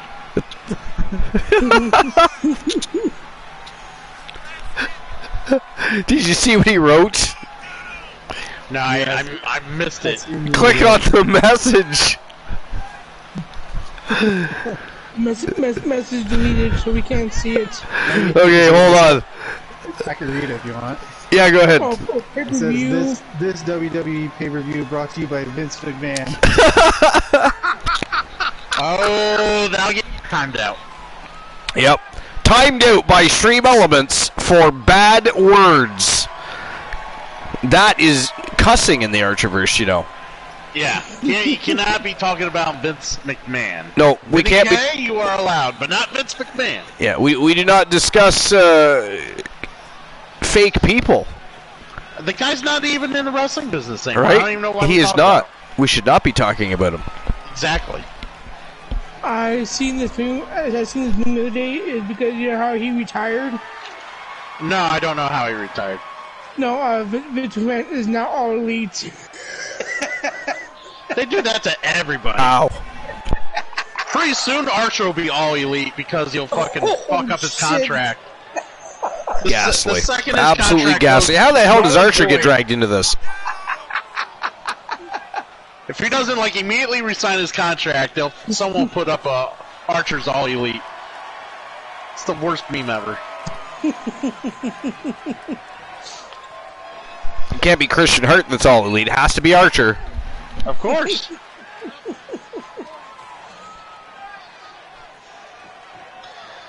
Why would I ever be the heavyweight champ of a promotion that doesn't promote their heavyweight champion?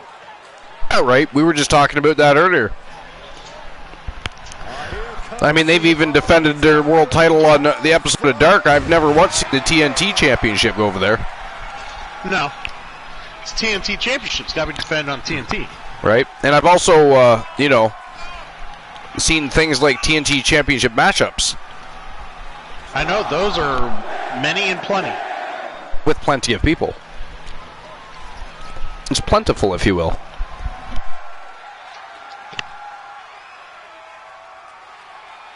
Oh, I'm going to be right. I said RVD and Joe Lincoln would start the match, and that is who's starting the matchup. Yep, you are. Good call, Archer. Now, LA Knight just has to win the match. Which is not gonna happen. Who did you bet for, Woozy? I bet for Cody Rhodes. I voted for Cody Rhodes. The American Nightmare. He's my hero. And I vote for Max Dupree. Max Dupree.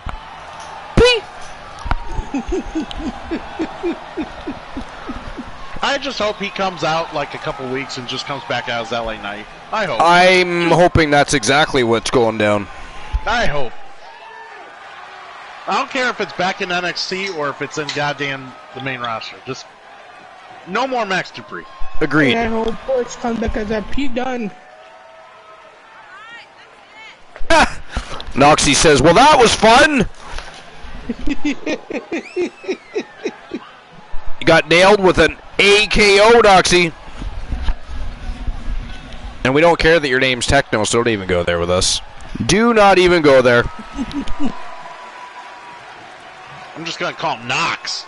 Knox! Nox and Noxie.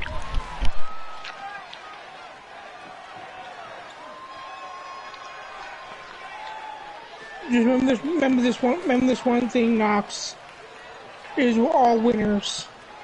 We've seen so many strategies carried So out in there, the chamber. there's that. Is there one that stands out in your mind as successful? Be fair. There's something to be said about a superstar How who dare buys you, into Knox. it and waits to strike. Then try to stay in the background.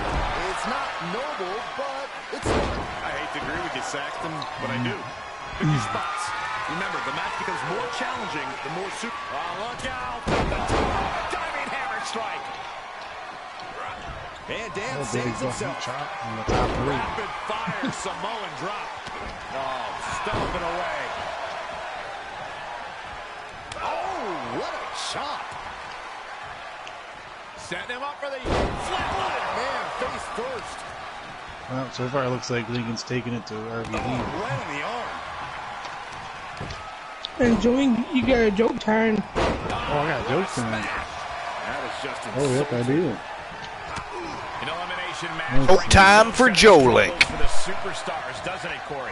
Absolutely, Cole. These matches can take everything out of you, both physically and mentally. The main thing is to be vigilant and knowing where your opponents are at all times. Oh, putting focus on the arm here. Let's see. Well-measured strike. Right. Set Alright, on the top rope. what's red and moves up and down?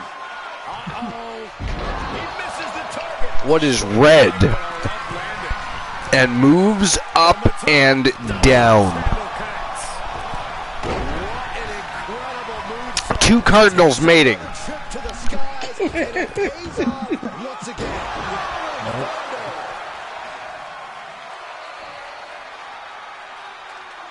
I have no idea. You have no idea? A tomato in an elevator. A tomato in an elevator. And that was so much better than two cardinals mating. I mean, I don't know. Where's the crickets at? Oh my gosh, what impact! The challenger is not I heard in a him. great place. Yeah, Cole, but the Elimination Chamber is much more of a marathon than it is a sprint. All the way up. Backbreaker. Damn, nice backbreaker by Joe Link. Joe Lincoln. I mean, as I would hope that Joe Link is not suplexing anybody. For you, sir, that would be against the law. Yep, it would be. The Lincoln ride. It was already be. Ah, damn, he just about put RVD right through the friggin' canvas with that one. That puppy had some torque to it. Bad intentions were labeled all over that one. Oh, reversed it. Here comes Cody Rhodes. Neck twist, ruthless. No, it is Psychosis, Kyle O'Reilly. Able to avoid it all there. The sound of this crowd is deafening, and he's asking for more. Oh, it's raking the back. Ooh, back rake.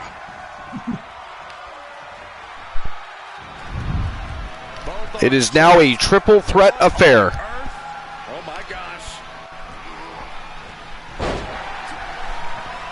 And by the way, Soul Embers actually issued me a break time notice earlier, and I have to use the facilities. I've been waiting a long time, and since this match is not even close to being near done, it's a really good time to actually do that.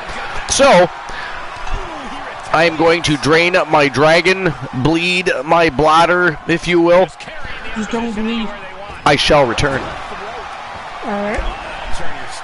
Well, thank you for your permission, Woozy. I appreciate that. Good God, he's got like a god complex now.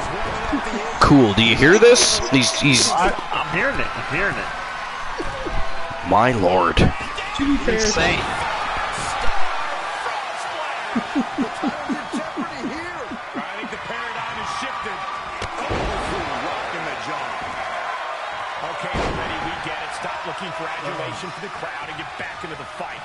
and Joel Lincoln is getting his ass All whooped. tangled up inside. Yeah, he is currently now. He was in control of the match for a bit, you know. Third Not control. anymore. The keyword there was Yeah, he was. He's going for it all. RVD's taking the most punishment, so there's a good chance that he'll be the first one eliminated. Oh, he just. that was nice. That was a nice combo. The WWE Universe is on his side. I'm not even lying. That was a fucking nice ass combo. It was like perfectly timed. Right after the net. Yes. Is Joe Lincoln and Riley thinking about teaming up? Here's where the mental aspect of the chamber Like, sets in. damn. You have to keep pushing yourself beyond what you thought you could endure. Definitely not where you want to be right now. Just carried like a ragdoll here. Oh, he's in the power bombed over the ropes. That was ghastly. Turns the tables. Yeah, it certainly was.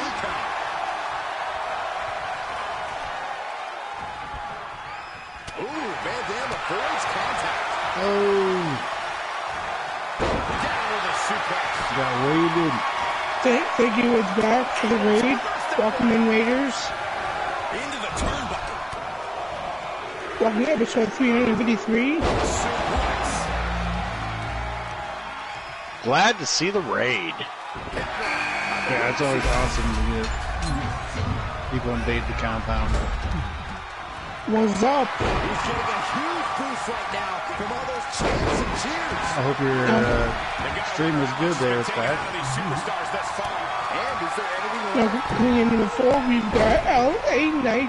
He has a right road. Oh, that's Archer's guy. Van Dam has been Yep. eliminated. The WWE Universe is pouring more fuel on his Lincoln fire just knocked out right RVD with his clothesline. Goodbye, Rob Van Dam. And cool, wasn't that your pick? Afraid so. Oh, And then, Knight's going for a ride. Lincoln ride. And why don't we go for the damn pin? Look at this knockout. laying it in. Oh, that's right. It's knockout rules. Wait, is he doing the people's elbow? Holy moly, amazing display Oh, it's a by five-knuckle Madison. shovel. What's going on? Wow, that's some inverted physics there. The ropes. That took me soften the blow. Here it comes. Yes, it has been absolute fire. Yes, it has. And this might not have a pleasant ending. Yeah, it's back. It's been a fantastic show so far. Sharp elbows to the body, looking to fight his way out. Yes, it's been a great few long events. Been fantastic. A lot of villainy been caused, a lot of chaos. Stiff headbutt, looking for a high Yeah, it was my first time being on the broadcast. How you like it so far, Joe Link? Oh, that's fun. Alec, what's going on? Welcome to the #1 fantasy wrestling channel you will ever see, the Archverse. Worked on the Yeah, shoulder. the best place to be for late night television. Indeed it is. Adrenaline is pumping. And for our kind of Archer, like that thing was like that was the week before that. The attack. My first wrestling channel I ever watched I mean, was the this Archerverse. is amazing. That's awesome. This is the first one I've ever watched. When you watch all that crap on TV, and you watch the real good shit on here, you know, it can be mind-blowing. Oh, Lincoln just eliminated LA Knight. And there goes Archer's pick. Archer can be so pissed off when he comes back, he finds out. And then goes Joe Lincoln. It's Kyle and Cody. We are guaranteed a new champion. It's Kyle and Kyle. The fight of two Kyles. It's Kyle and Cody. He steps foot in the ring again. Oh man, a little extra luster behind that kick. Now Cody's got a huge advantage coming in last. We are doing fantastic. How are you doing tonight? The challenger's hopes are slipping away. Yeah, we're doing great, Mafia. If he wants to stay in Mafia Mama. Now, if I go up here, I will be giving you a shout out. Yeah, I'm glad everybody's doing well tonight. Yeah, it's fantastic. We hear everyone's doing great.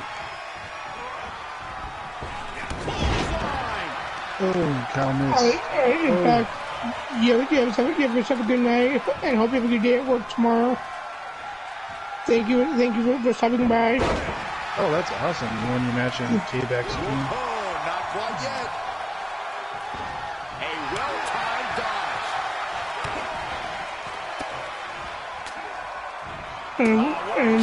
And we appreciate that. Thank you. Showing great awareness of their opponent's repertoire. They just keep reversing it. Like, oh, Kyle with the suplex to Kyle. Kyle going to his... Oh, he hit that. Eric Ryan. So much damage inflicted. Setting up again. Yeah, shoot, Friday, we did win our match tonight.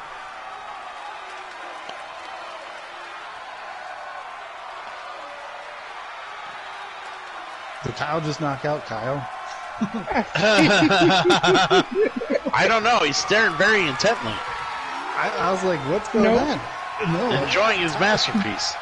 I was still in with Kyle. Elevated. Looks like he has the upper hand now. Oh. No, Brewer's finally, he's bleeding.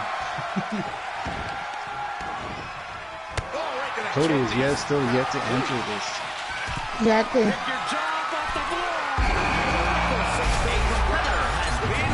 I have returned. What have I missed?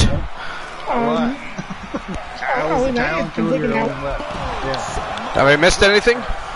Yeah, you missed a lot. What's going on? Are we? It's not the final three, is it? It's final two. The final two. The final. Oh, Brewer got knocked out. Yeah. Damn. Down to Psychosis, Kyle Riley, and Cody Rhodes for the TNT Championship. Wow. Lincoln knocked out RVD and LA Knight, and then got knocked out by... Then he got knocked out himself? Shit. Yeah. Wow. Damn, he's just all over the damn place. The American Nightmare making a comeback here, though. Yeah, he's the freshest man. Bromer says this is some BS. The mod with the most in the house. What's going on, Bromer? It's been a hot minute. He would show when his guy gets knocked out of the title match. Joe Link just shouted out Bromer. Oh, God. Oh, no. Joe Link, what have you done to yourself? We don't shout out Bromer. Life be life, Bromer says. What happens to you next? The three of us, and it has nothing to do with this. This is all you. Oh, Kyle Riley taking to the skies here again. You can see as he runs. Joe Link dropping some more tiny little beautiful gems. Oh, I haven't seen who I am for a superstar today. Is anybody else? I'm Riddle. You're Riddle? Yeah. Coming back in the ring. Look at all those biddies. Biddies. Lots of biddies being tossed around all over the floor. Another 100 little tiny beautiful gems from Team Christian Cool. And Boomer said, I'll get the broom. I'll get the broom. I am Otis. Yes. I'm Randy Orton, bitches. Ooh, you are the Viper. Yeah, you and Woozy are now the RK Bro. Bromer, there has been shit all over. Oh, super kick to the face. Man. What a final battle for the TNT Championship here. Nice evasion there by Riley. Wow. Uh-oh. Oh, he missed. Oh, he drove himself right into the canvas. Imagine if they don't knock his ass out.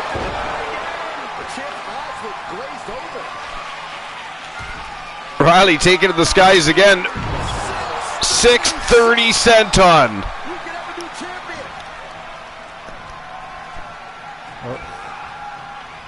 Cody Rhodes is not going to be able to take much more. And that is it. That is all. Ladies and gentlemen, the winner of the match and new WCW TNT champion from Team Life is Great, Psychosis, Kyle Riley. My wife's going to be surprised when she checks out the VOD. She is definitely going to be surprised. So congratulations to Team Life is Great. If we could get a shout out for Life is Great.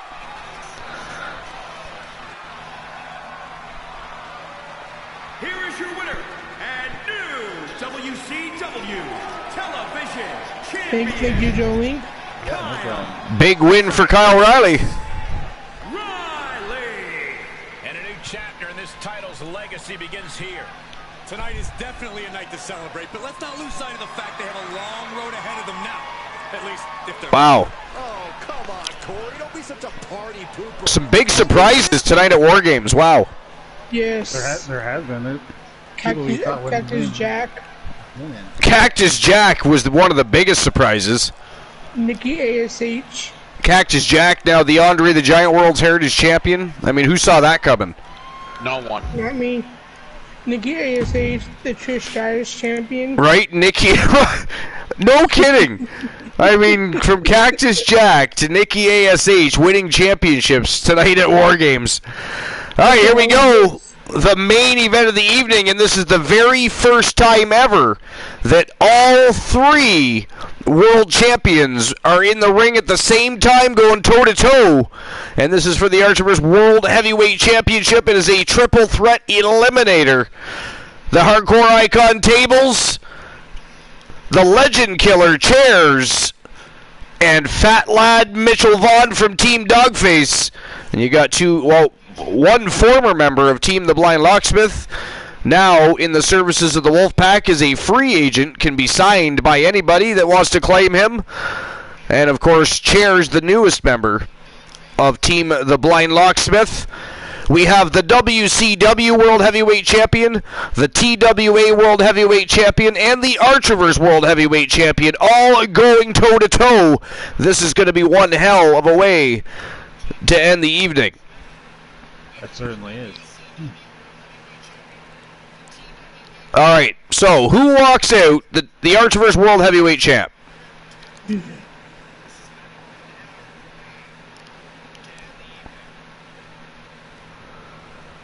Is it going to be tables?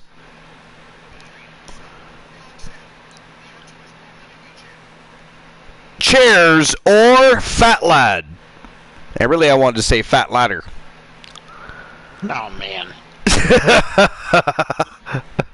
Dogface would be proud. Come on. At least I should say Mitchell No Name. Mitchell No Name. Mitchell Vaughn, Mitchell No Name. Soul Embers. The only person They could not remember the person that gave him his big break in the business. Wanted him signed to a contract here at the Archiver so bad, but could not remember the name of the the individual that he wanted to have signed. Tables, fat ladder, and chairs. Froggy likes that one. All right, there we go. The betting lines are open. You have 5 minutes to make your bets. Let's get this main event underway. Let's go. I want to know, and this bothers me, how the hell does the blind locksmith I want to know what love is. True representation. And I want you to show me. Is that all you're going to say? Sorry. No, that was not what I was going to say. I was going to bitch about blind locksmith. Now I'd much rather bitch about your singing.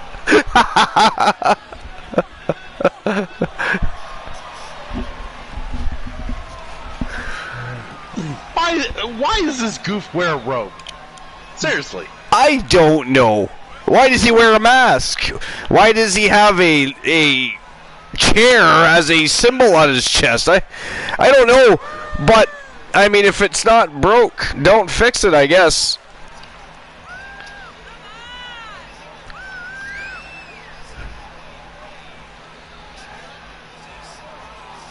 I mean, he is a world champion.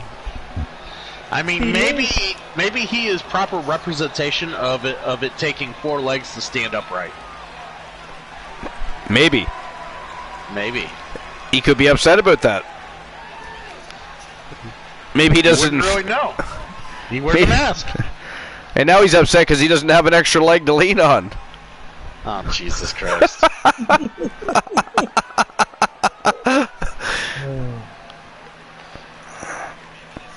And why is the fork in the road, or whatever that symbol is underneath the chair, why is it leading to a chair? I mean... That's a good question.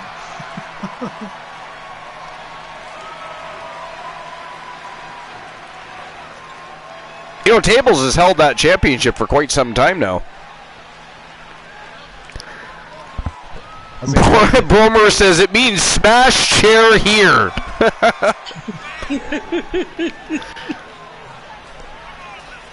When's the last time that Tables defended that title? That's a good question. When was the last time WCW was worth watching? I mean, after War Games is over, I mean, hunting season is open.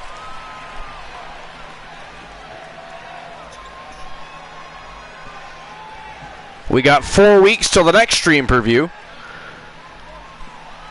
And about 3 weeks until our next tribute show. You mean premium live event? Stream per view. Froggy Mothlegs. And, oh God.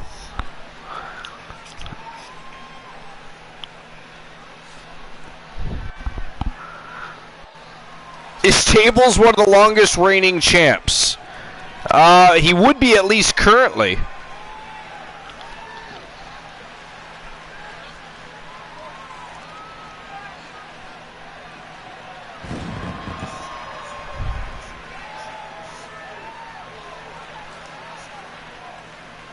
That championship right there is the one that seems to be the hardest for people to hold on to.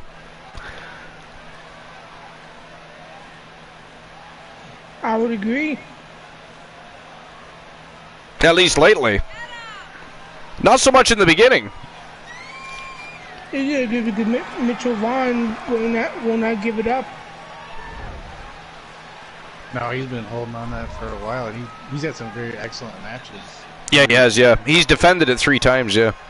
Yeah.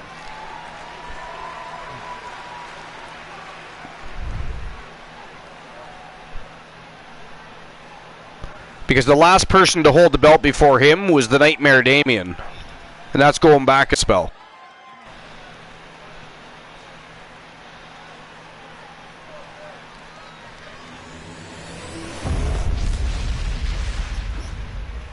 And this is Vaughn's second tenure too, by the way, as the World Heavyweight Champion. You are a top name in this industry. Wow.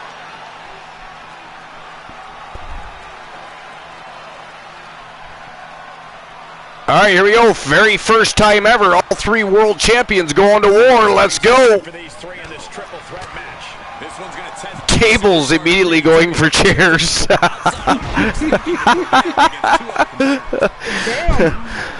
Former member of Team the Blind Locksmith versus current member of Team the Blind Locksmith. You know, you would think he has to prove a point or something. I mean, I would just like to see him defend his title if there's a point to be made. It's funny we're at the point we are though, because it was only a little over a week ago we were all trying to determine if chairs was tables. Now tables is beating up chairs. I mean, wow, it kind of goes back to the old 60s, 70s, early 80s mantra. Who the hell is the assassin this week? Who is the assassin this week? I don't know if this is a show of confidence or a wasted opportunity to attack your opponent.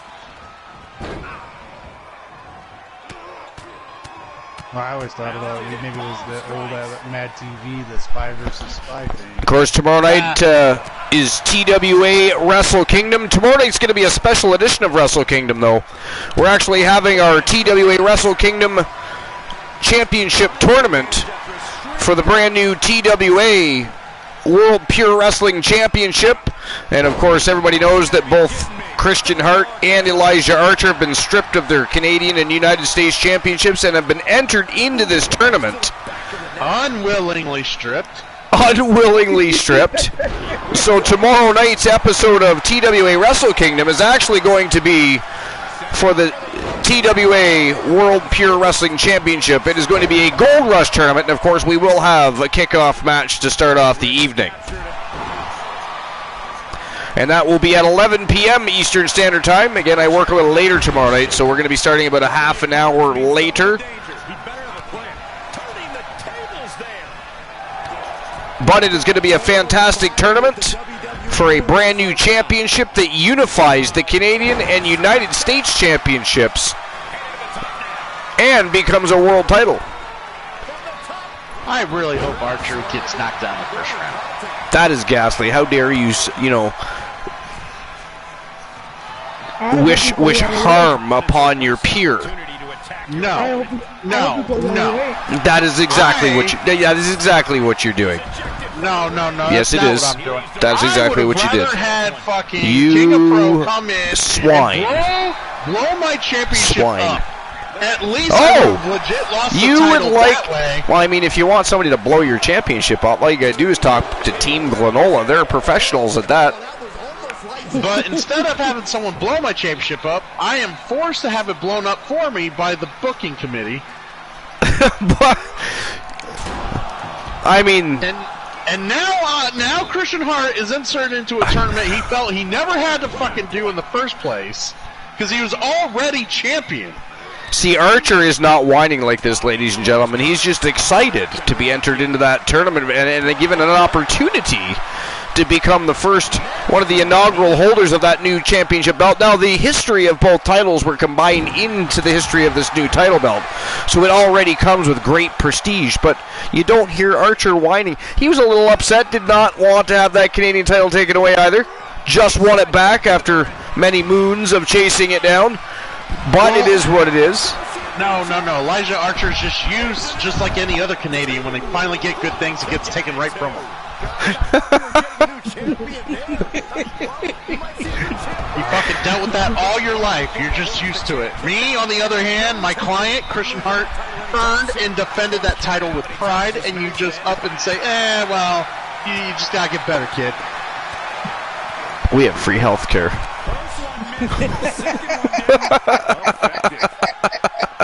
Which you don't vouch for all that we have maple syrup. Dude, I really wanted to say a Canadian joke earlier, but I couldn't find a Canadian joke that didn't make fun of the fact that you say A. A? It's fucking annoying. A, you say?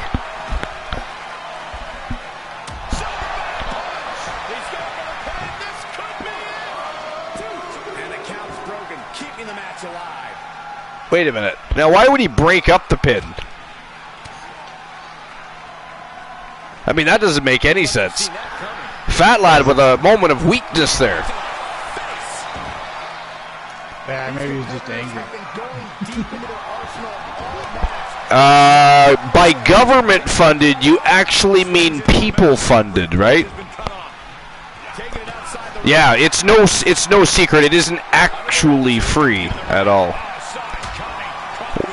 We are very heavily taxed.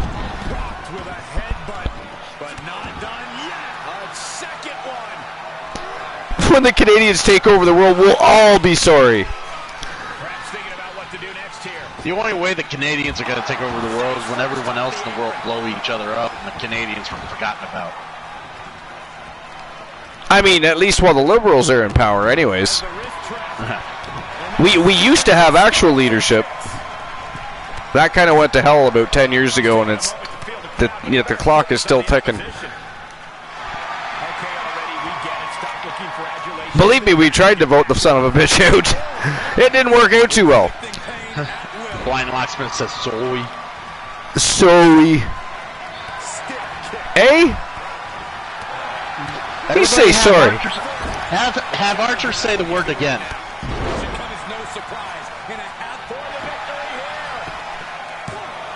Come on. Which word? Again. Again? Again?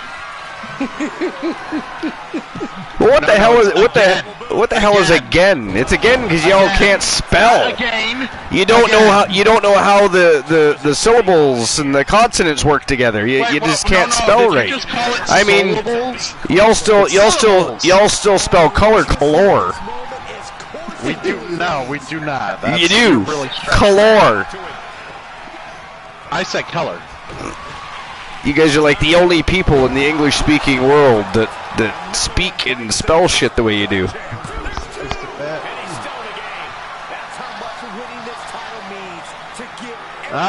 No. Apparently not fat enough. That is the British. Well, where do you think our language came from? And by the way, most of the civilized English-speaking world that used to also occupy the United States of America, but then y'all got really lazy with your education is the problem. And you can thank your own government for that. Wow, Chair has been eliminated. Wow. Oh! That was a big knockout punch there.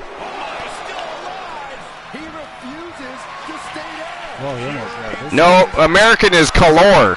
They don't even have color. It's color. Look at that. See?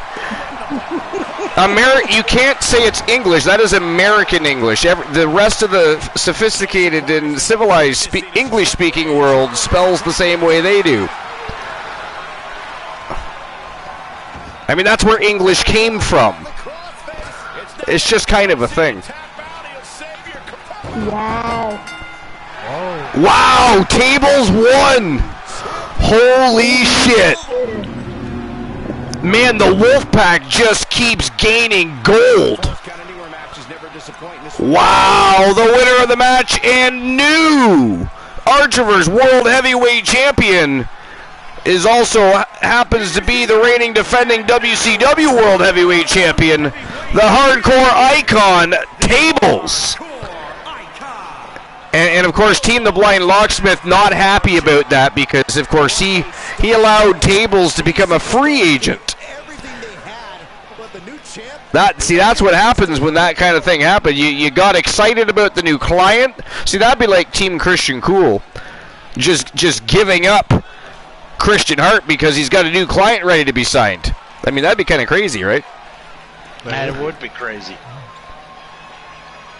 I would never do that.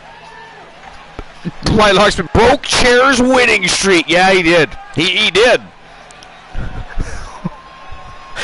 Bromer's trying to say different words. Aluminum. Can you say cinnamon? Or is it cinnamon? You say an enemy. Emony. I got emonies everywhere. Pip Pop biscuits and chips. Want some tea and some spotted dick? Let's go. Cheerio.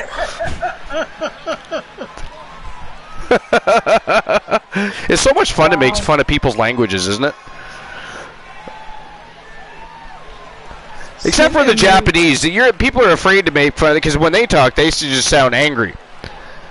You ever heard Japanese people talk? They always sound angry, no matter what they say. Except they do. It's just weird. So everything they say is like, okay, yes, sir. We agree. It's weird how they talk. It is. I guess Arabic is kind of that way too, isn't it? When you think about it, when you hear people speak Arabic, they sounds like they're yelling at each other when they're really not. You know what I mean? So languages are a fun thing. Yeah, I guess German is the same kind of, isn't it? Although it depends, I guess, on what generation of German, because a lot of the Germans today seem to be more soft-spoken, which is weird, because their language sounds funny soft-spoken, but in comparison to other people that speak it. When they roll their watches out, they're actually angry. Yeah. All right, I'll issue the payout for that match.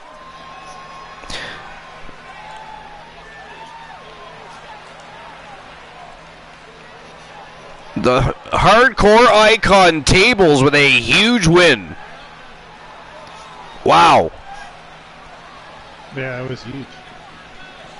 And don't forget, tomorrow night, 11 p.m. Eastern Standard Time is the start time for the show because I work a little later, so 10:30 p.m. is not going to work out for me.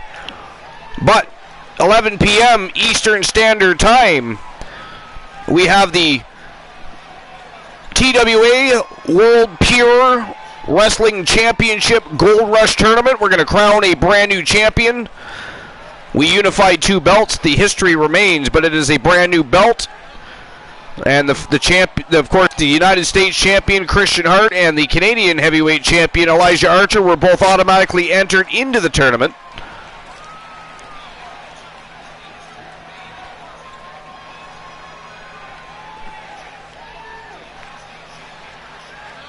And there is really not a lot of people online right now. I see Savage Musician is playing some Bloodborne. Yeah. One of my boys. Savage Music Man. I think maybe we go see Savage Music Man. What do you guys think? It's either Savage Music Man or I lead a raid to someone else. But yeah, we can see some Savage Music Man. Who are you going to lead to? I'd lead to my boy Neon Punk. Who's in need of more viewership at the moment? Hell, they're both around 2022, so. Oh, so it doesn't matter. All right, well, let's go see Savage Music Man.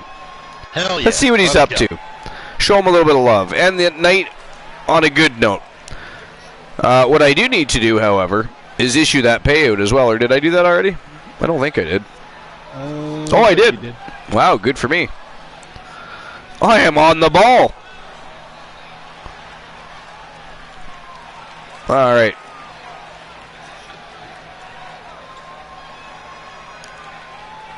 Is the raid even initiated? No. Weird. Let me try that again.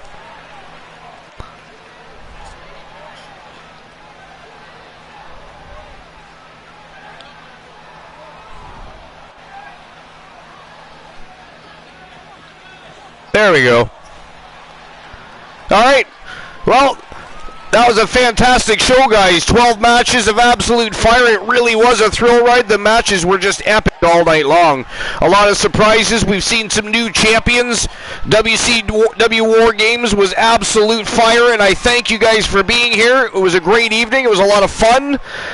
And we'll be back at it tomorrow night, 11 p.m. Eastern Standard Time, for the TWA World Pure Wrestling Championship Gold Rush Tournament, and we're going to see if either Christian Hart or Elijah Archer can make it through to the end of this tournament. Maybe they both make it. Maybe they end up duking it out for the right to hold on to that brand new championship belt. It is going to be an absolutely fire evening, so make sure you're here.